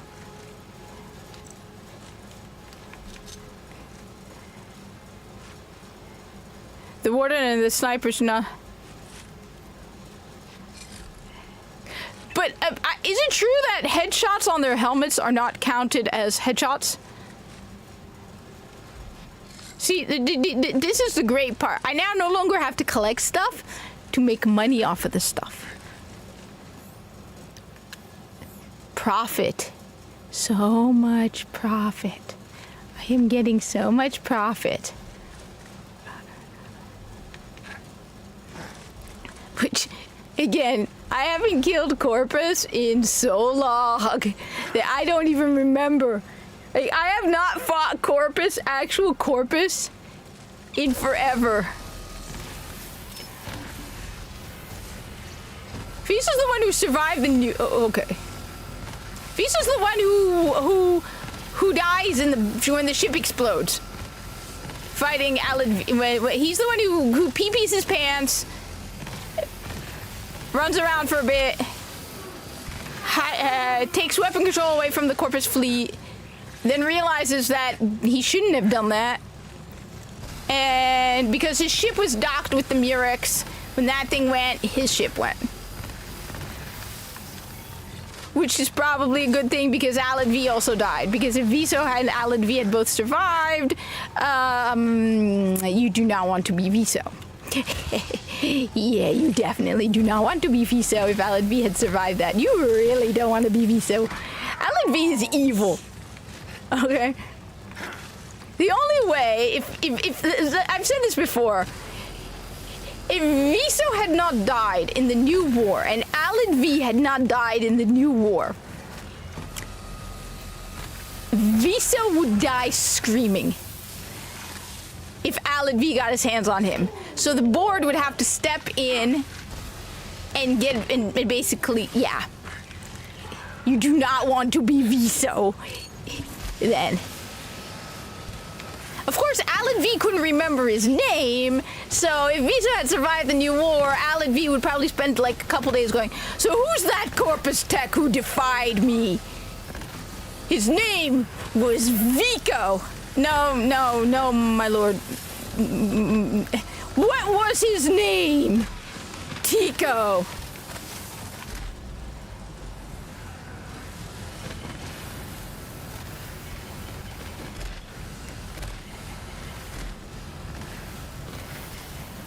Oh, come on! Alright, I'm doing it again because I really just don't want to lose money. What was his name? His name was Tiso. My lord, we do not have somebody named Tiso working for us. No, that's one of my characters. No, that's one of my characters. That's not Viso. Viso, we don't know much about Viso other than, no, that's mine. That's my character. That's my character. No, Viso, that's mine. That's not Viso. Viso is not my character. I added a little detail to Viso to make it, because I wanted to explain how Viso ended up with an Eximus mark. Because the Eximus mark is for the elite crewman, not somebody sitting in an elevator peeing his pants. So it was like, how the hell did Viso end up with an Eximus mark? So my theory was there was a sabotage mission, which we have in the game, a sabotage mission, and a Warframe, specifically an Excalibur, comes on the ship and tries to blow up the ship. And Viso, realizing that if he did not get his butt down there, his ship would blow up with everybody on it, gets down there and prevents the ship from blowing up, but in the process gets run through with a sword by the Eximus and survives it only because he was found in time. And honestly, actually, when it comes down to it, Viso probably would have survived because Corpus gear would have kept him alive. And that's why he earned the Eximus mark, because he saved the ship from blowing up. That's the only thing I can think of for an engineer. No, Tiket. Tico was the Hannibal Smith of the Corpus. So he has an elite band of Corpus who work for Frode Beck. Which, by the way, I actually made them work for Frode Beck because I wanted it so that if they ever met Viso, if he didn't die in the New War, they'd be like, you are Alad V scum. compared to us. Look, when I okay, all right, fine. When I created Tico, Vico, Tiso, and crew, okay, my initial goal, because of Shadow, was to upscale Viso on everything. So when you look at it, every single one of them is better than Viso. Why? Because I was me and Shadow back and forth. So every time I'm like, see, Tico's cooler than Viso. And Shadow would be like, no, he's not. So Tico is a commander in the Corpus. His name is Commander Shad Tico. He works for Frode Beck because Frode Beck is the chairman of the board. So any low-ranked dude who works for Alad V cannot compare to Commander Tico because Viso works for Alad V. So Tico works for, of course, the chairman of the board himself, Frode Beck. Okay, he's a commander and a officer, so a high-ranked officer. He's also first officer of his ship, right under the captain. His name is Shad Tico, so he has a first name and a second name, right? He's well-trained elite crewman, so he wears the dark blue versus Viso's tan. And he is like the Hannibal Smith of the Corpus. So people know of him because of his ability to think outside of the box and to do and basically do those missions that are left for the most elite of the Corpus. Because of course, I wanted my Corpus to be cooler than Viso. On top of that, Shad Tico, during the New War, was at the battle in the Vale Proxima, but his smart thinking was so good.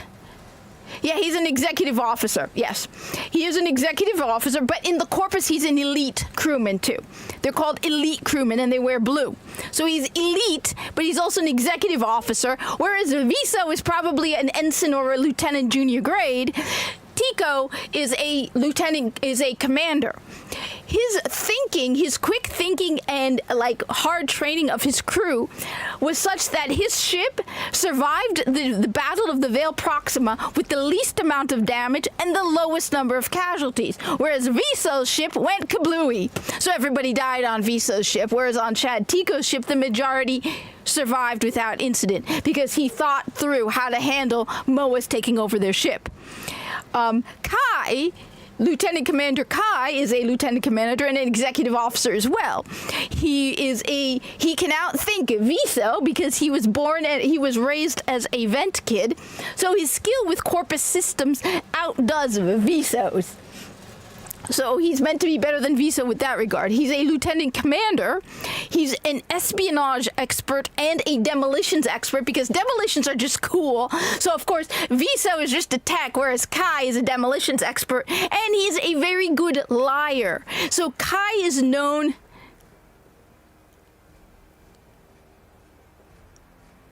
Okay, that's cool. Now that is ridiculously cool. So Kai is known for being a liar. He can lie his way out of anything. Kai is such a good liar that he convinced half his ship that he was the illegitimate son of Alad V. Till finally Tico was like, Kai, just cut it out. He will lie his way. He will lie for the sake of lying, just because he enjoys driving people absolutely just nuts through that. Kai's first run-in with the Corpus was when he was a child on the Orb Valis, and he fell off his K drive and broke his leg.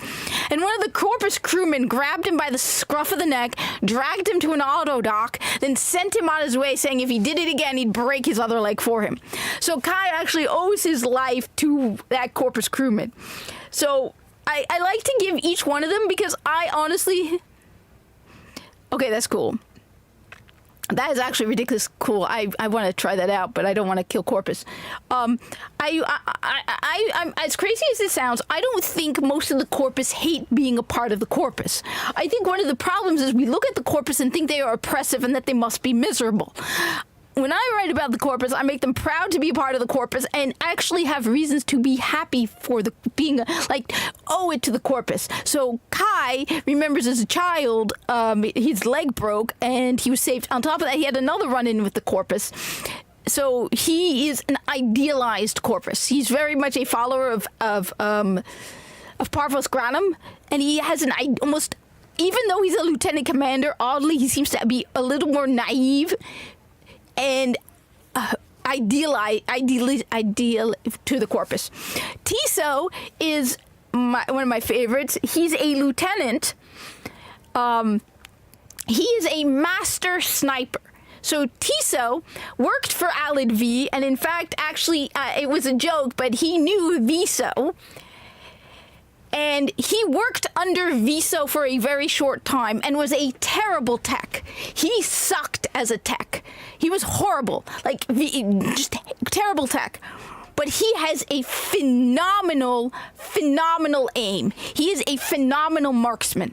And so even when he was working under Alad V, he would take bets on his skills as a sniper. Now, the thing is, even though he naturally has a talent towards good aim and being a marksman, he also works really hard to keep it up. He knows about weapons, so he's very bad with engines and engineering of that kind. But if you ask Tiso, he has an encyclopedic knowledge of all the weapons, of the Grineer, of the Corpus. Any weapon he can get his hands on, Tiso will use it, take it apart, learn how to fix it. This is the guy who will use Grineer weapons. Anything he can get his hands on, he loves any kind of weapon. He is their weapons master. On top of that, Tiso is secretly the author of what is called the Corpus Commando series. The Corpus Commando series are basically you would call it propaganda, except it's not propaganda. It is sheer fun. It is popcorn level fun. It is idealized Corpus, with the books being based like the Corpus leadership love the Corpus Commando series because they come across as propaganda. Every Corpus loves them. People who aren't Corpus love them. They are popcorn books of action, adventure, and Corpus heroics. They idealize the Corpus to a degree that is probably over the top, but sometimes you like that fun fiction that's just over the top. The thing is, nobody knows that Tiso is the author. He takes the missions from his own life, like his own experiences working under Shad Tico, and puts them into novels. And they are ridiculously popular. I even joked that at one point Nora Knightley would be like, it's like another night in the Origin system, and the Corpus Commando, the newest Corpus Commando book has come out, so I will bid you good night as I go and read it. Everybody loves the Corpus Commando books. Okay, they are meant to be over the top, ridiculously idealizing and making the Corpus look ridiculously good, but they're so much fun and they're so ridiculously good that everyone loves them. So they're just like Corpus to an extreme. They're like Corpus like to the most. It's I had all these titles done for the Corpus Commando books where they're like Never Say Bankruptcy and In the Name of the Corpus and all of that stuff. So that is Tiso. Tiso was born in the Corpus. He does not use the Latron. The Latron is the one used by snipers. I think it's the Latron. He used the Snipertron, and he has won competitions. You see, one of the things that Frode Beck is most proud of is the fact that he bought out Tiso's contract from Alad V for dirt cheap, because Alad V only knew Tiso. The people he worked with only really knew of him as a bad tech, But Frode Beck found out through Tico that Tiso was a phenomenal sniper. So for a ridiculously low price, he got one of the Origin system's best snipers. Like, Tiso will compete in sniping competitions, and he is regarded as one of the top snipers in the Corpus. But that is because not only is he talented in sniping, he also works ridiculously hard. Like, when he is not on missions, he is constantly practicing and improving his skill. Like I said, this is someone who will find who because he's so good with weapons and because of Kai's intelligence, Kai gets him everything. Like, this is someone who has Grineer weapons because he's also ridiculously wealthy. People just don't know it, but he's ridiculously wealthy.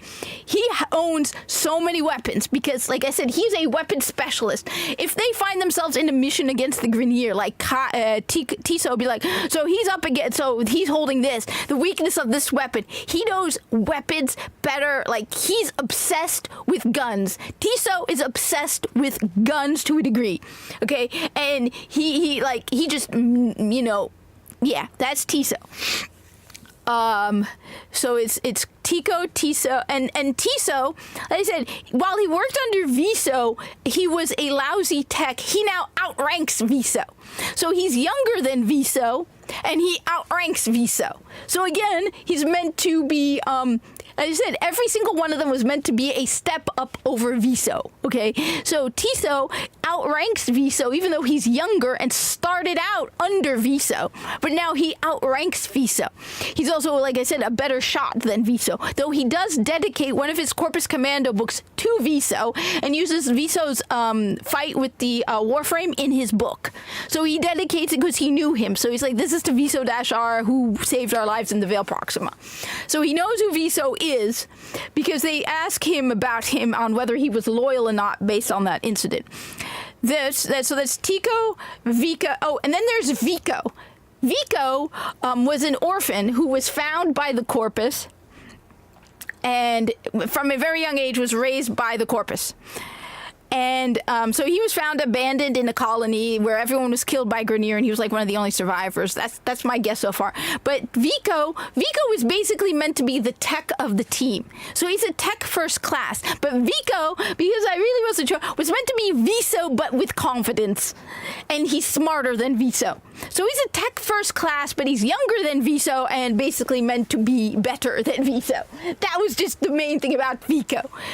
I really didn't develop enough about Vico yet. I really need to sit down and really develop Vico. I know Vico, like I said, Vico was, because I knew that Tico would need a tech in his team because he has he's like the A team, right? He's got his like Corpus A team. So he needed a tech in his team. So that would primarily be Vico.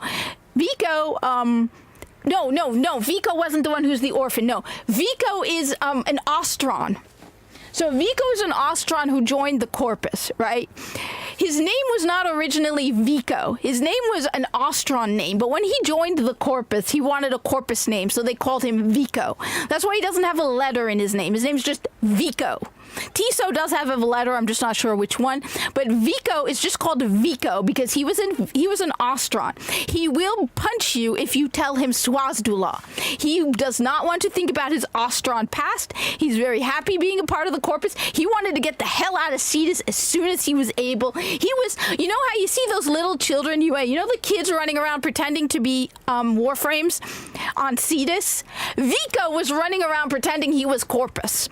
He would hang out with the Corpus who come to Cetus to sell, asking them about the Corpus and learning how to speak Corpus. This is someone who was following the Corpus around from the moment he could walk. He wanted to be a part of the Corpus as soon as he was able, and the moment he could sign up for the Corpus, he was immediately a part of the Corpus. So Vico is like over the top extreme loyal to the Corpus, almost like how sometimes converts can be like over the top at times. He is like convert Corpus. He's like just the Corpus can do no wrongs in the eyes of Vico, and he just loves being a part of the Corpus. But he's also meant to be the smarter, better looking like higher ranked. Well, he's not higher ranked. Technically Vico is higher rank because he became tech first class before Viso did at a younger age. So he's slightly, when what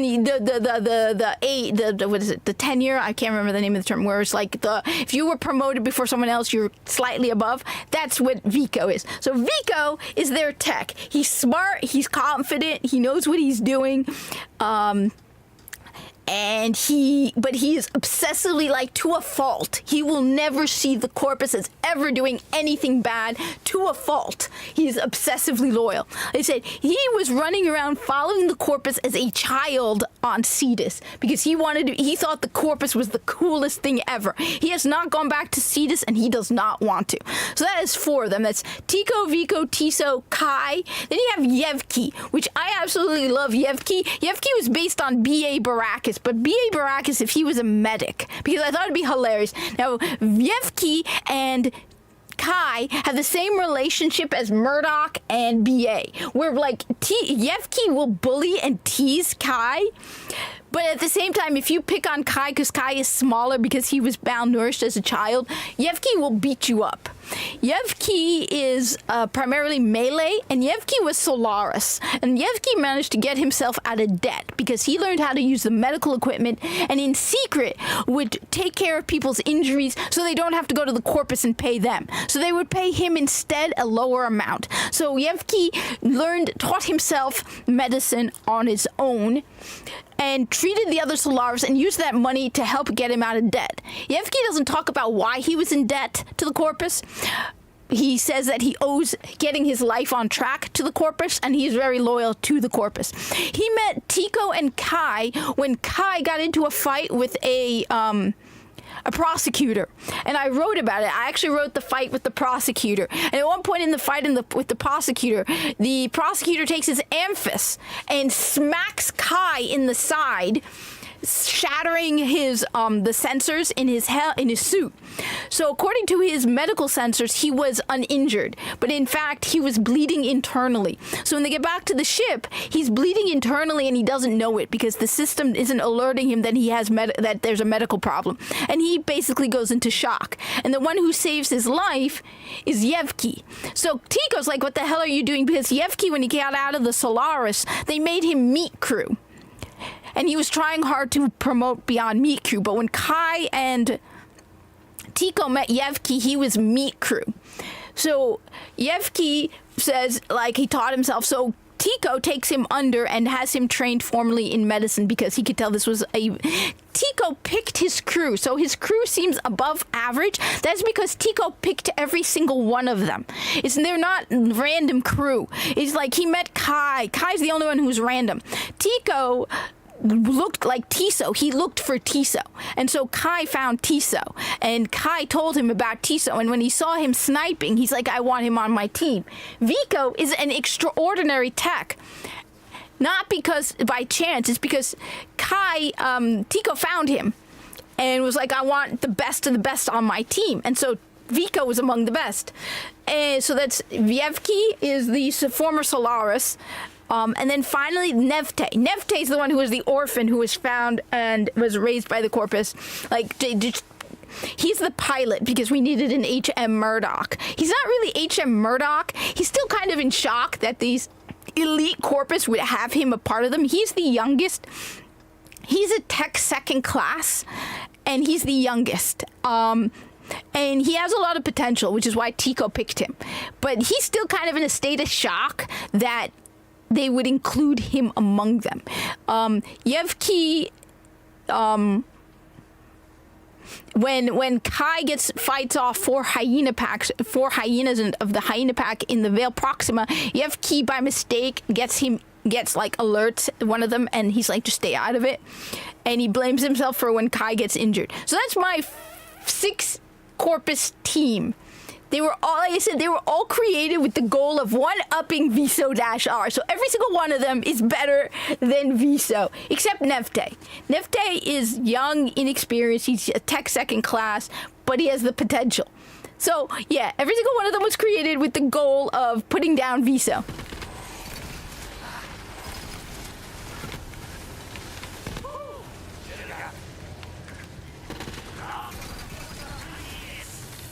So that's them.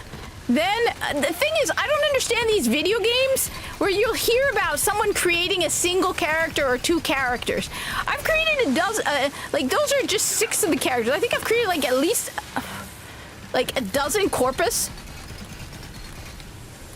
I mean, Vico needs more work. I'll say that. Vico being just a smarter, more confident Viso doesn't work.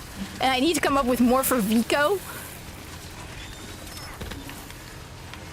But I don't understand these people where they're like, "I made Tosh." Oh, okay, that's it? You created Tosh.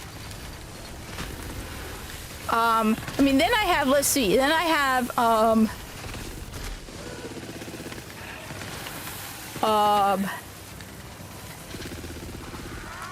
Tezen Toring is one of my favorites. Tezen Toring was the chief medical officer on Viso's ship. He's dead. He died in the New War on Viso's ship when Viso blew it up. Tezen was cool because Tezen is over 1,000 years old. So Tezen is like old school Corpus. He started out as a tech. His grandparents probably served in the Old War and were like original Corpus. So like he has connections to old school, like he can basically connect his family back to the original Corpus.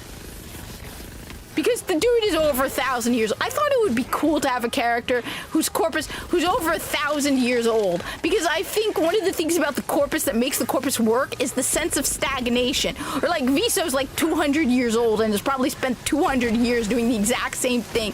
And he's living in space and time just doesn't pass for you. When there's no sunrise, sunset, and you're doing the exact same thing every day, the only time that I think that marks passage of time is probably every time they get their paycheck. So they lose track of time. And so this idea of this 1,000, well, I think he was 1,200 years old, Corpus doctor, who started out as a tech, who had no idea about, like, the world, like, just, he probably forgets at times how old he is. I think of medics as being kind of lower down in the totem pole of the Corpus because engineers are probably more valuable now. But he made it to tech first class, and then the shortage of medics made it so that he ended up in medical. He's reached the point where he's like in stagnation. People are like, why hasn't he? It's like he doesn't even bother anymore. It's just like, you know, you get used to doing the same thing over and over, and Tezin is in a state of stagnation. He's the chief medical officer, and oddly, I love it when characters kind of create themselves. So I had a whole history for Tezin. And he and Viso get along. I don't know why, but just something about the two of them, the old medic and the young tech. So, that's Tezin. Viso's boss. I hope so. I hope things are good. I'm just babbling about my characters, which I'm sure nobody really cares about, but I don't understand this, like, I'm not good at world building. That's my problem. It's like, I can't world build. I can create characters. But world building is not my thing. So that's Tezin Toring. His name is Tezin Toring. And he's a 1,200-year-old Corpus who can tie his connections all the way back to, like, Parvos Granum. He's very wealthy, but not ridiculously so, but he's on a level where, like, he just, you know, when, like, you're doing the same thing day in and day out, and you get caught up in that cycle. He's also likes being a medical teacher, so he's very good as a teacher of medicine. Corpus medicine, which is ridiculously advanced. As Tezin, Viso's boss was based on Ben Sisko from Deep Space Nine. His name was Zisko, Xisko. He was a go-getter who, when the Warframe attacked the ship, was on the bridge because the ship that Viso was working on was looking for a first officer. And they wanted to promote someone from within the he was trying to get promoted, basically. And he was spending more time on the bridge and less time in engineering than he should be. He's good friends with the chief medical officer, Tezin. The two of them like to have competitions between engineering and medicine all the time. The medical department and the engineering department, which Viso would often get dragged into, as well as other crewmen. So I had a whole bunch of other crewmen who would also get dragged into it as well, where they'd be like, medical versus engineering. And it would, yeah. So that was, he was meant to be, but he's a good leader. He's a good head of engineering. Like I said, he was based on Sisko. Let's see what else. Then there was Jal Taro, was Ket Taro's father. Jal Taro was meant to be a... no. Jal Taro was a... okay, so... I'm probably driving people nuts with my whole crazy stories. Okay, so... I wanted to create a child prodigy because I felt like nobody can do it accurately, so I wanted to do it accurately. So the thing is, I'm still debating whether I'll keep him in medicine or move him into engineering, because honestly, medicine and the Corpus, maybe he does both, like a mix of them, because medicine and the Corpus is probably closer to engineering. So his name was Ket Taro, and I wanted his oddities to be explained by him having a crazy father. So I got the idea of Taket Taro in a conversation between Viso and Tezen, where Viso is asking him about the kid. Yeah, he's a prodigy. So Viso is asking Tezen, and Tezen turns to him and says, "That's Mad Captain Taro's boy." Because I wanted somebody who was basically like ruthless to the point where like everyone knows who Mad Captain Taro is, because he's known for having like slaughtered 1 million Grineer. I wanted somebody who was so broken and just enjoyed going after Grineer. So his name is Jal Taro.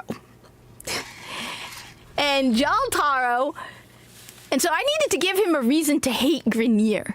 Okay, he's based on Kratos.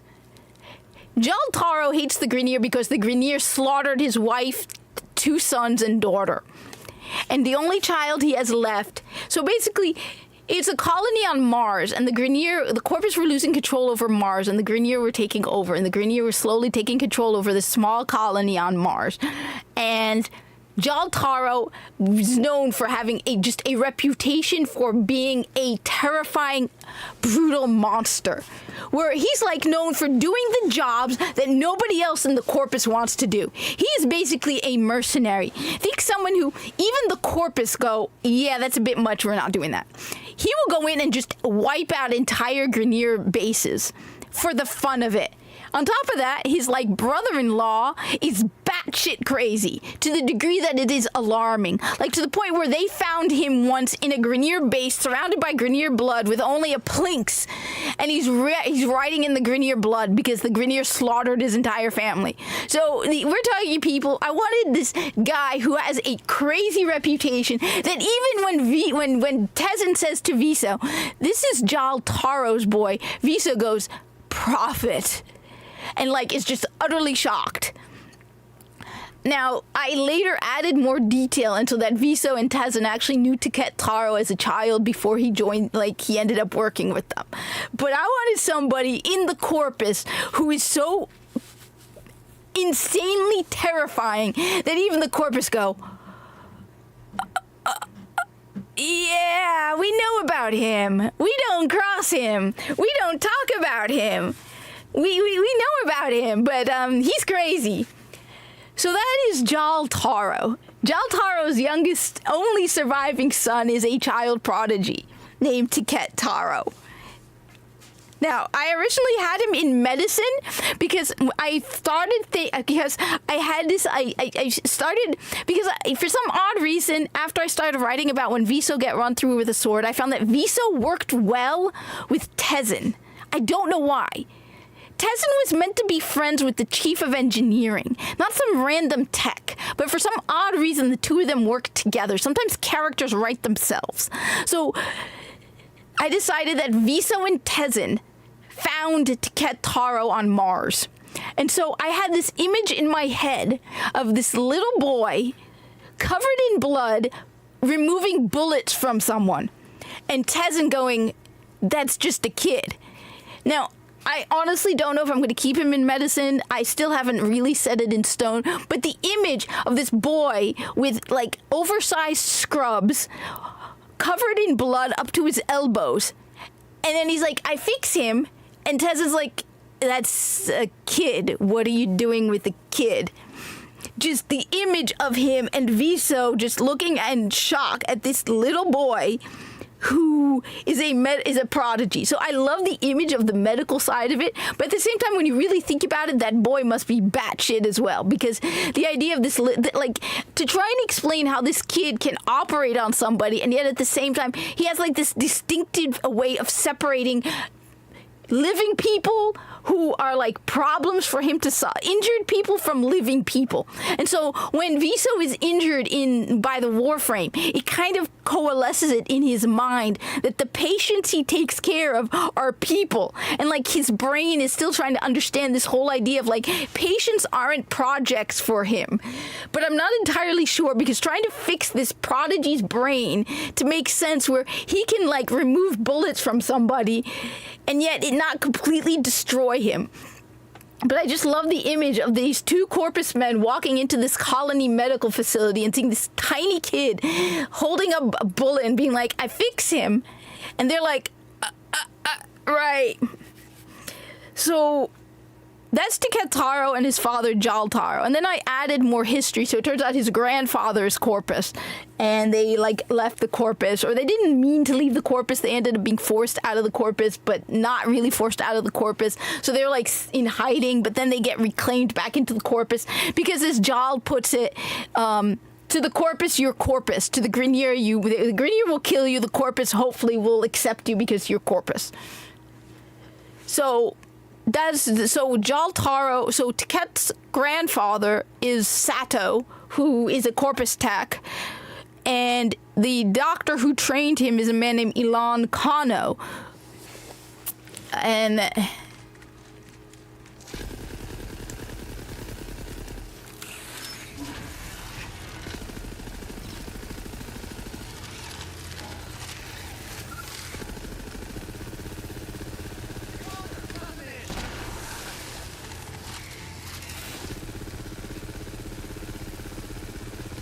this is too... I'm not doing enough damage with these weapons. Oh my god! Who's doing that?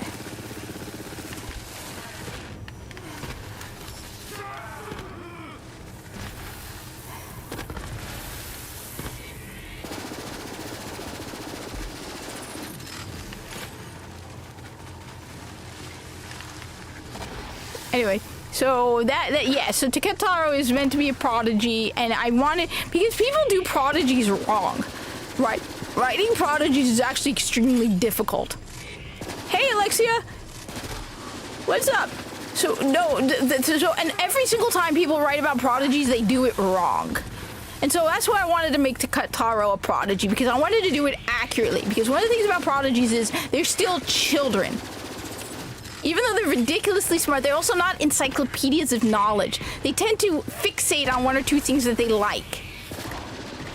They're not like Taketaro absolutely 100% sucks in like economics, for example. His writing skills and language skills leave much to be desired. He hates economics, which is funny because he's Corpus. So he gets caught up in the engineering and science of things and doesn't understand.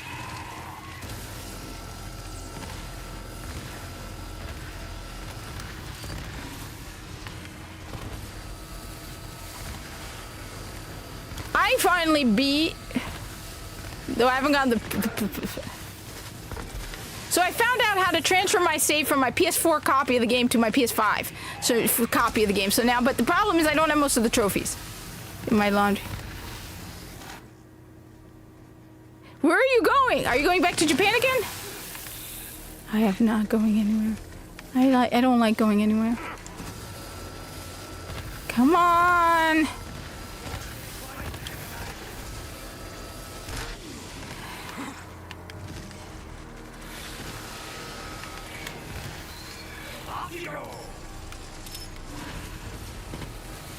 I'm just babbling about my characters. If you guys want me to shut up about them.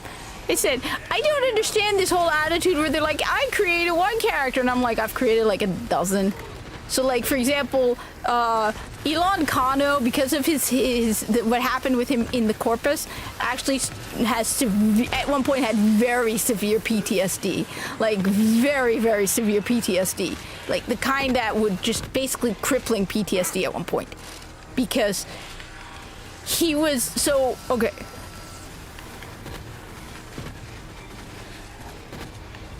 You need to remind. You had mentioned it, but I didn't remember because, need to remind me. No, so what happened is Alan V funded illegal experimentation, where he worked with transference on Corpus crewmen to put their minds into MOAs.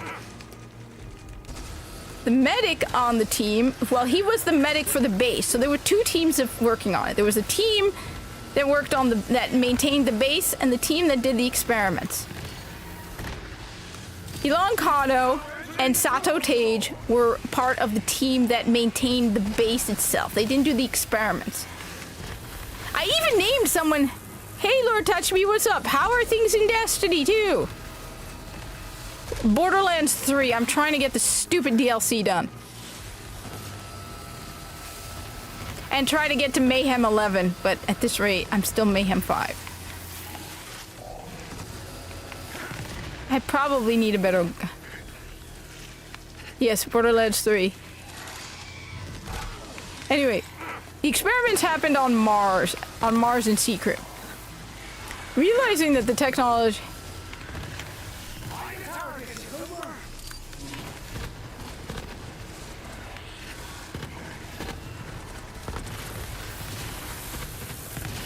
by the way, the Krieg one.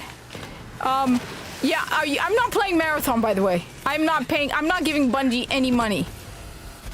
I don't trust Bungie with Marathon. I'm flat out saying we should boycott Marathon. After everything it went, oh my god. This is the Krieg one. But I'm not doing enough.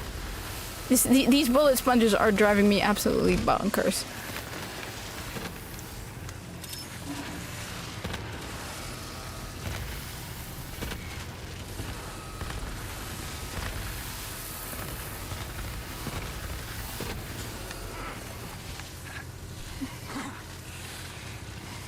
I finally finished the wedding one. At least I still have side stuff I need to do in the wedding one, but honestly, I just got tired of the wedding one. Yeah, I'm not doing enough damage. Yeah, I'm not doing it. Oh my god!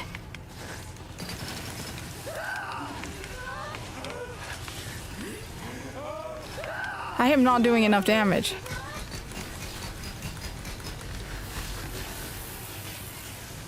Look at this. Yeah, I'm not doing enough damage.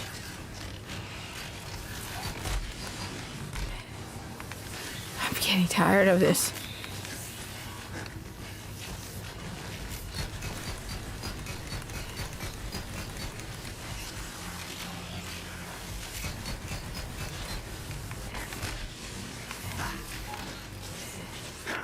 No, but it's like, screw you, Bungie. You made Marathon at the expense of all the people who played Destiny. Okay? You made that game with the money you got from Destiny people. You ruined Destiny to make Marathon, and then you think that and then you have... I'm sorry. This is the one thing that especially pisses me off about the whole thing. If all these people going, well, it looks like a good... No. Screw you. Any one of you Bungie shills who's like, oh, but we should, no. Judge the game. No, you idiots. This is the game that they made, not for us, that they sacrificed Destiny 2 for.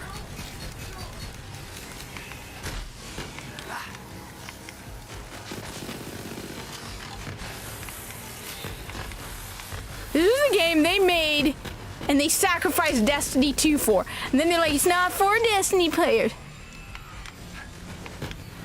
Are you seeing this? Open your bloody eyes!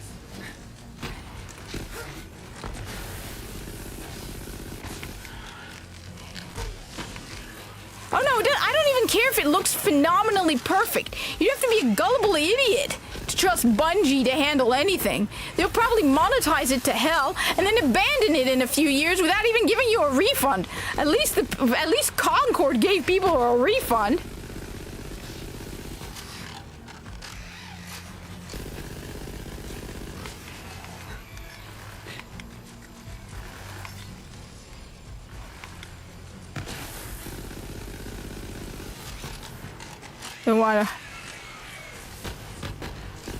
Yes, but they destroyed Destiny 2 to make this stupid game. And the thing is, no, you're right, Alexia, but at the same time, right? But at the same time, you want to know, if you remember Wayfinder? Right? The only reason I had any interest in Wayfinder was because it was similar to Warframe and it was published by DE. They should never have made Marathon, right? They should have made Destiny 3. Or they should have remastered Destiny. Or they should have made Marathon a first-person shooter. Not an extraction shooter. I really hate Bungie right now for what they are doing. And and it pisses me off, and it shouldn't. The people who are like, oh, well, we should judge this game. You idiots, no matter how good a game, right? No matter how good a game Marathon looks, right? It's made by Bungie. You have to be really dumb to trust Bungie at this point. Like, seriously, who in their right mind would trust Bungie?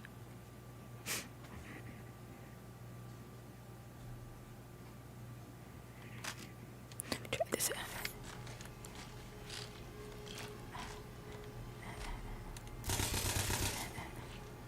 I find it. Yeah. Yeah. Oh no, you're right. Yeah. No, you're right.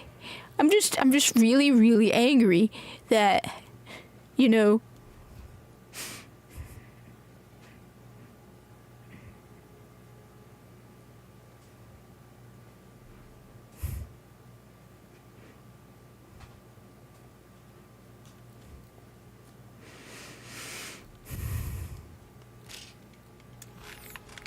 that they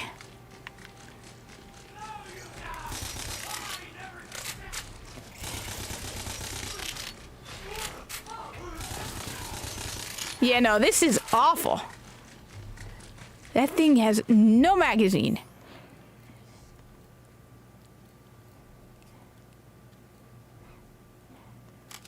You do not want an SMG with 18 bullets.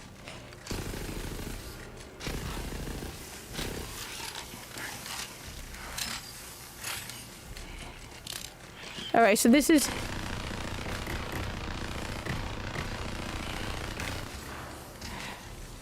I don't like...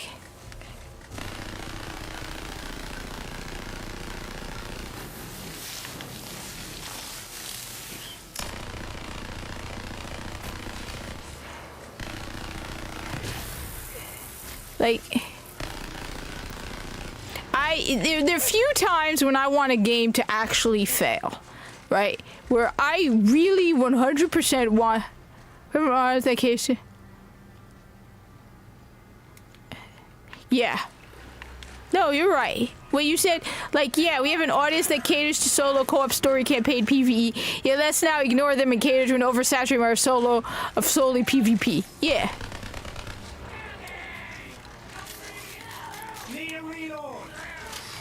Like, I am so angry with them. And it pisses me off that people are actually like, oh, well, we should consider this. After what Bungie did to Destiny 2, you have to be completely off your rocker.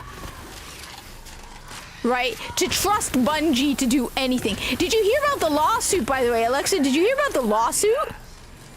Because karma is for Bungie. Did you hear? It's hilarious. So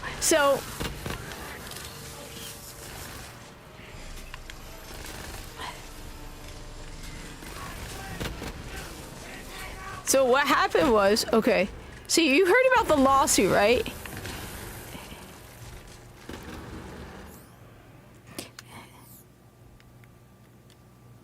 So somebody is actually suing Bungie, right?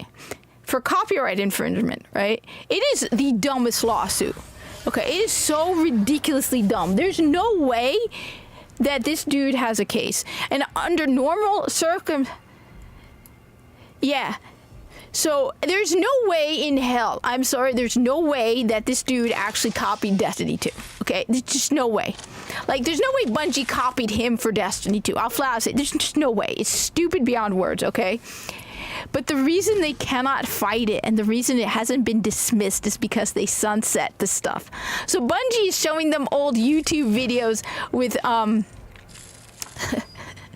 right? With YouTube videos with footage of the Red War campaign. But the problem is, the judge is saying that's not the original content. And they cannot play the Red War campaign. So No, I think it was apparently posted online. I don't know the details, but apparently, like I said, the dude, I don't know the full details. All I know is this guy, right? Everyone looked at the case and went, "There's no way this guy has a case," right? Everyone who looked at it went, yeah. Everyone looked at it and went, "This guy doesn't have a case." The problem is Bungie can't disprove it because the judge is saying you have to have the original content, and they don't have the original content playable because. Apparently, when they did stuff to the game engine, they can't play Destiny 2. They can't play the Red War campaign. So all they can do is show them YouTube videos.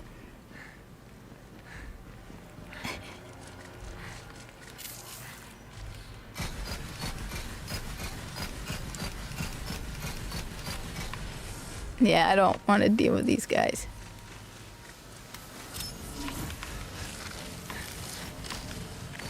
And so it's like sunsetting the game actually screwed them over.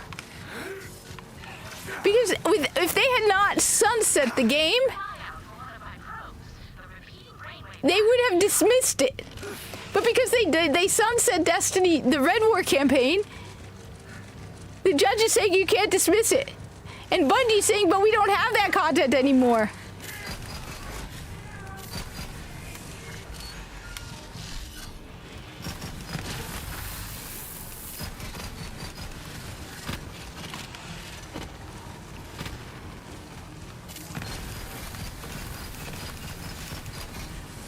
You want to know how you get me?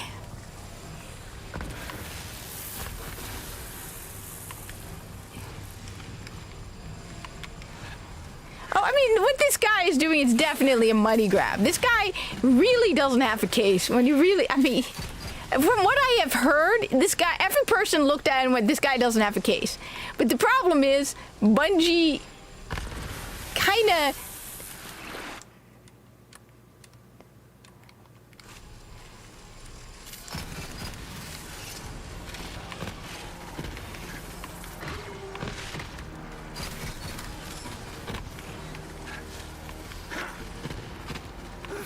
And so yes, I do know.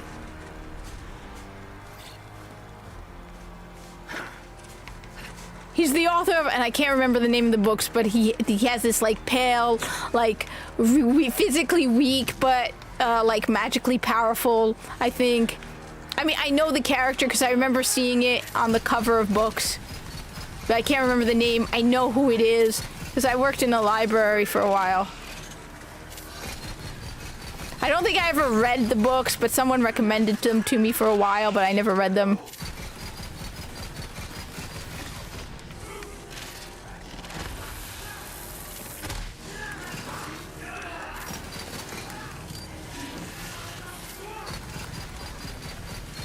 I mean, when it really comes down to it, this guy does not have a case.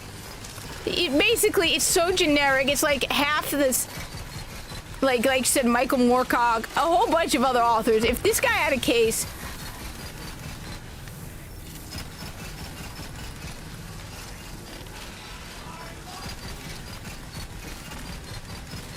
But apparently, because they can't prove it, because they don't have the...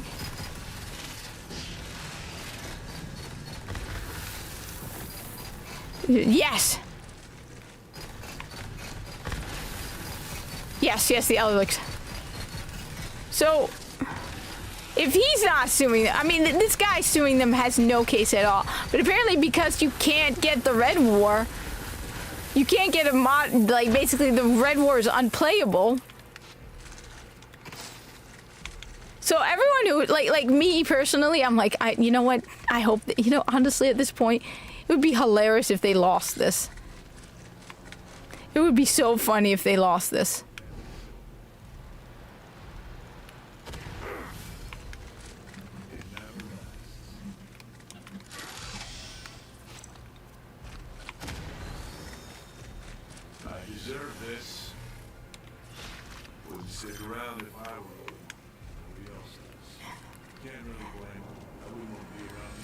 Like, it would just be hilarious if they lost it. But then, honestly, like I said,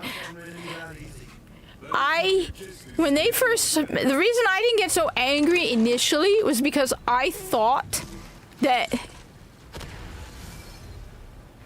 No, but it's good to see you. It's good to know you're still alive and you're okay. Okay, and you have the ability to type. Okay, I always start to wonder after a week or two if everything's okay. So good to see you. Take care of yourself. Just remind us every now and then that you exist. Okay, because I worry. All right, admit it. I worry a little. Okay, take care of yourself. Okay, cool. You're yeah.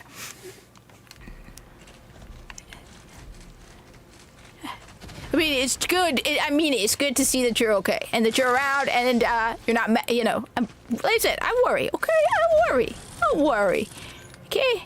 I mention people's names. So yeah, just know we're thinking about. I'm thinking about you, okay? Okay, cool. Thinking about you. Anyway. Looks like he's giving you the honors.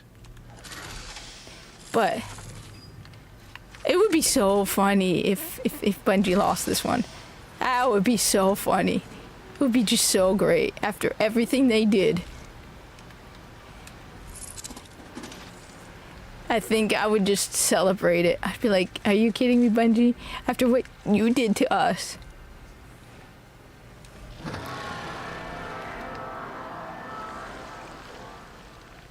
to see if the castle returns the call.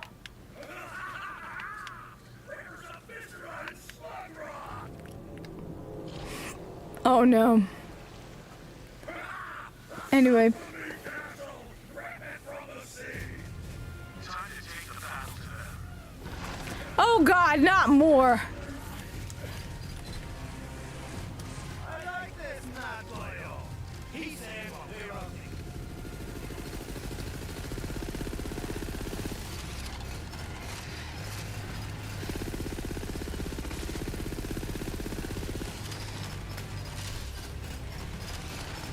to. Anyway. Where is Minnie? All right, a sec. Where's the Minnie Moo? Mina? Minnie? Psst, psst, psst, psst, psst. Where are you, fuzzball? Ow, my knee. That's a bad way to sit. There she is. What you doing up here, Mina? What you doing? Hi. Papa? Papa? Papa. Come on. Hey, baby. Ah! Get in. Get in, cat. So, do we call you a kitten now? Are you still a kitten? You're still a kitten.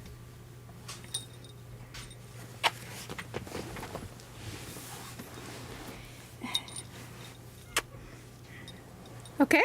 All right. I got a kitten. I got a kitten.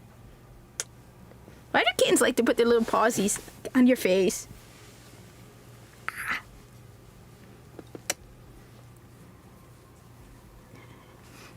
Wait, so that's Jal Taro, Elon Kano. Oh, and I actually named a character after Viso's voice actor just because he was actually a pretty cool character too. His name was Cal J, and he was a security guard.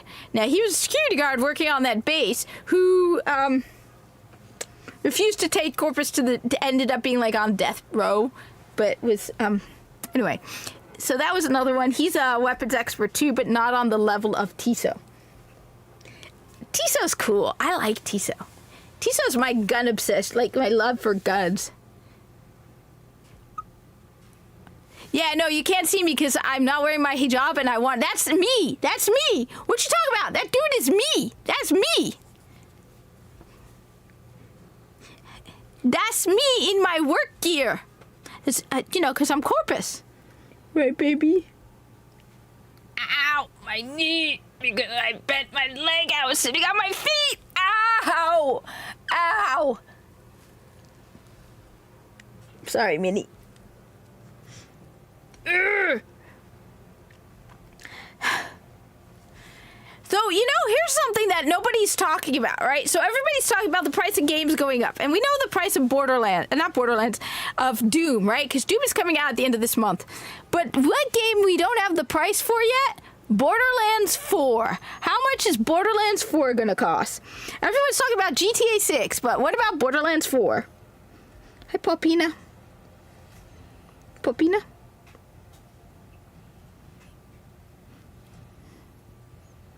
Who's a cute kitty? Aw. Foots. Your little foots. It's impressive how kittens learn to become cat.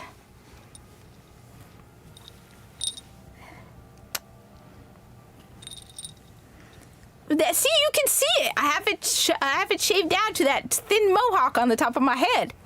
See? That's me in my work gear. I am Corpus. I serve the Corpus.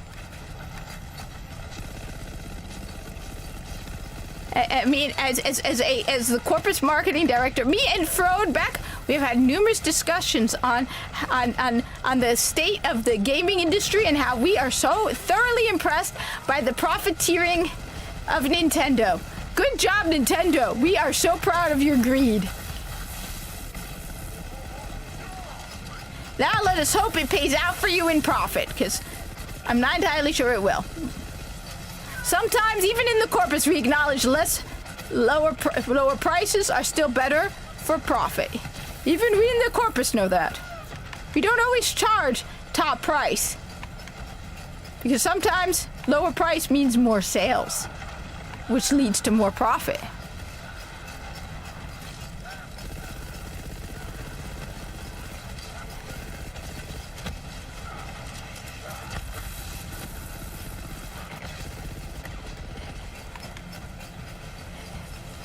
These spinner thingies are so thoroughly annoying. Yeah, well, it also means that I can get lazy about it, because one of the reasons why I stopped live streaming is I want to take my scarf off. So now, here I am, not just chilling, playing Borderlands.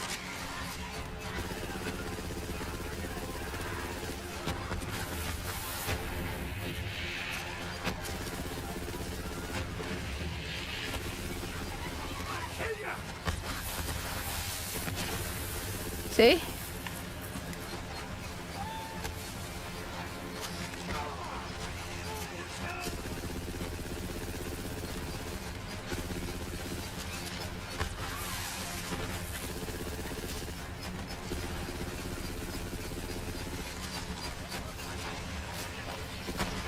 I have little doubt if I were to drop this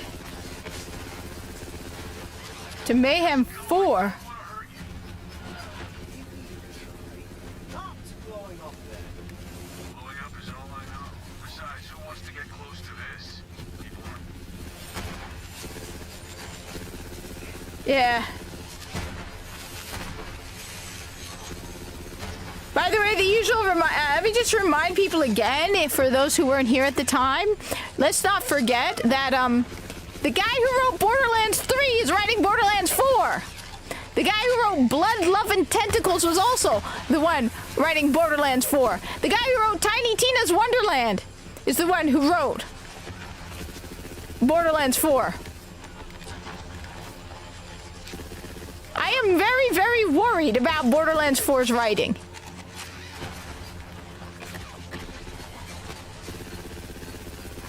The thing is,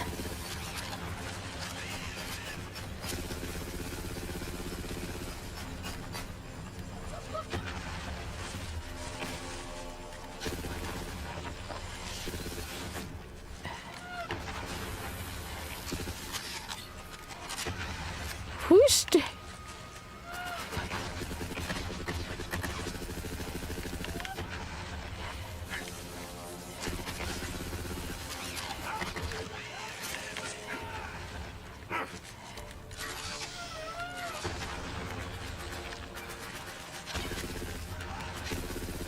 all right.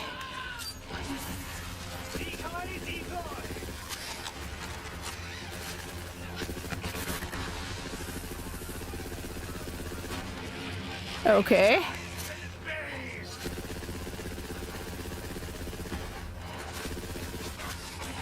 I like this gun. You know what? This gun's a good gun. This one's doing some good damage. Good damage! Good damage! Good damage.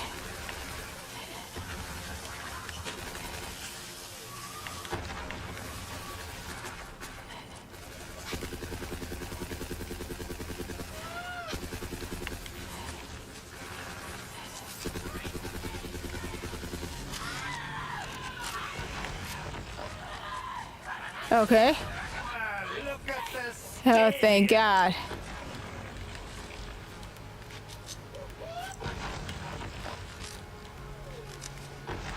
Okay. Oh boy.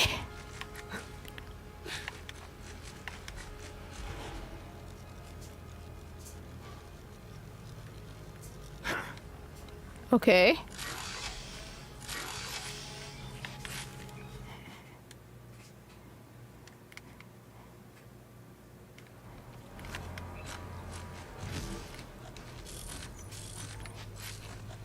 So yes, I am very worried about Borderlands 4. As long as the guns are cool, though.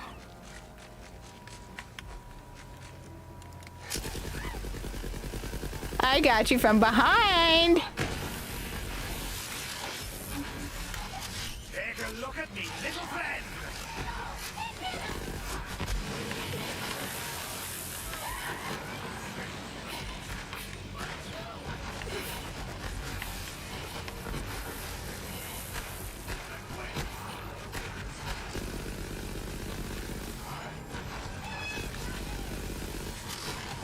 Back away.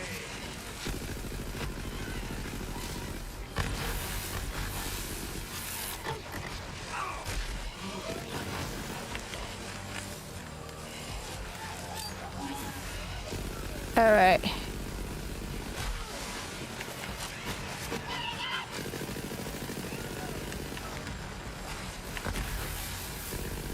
Got any advice for somebody who wants to go up another mayhem level?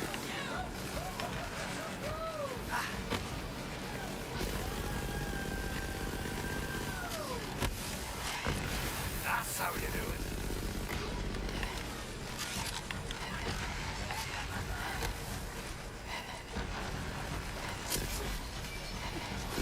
So one of my big mistakes though is I gotta stop pushing hard on the buttons. You'll notice every now and then I do a melee attack.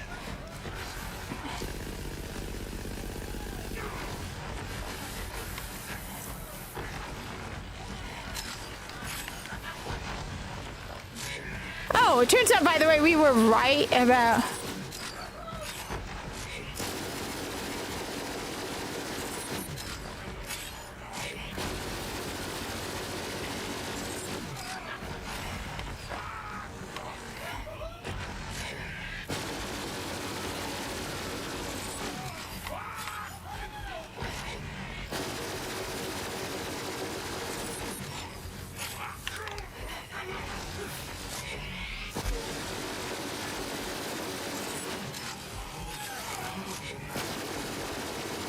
So anyone play Arc Raiders? Because I heard that game is good.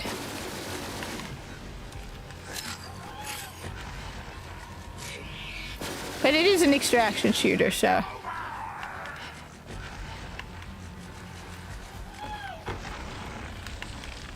See...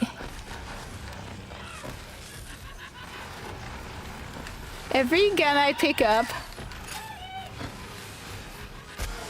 Who did that?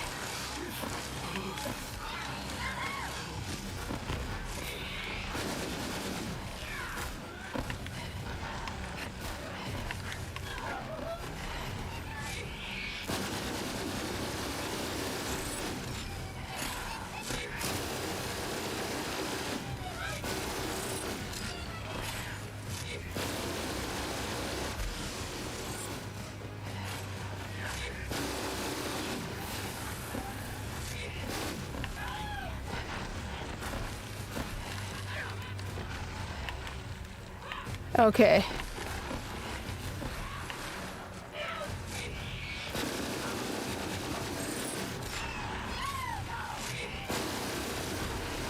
See, that was a good gun too.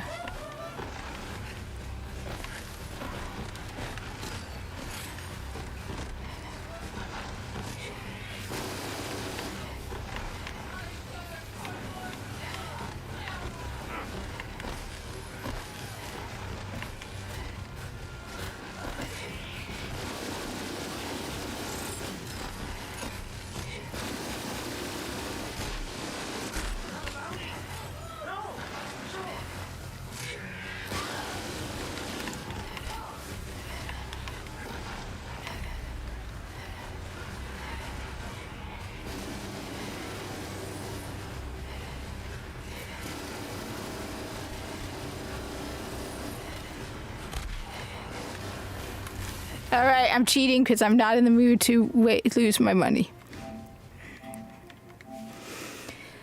All right. I don't know. I say I'm a little worried about the state of Borderlands 4 simply because the guy who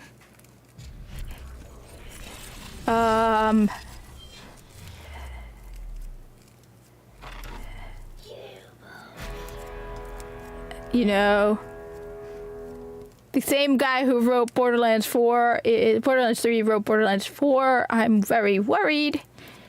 But I think one of the main things about the story is if you're invested in the story. So like for me, for example, Destiny, I'm very invested in the story. So when it went downhill, I was not very happy.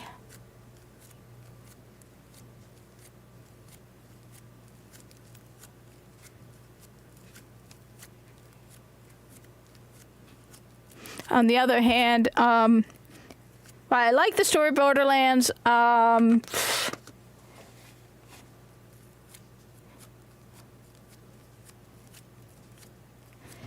it's not as important to me as Warframe or Destiny. So, like, if they were to completely destroy the Corpus, I would probably be heartbroken and pissed. I still think Visa should have been fighting Amalgams with his Exodus powers.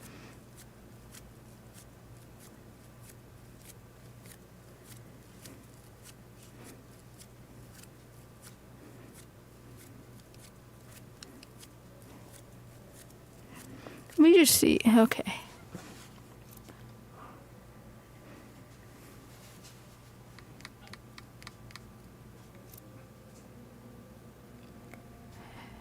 Wait. Is that a good thing or a bad thing?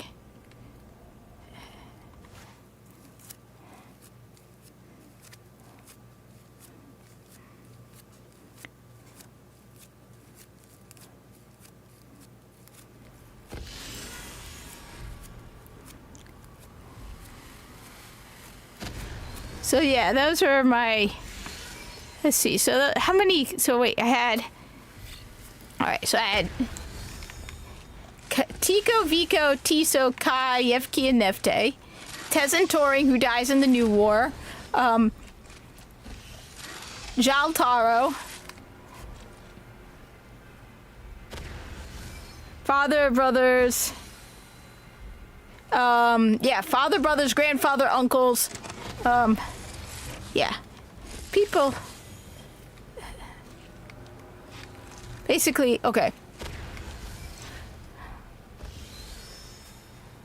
So yeah, any sons I might have, father, grandfather, uncles, brothers. Doctors.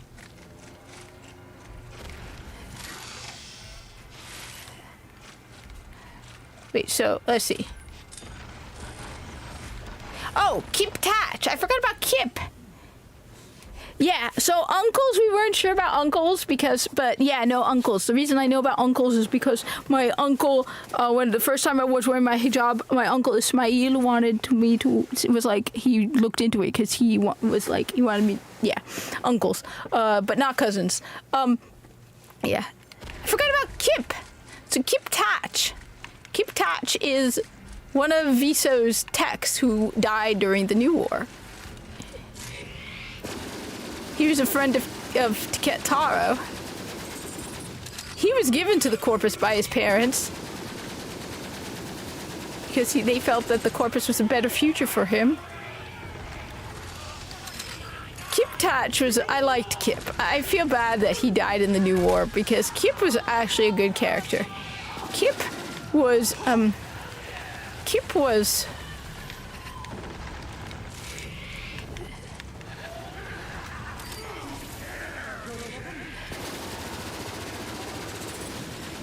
Kip started out, when he first got on ship, as being like uncertain and hesitant when it came to being a Corpus. But he became more confident because of his... so he was older than Tiket by a couple of years because Tiket was the prodigy. And Kip first came on the ship, he was in shock. Like, it was like his first ship assignment. So he was like eager to try and impress Viso and the chief of engineering. But then after time, he began to realize he became, Mumu, what's the matter, Mumu? Oh, you want hungries? Yeah, that's true. Dr. I know, baby. I know you want food. Yes, baby. I got you, girl. I got you, girl. I got you. You don't need to scream. You're screaming. Why are you yelling? You're angry at the world. They've denied you munchies. Okay, you tell them. Feed me now. I am Cat. What do we got here? We've got... Is this duck? Yeah, it's duck. You got duck today. So, alright. Yeah, Kip was one of Viso's tech second class. So I figured the tech first class have tech second class working under them who they train them.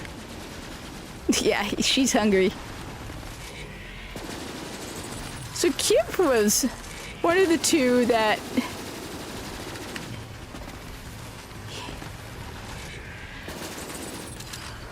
he died also in the New War.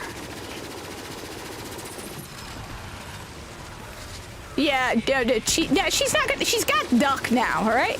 I just got her duck, a can of duck.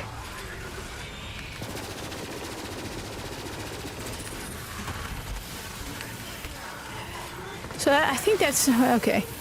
Let's keep touch.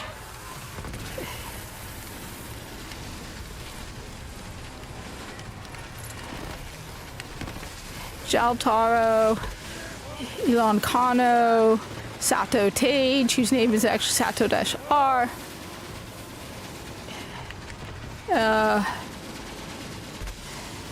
No, she's eating duck. Let's see, Ketaro, I said.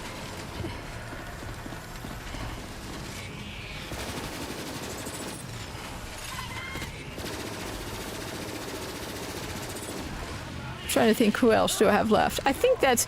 Oh, and then there were the ones I based off of the penguins of Madagascar as a joke, but I don't even remember their names.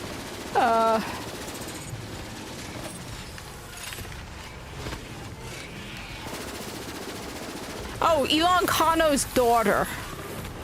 She was pretty cool too.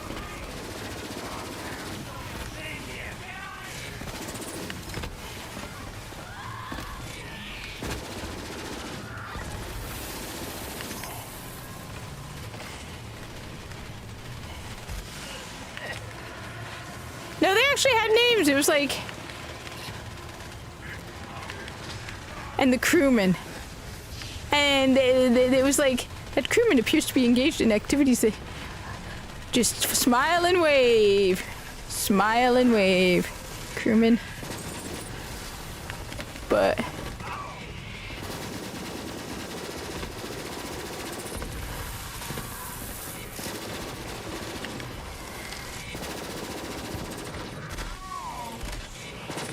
Then I had like minor characters who, like, for example, the captain of...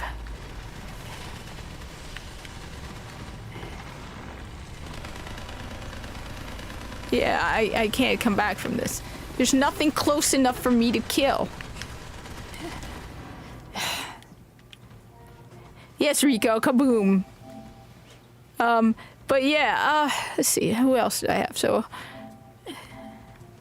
I mean, I had Tico's captain had a minor role. Captain Vor had a minor role. Captain Vor showed up.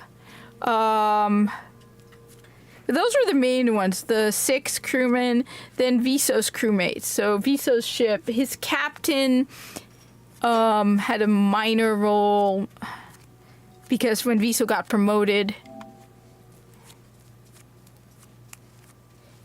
let's see.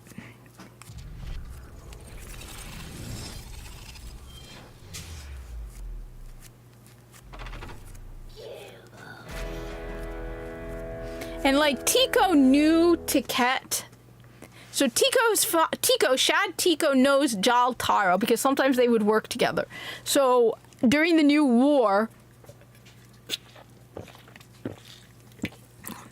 the reason Taro did not die on Viso's ship was because he was not there during the new war. Because Jal Taro did not want his kid caught up in the Battle of the Veil Proxima. So he was sent on a shuttle 2 days before the battle started, but the shuttle was caught at the edge of the battlefield. So the shuttle was shot at, but he survived, and their ship was found by Tico. So Shad Tico takes Taro under him afterwards. So they find a floating shuttle from Viso's ship, which makes them like, oh shoot. So we're dealing with someone who knew Viso. So they ask him about Viso. Do what you need to do. I'm just babbling about my characters, but I'm getting it's getting late, and I probably, not late, but I probably should do some other stuff. But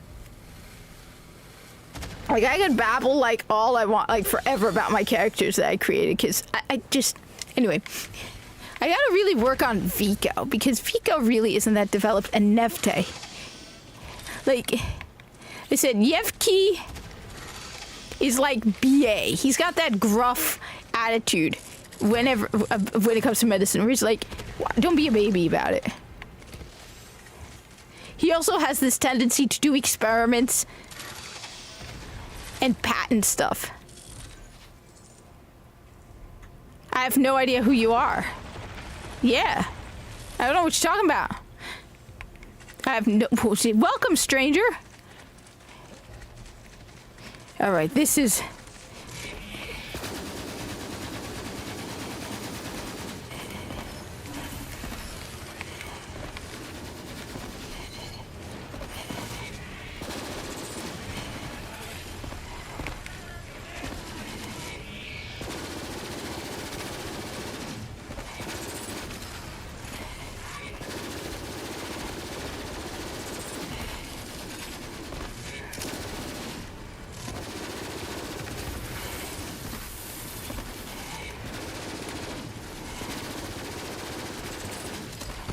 Yeah, so it all happened a while back when Alad V was still in good graces with the Corpus Board of Directors. And he decided to experiment with transference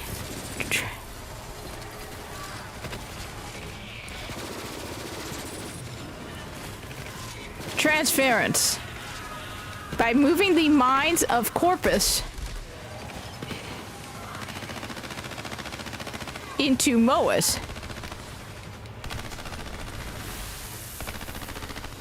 And of course the Moas went insane and attacked all the crewmen, and the survivors realized that if the technology would be used, and they did not want it. They were so horrified by what happened that they moved into Mars and they created a small colony. Eventually other people joined them, including Jal Taro.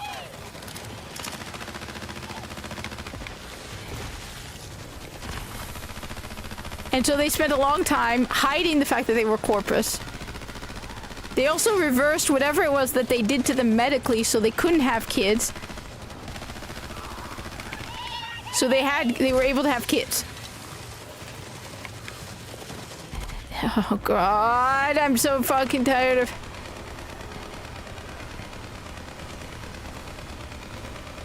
Oh my god, stop! Damn it! So, yeah, so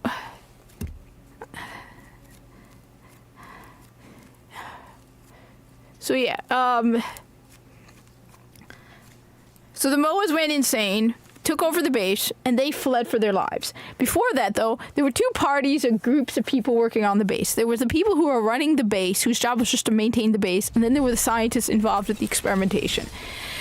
Every one of the scientists involved in the experiments was executed because they were so horrified by what they did. However, Elon Kano was the doctor for the crew, not involved in the experiment, so he was spared that. However, he was a medical person, so he saw what they were doing. So he ended up coming out of this with severe, like to the point where when he was forced to be sedated when he returned to the Corpus, because just the feel of being in a Corpus area was enough to bring back all the horrific experiences he had. They started the small colony. Eventually, other people joined them. They traded with the Corpus, but they kept the fact that they were Corpus a secret. They traded with smugglers, pirates, and basically, but Mars started to fall to the Grineer. Right? And when the Corpus started to lose Mars, so what kept them safe was the fact that there was that base behind them that was Corpus, and the Grineer did not approach it. However, eventually the Grineer started taking over, and they couldn't get supplies in, and so they didn't have food, and started to go hungry. So eventually, what happened was on the base, one of the robots that had human minds in it, by mistake, sent out a distress call. So Alad V sent Viso's ship. This was before the New War. To answer the distress call. So Viso, Tezin, and a bunch of crew go down to see what's going on that base. But they first find the colony. And so they find this kid who's a child prodigy. And since the Corpus do a lot of genetic engineering, this kid's genetic code would be worth like a lot to them. The kid takes them to the base.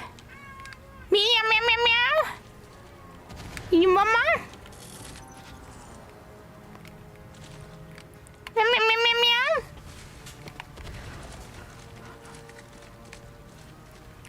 Oh God, not again.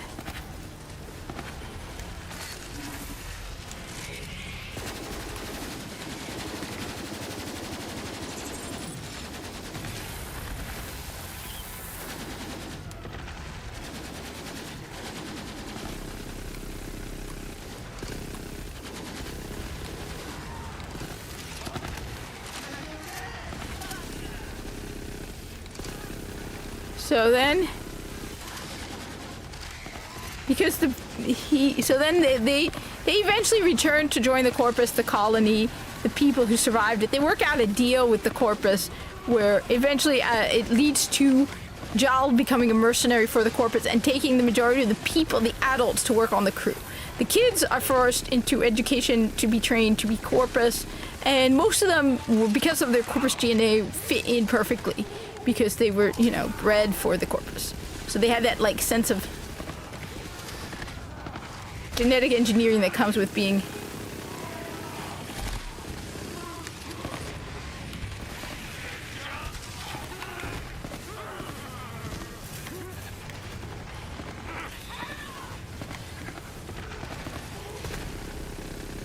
And a couple years later, Takataro, because his father's work is so ridiculously dangerous and just crazy,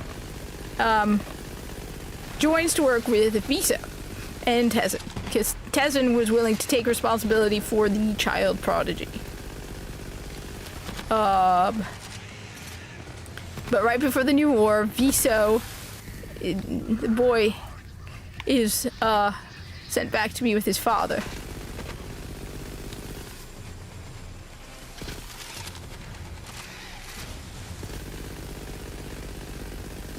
And so, but en route, his shuttle is damaged and found by Tico. Nya, nya, nya. What's the matter, boo-boo? What's the matter? I see. Come here. Come on. Come here. Come on. You sure? Did you like the duck? You ate duck. Did it satisfy your tummy needs? Was the duck delicious? The duck was good? You look happy. Yes? Wonder what it's like eating with fur on your face. You gotta keep licking your lips to get the duck out of your fur. Eh? Gotta keep licking that fur to get rid of the duck. She had duck. Alright, she had duck. Alright, let's do this.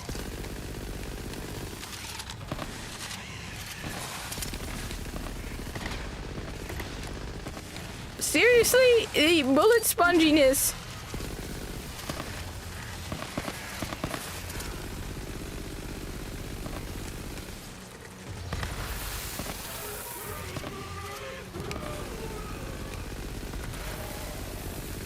I gotta look more into this because there's no way, if this is Mayhem 5.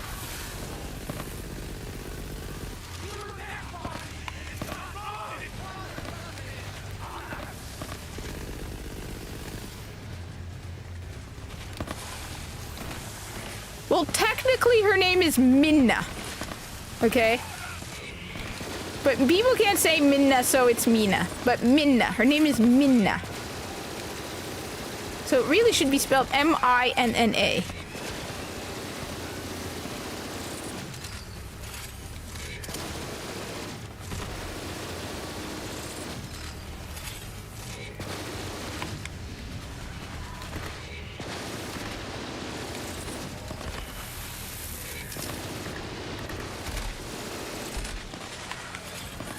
Oh my god!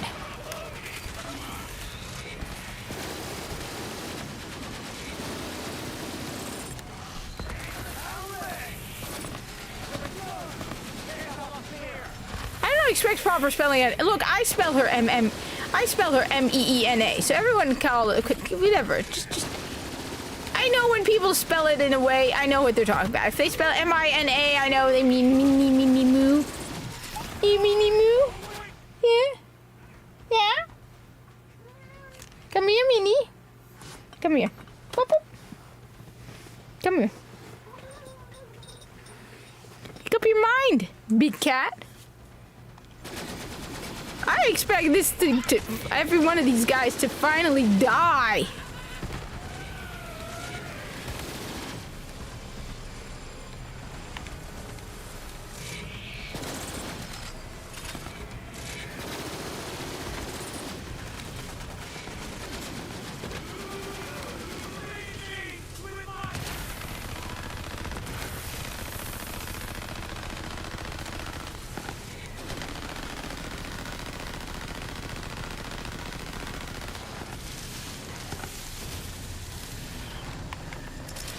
Oh my god. Okay. What am I at? I'm at 80 million.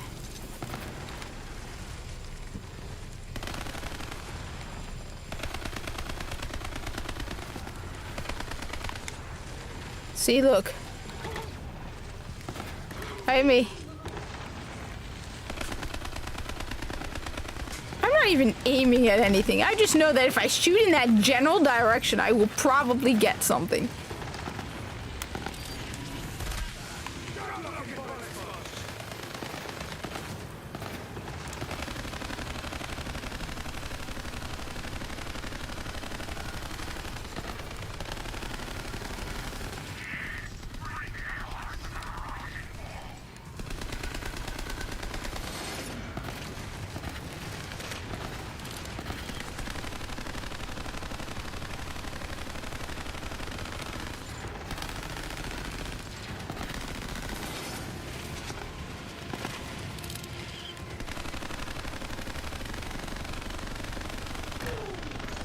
See, I just shoot in that general direction and I hit something.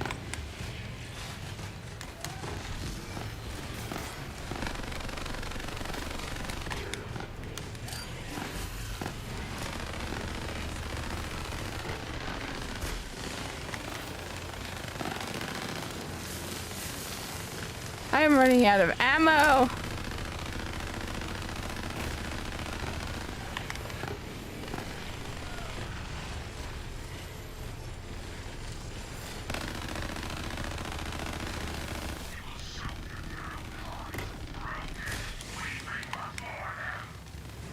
Okay.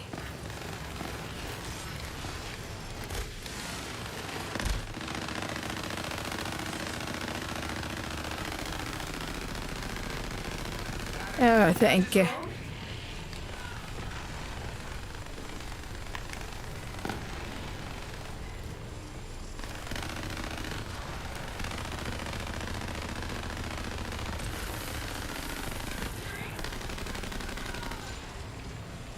Okay. I think it's basically, well, there's just him. Get him.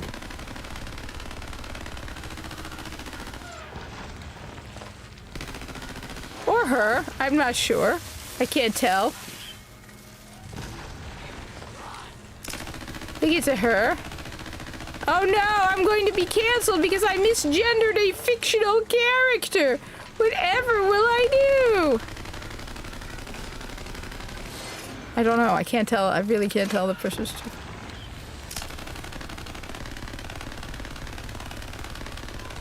Doesn't matter. The person's gonna be dead soon anyway. You like pee-pee?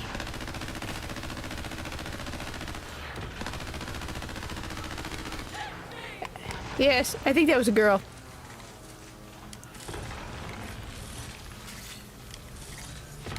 They do not provide you enough ammo spots to buy ammo. Alright, girl. Let's see, we gotta collect as much ammo as possible. Ooh. Do we have new guns? I'm not a big... You know what? It might be a better... You know what? At this point, I might become a fan of sniper rifles. Yes, Minnie? What's the matter, Minnie? What's the matter, meow meow? Come here. Uppa. Come here. Come on. Come on. You know you want some attention. Yeah? Pretty girl? Yeah? You pretty girl. Hello, pretty girl. Here we go. Yeah? Yeah, here we go. Happy? Hi. Hi, puppy. Your feet are cold. Your little toe pads are cold. Your little coffee bean toes are cold. Oh, you got toe beans. Coffee toe beans. See? Yeah, I know. Your feet are cold. I know. What are we gonna do about that? Gonna get you socks? Knowing you, you won't want to wear socks. You didn't like wearing your onesies. You little nudist. Little nudist. We need as much ammo as possible at this point. Okay? As much ammo as possible, because clearly I am running out. Yes, baby? Tell me everything. So what did you do? Yeah? Well, I mean, if you insist. You ate duck, right? You enjoy... You're going to destroy this chair. Yeah, I know. It's yours now. I understand that. Yes? What else, Fuzzball? Well, if you insist.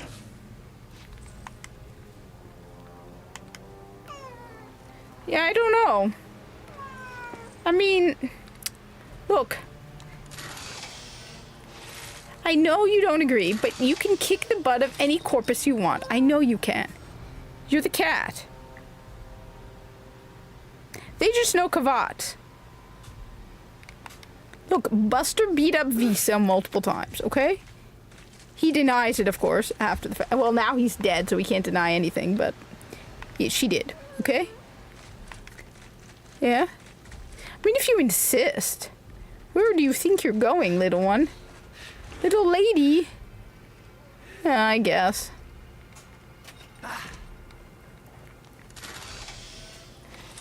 No, I did not leave things lying around for you. Yes, little one. I mean, you look cute sitting right there. All right.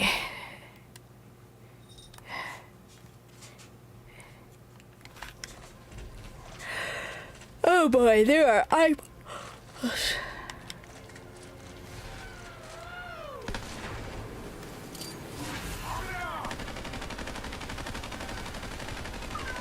I mean, oh, if you insist. Look, Look. Sharpshooter Flint. Yes, baby.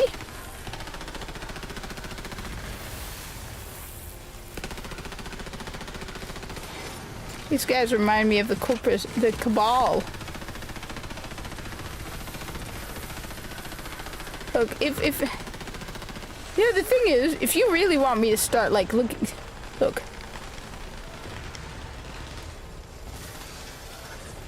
I mean, I will not forgive them for removing from the game content that I paid for. You want me to start even considering anything you do, Bungie? You have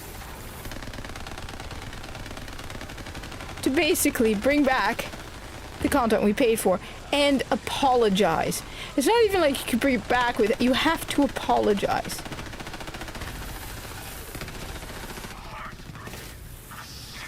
They owe us an apology.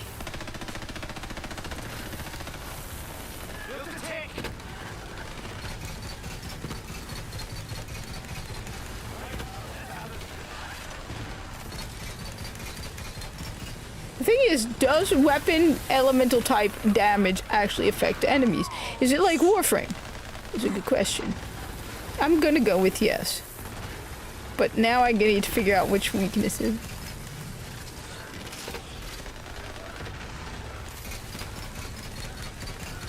Bang.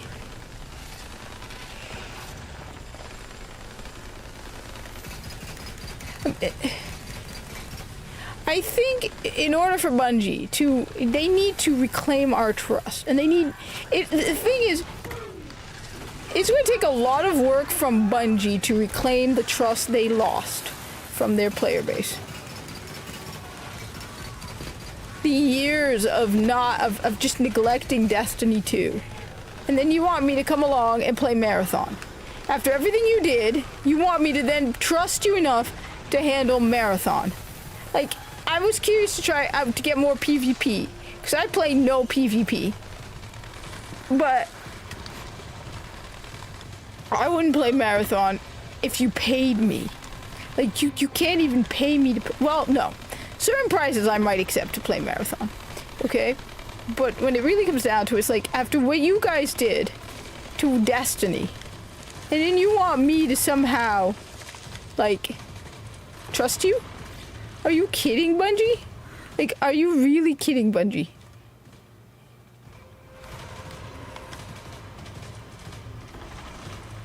And it keeps driving me crazy listening to people going on about, oh, well, the art style is ugly. Okay, the art style is ugly. I won't deny that, but who cares?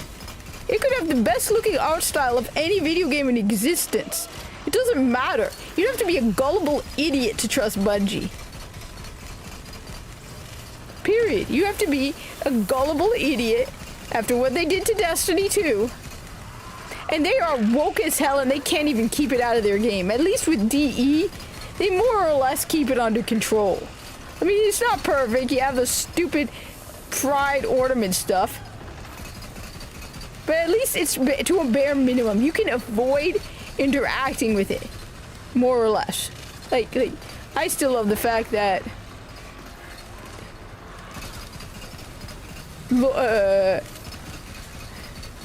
what's his name dumped Lloyd for a woman,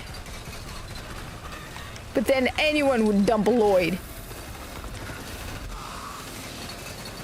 He's so annoying.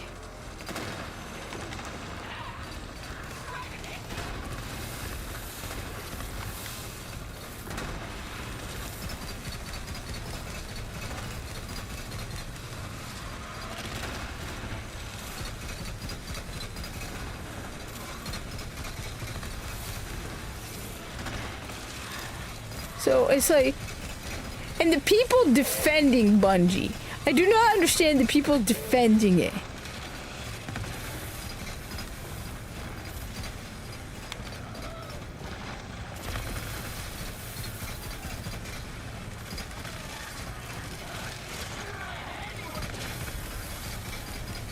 How anybody can defend Bungie?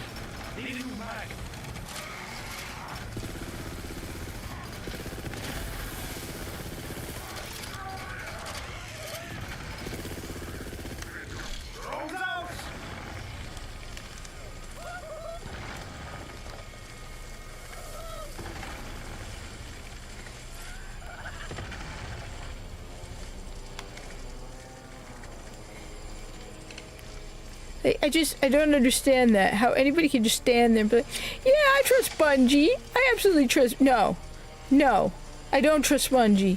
There's nothing you can do that will get me to trust Bungie after everything.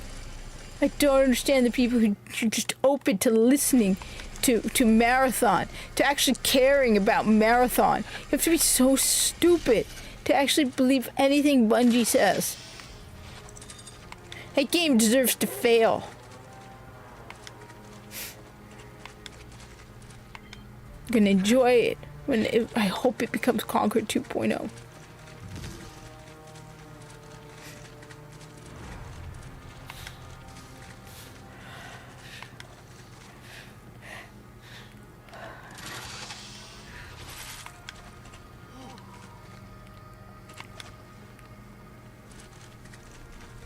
Alright, so where am I going now? Basically, if there's more bad guys, you know, you're going in the right direction.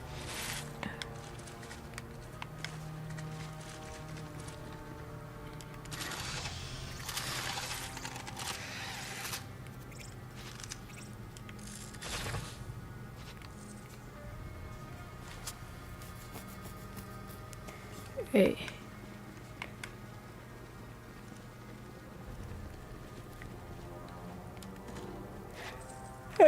$2 million.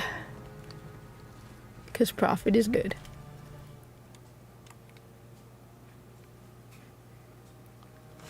I mean, I could go down there. Just see what's over there. Just out of curiosity. Unless I'm not supposed to come this way. Maybe I'm supposed to go the other way. Oh, if we go like this. Okay.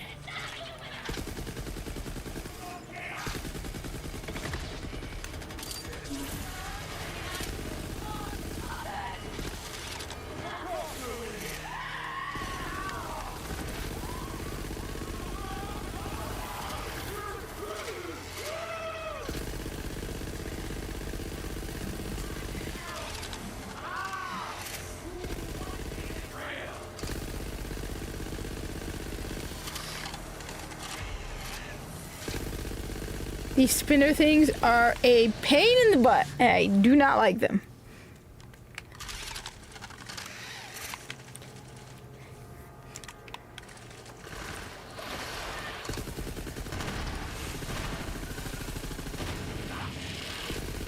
I like to try and think, so I can keep my corpus as more accurate as possible. So for me, when I think about the corpus, I think that they like it. I mean, like I was saying earlier.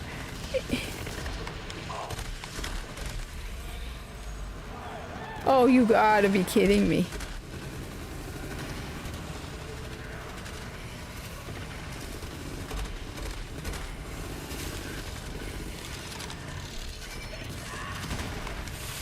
Oh my God, stop!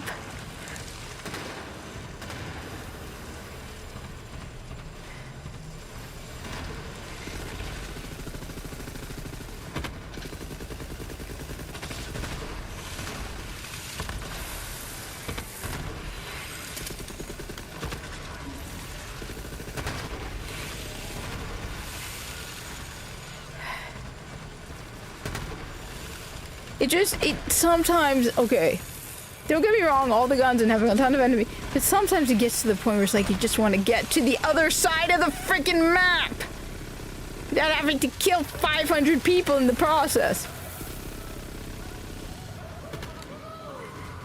Especially when you're constantly running out of ammo. Because there is so many things to kill.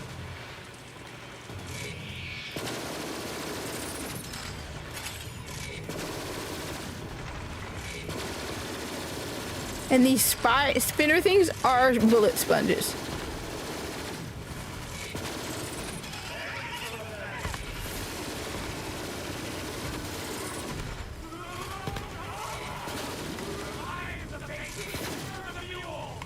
Like,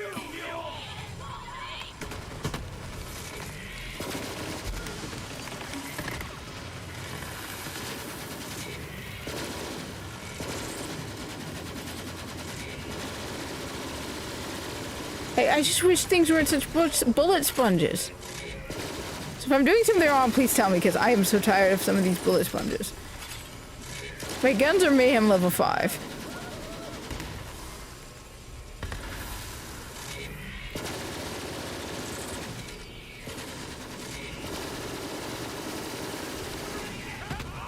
I would rather have a lot of enemies but melt them.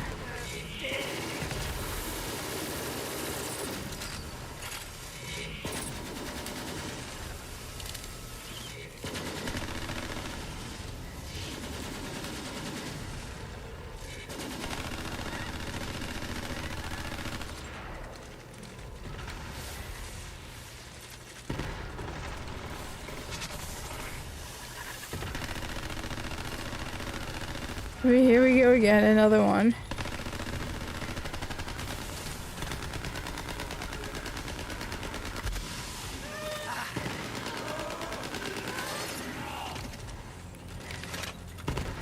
Omen?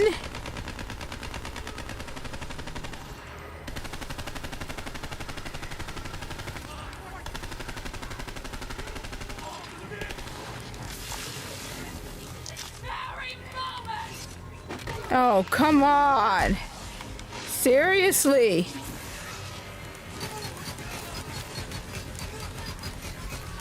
The spinners everywhere!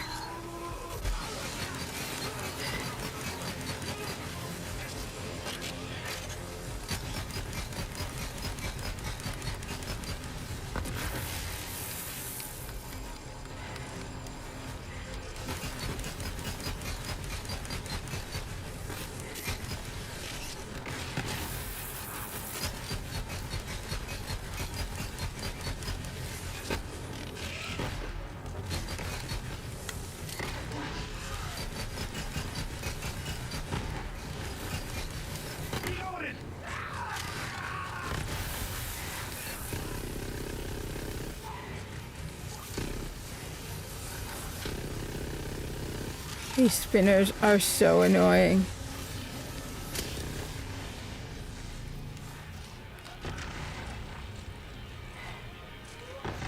And of course I'm out of ammo. I'm completely...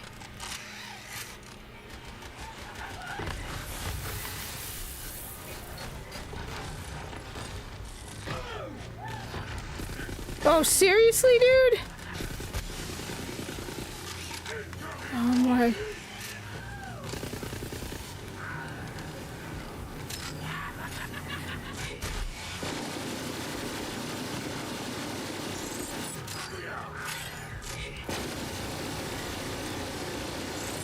Oh God.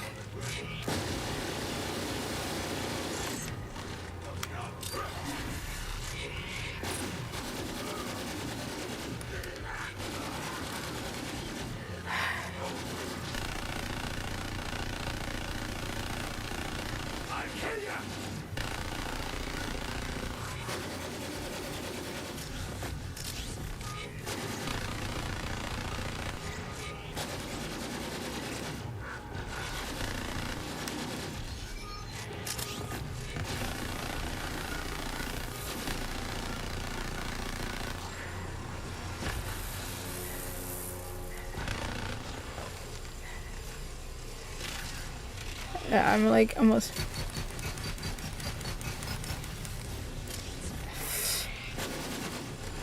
And I'm completely out of ammo.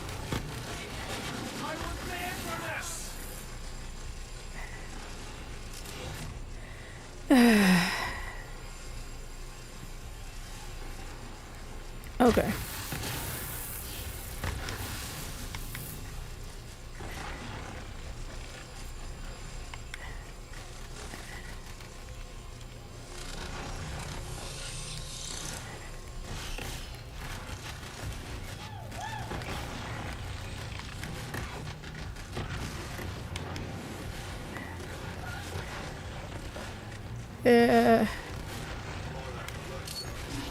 It's good to have.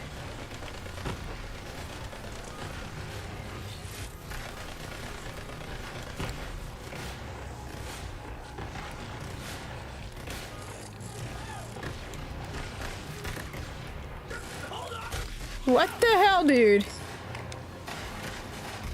Are you kidding me? There's somebody...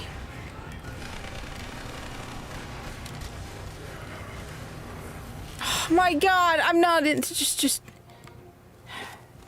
Oh my god. Anyway, I'm heading out because I'm just...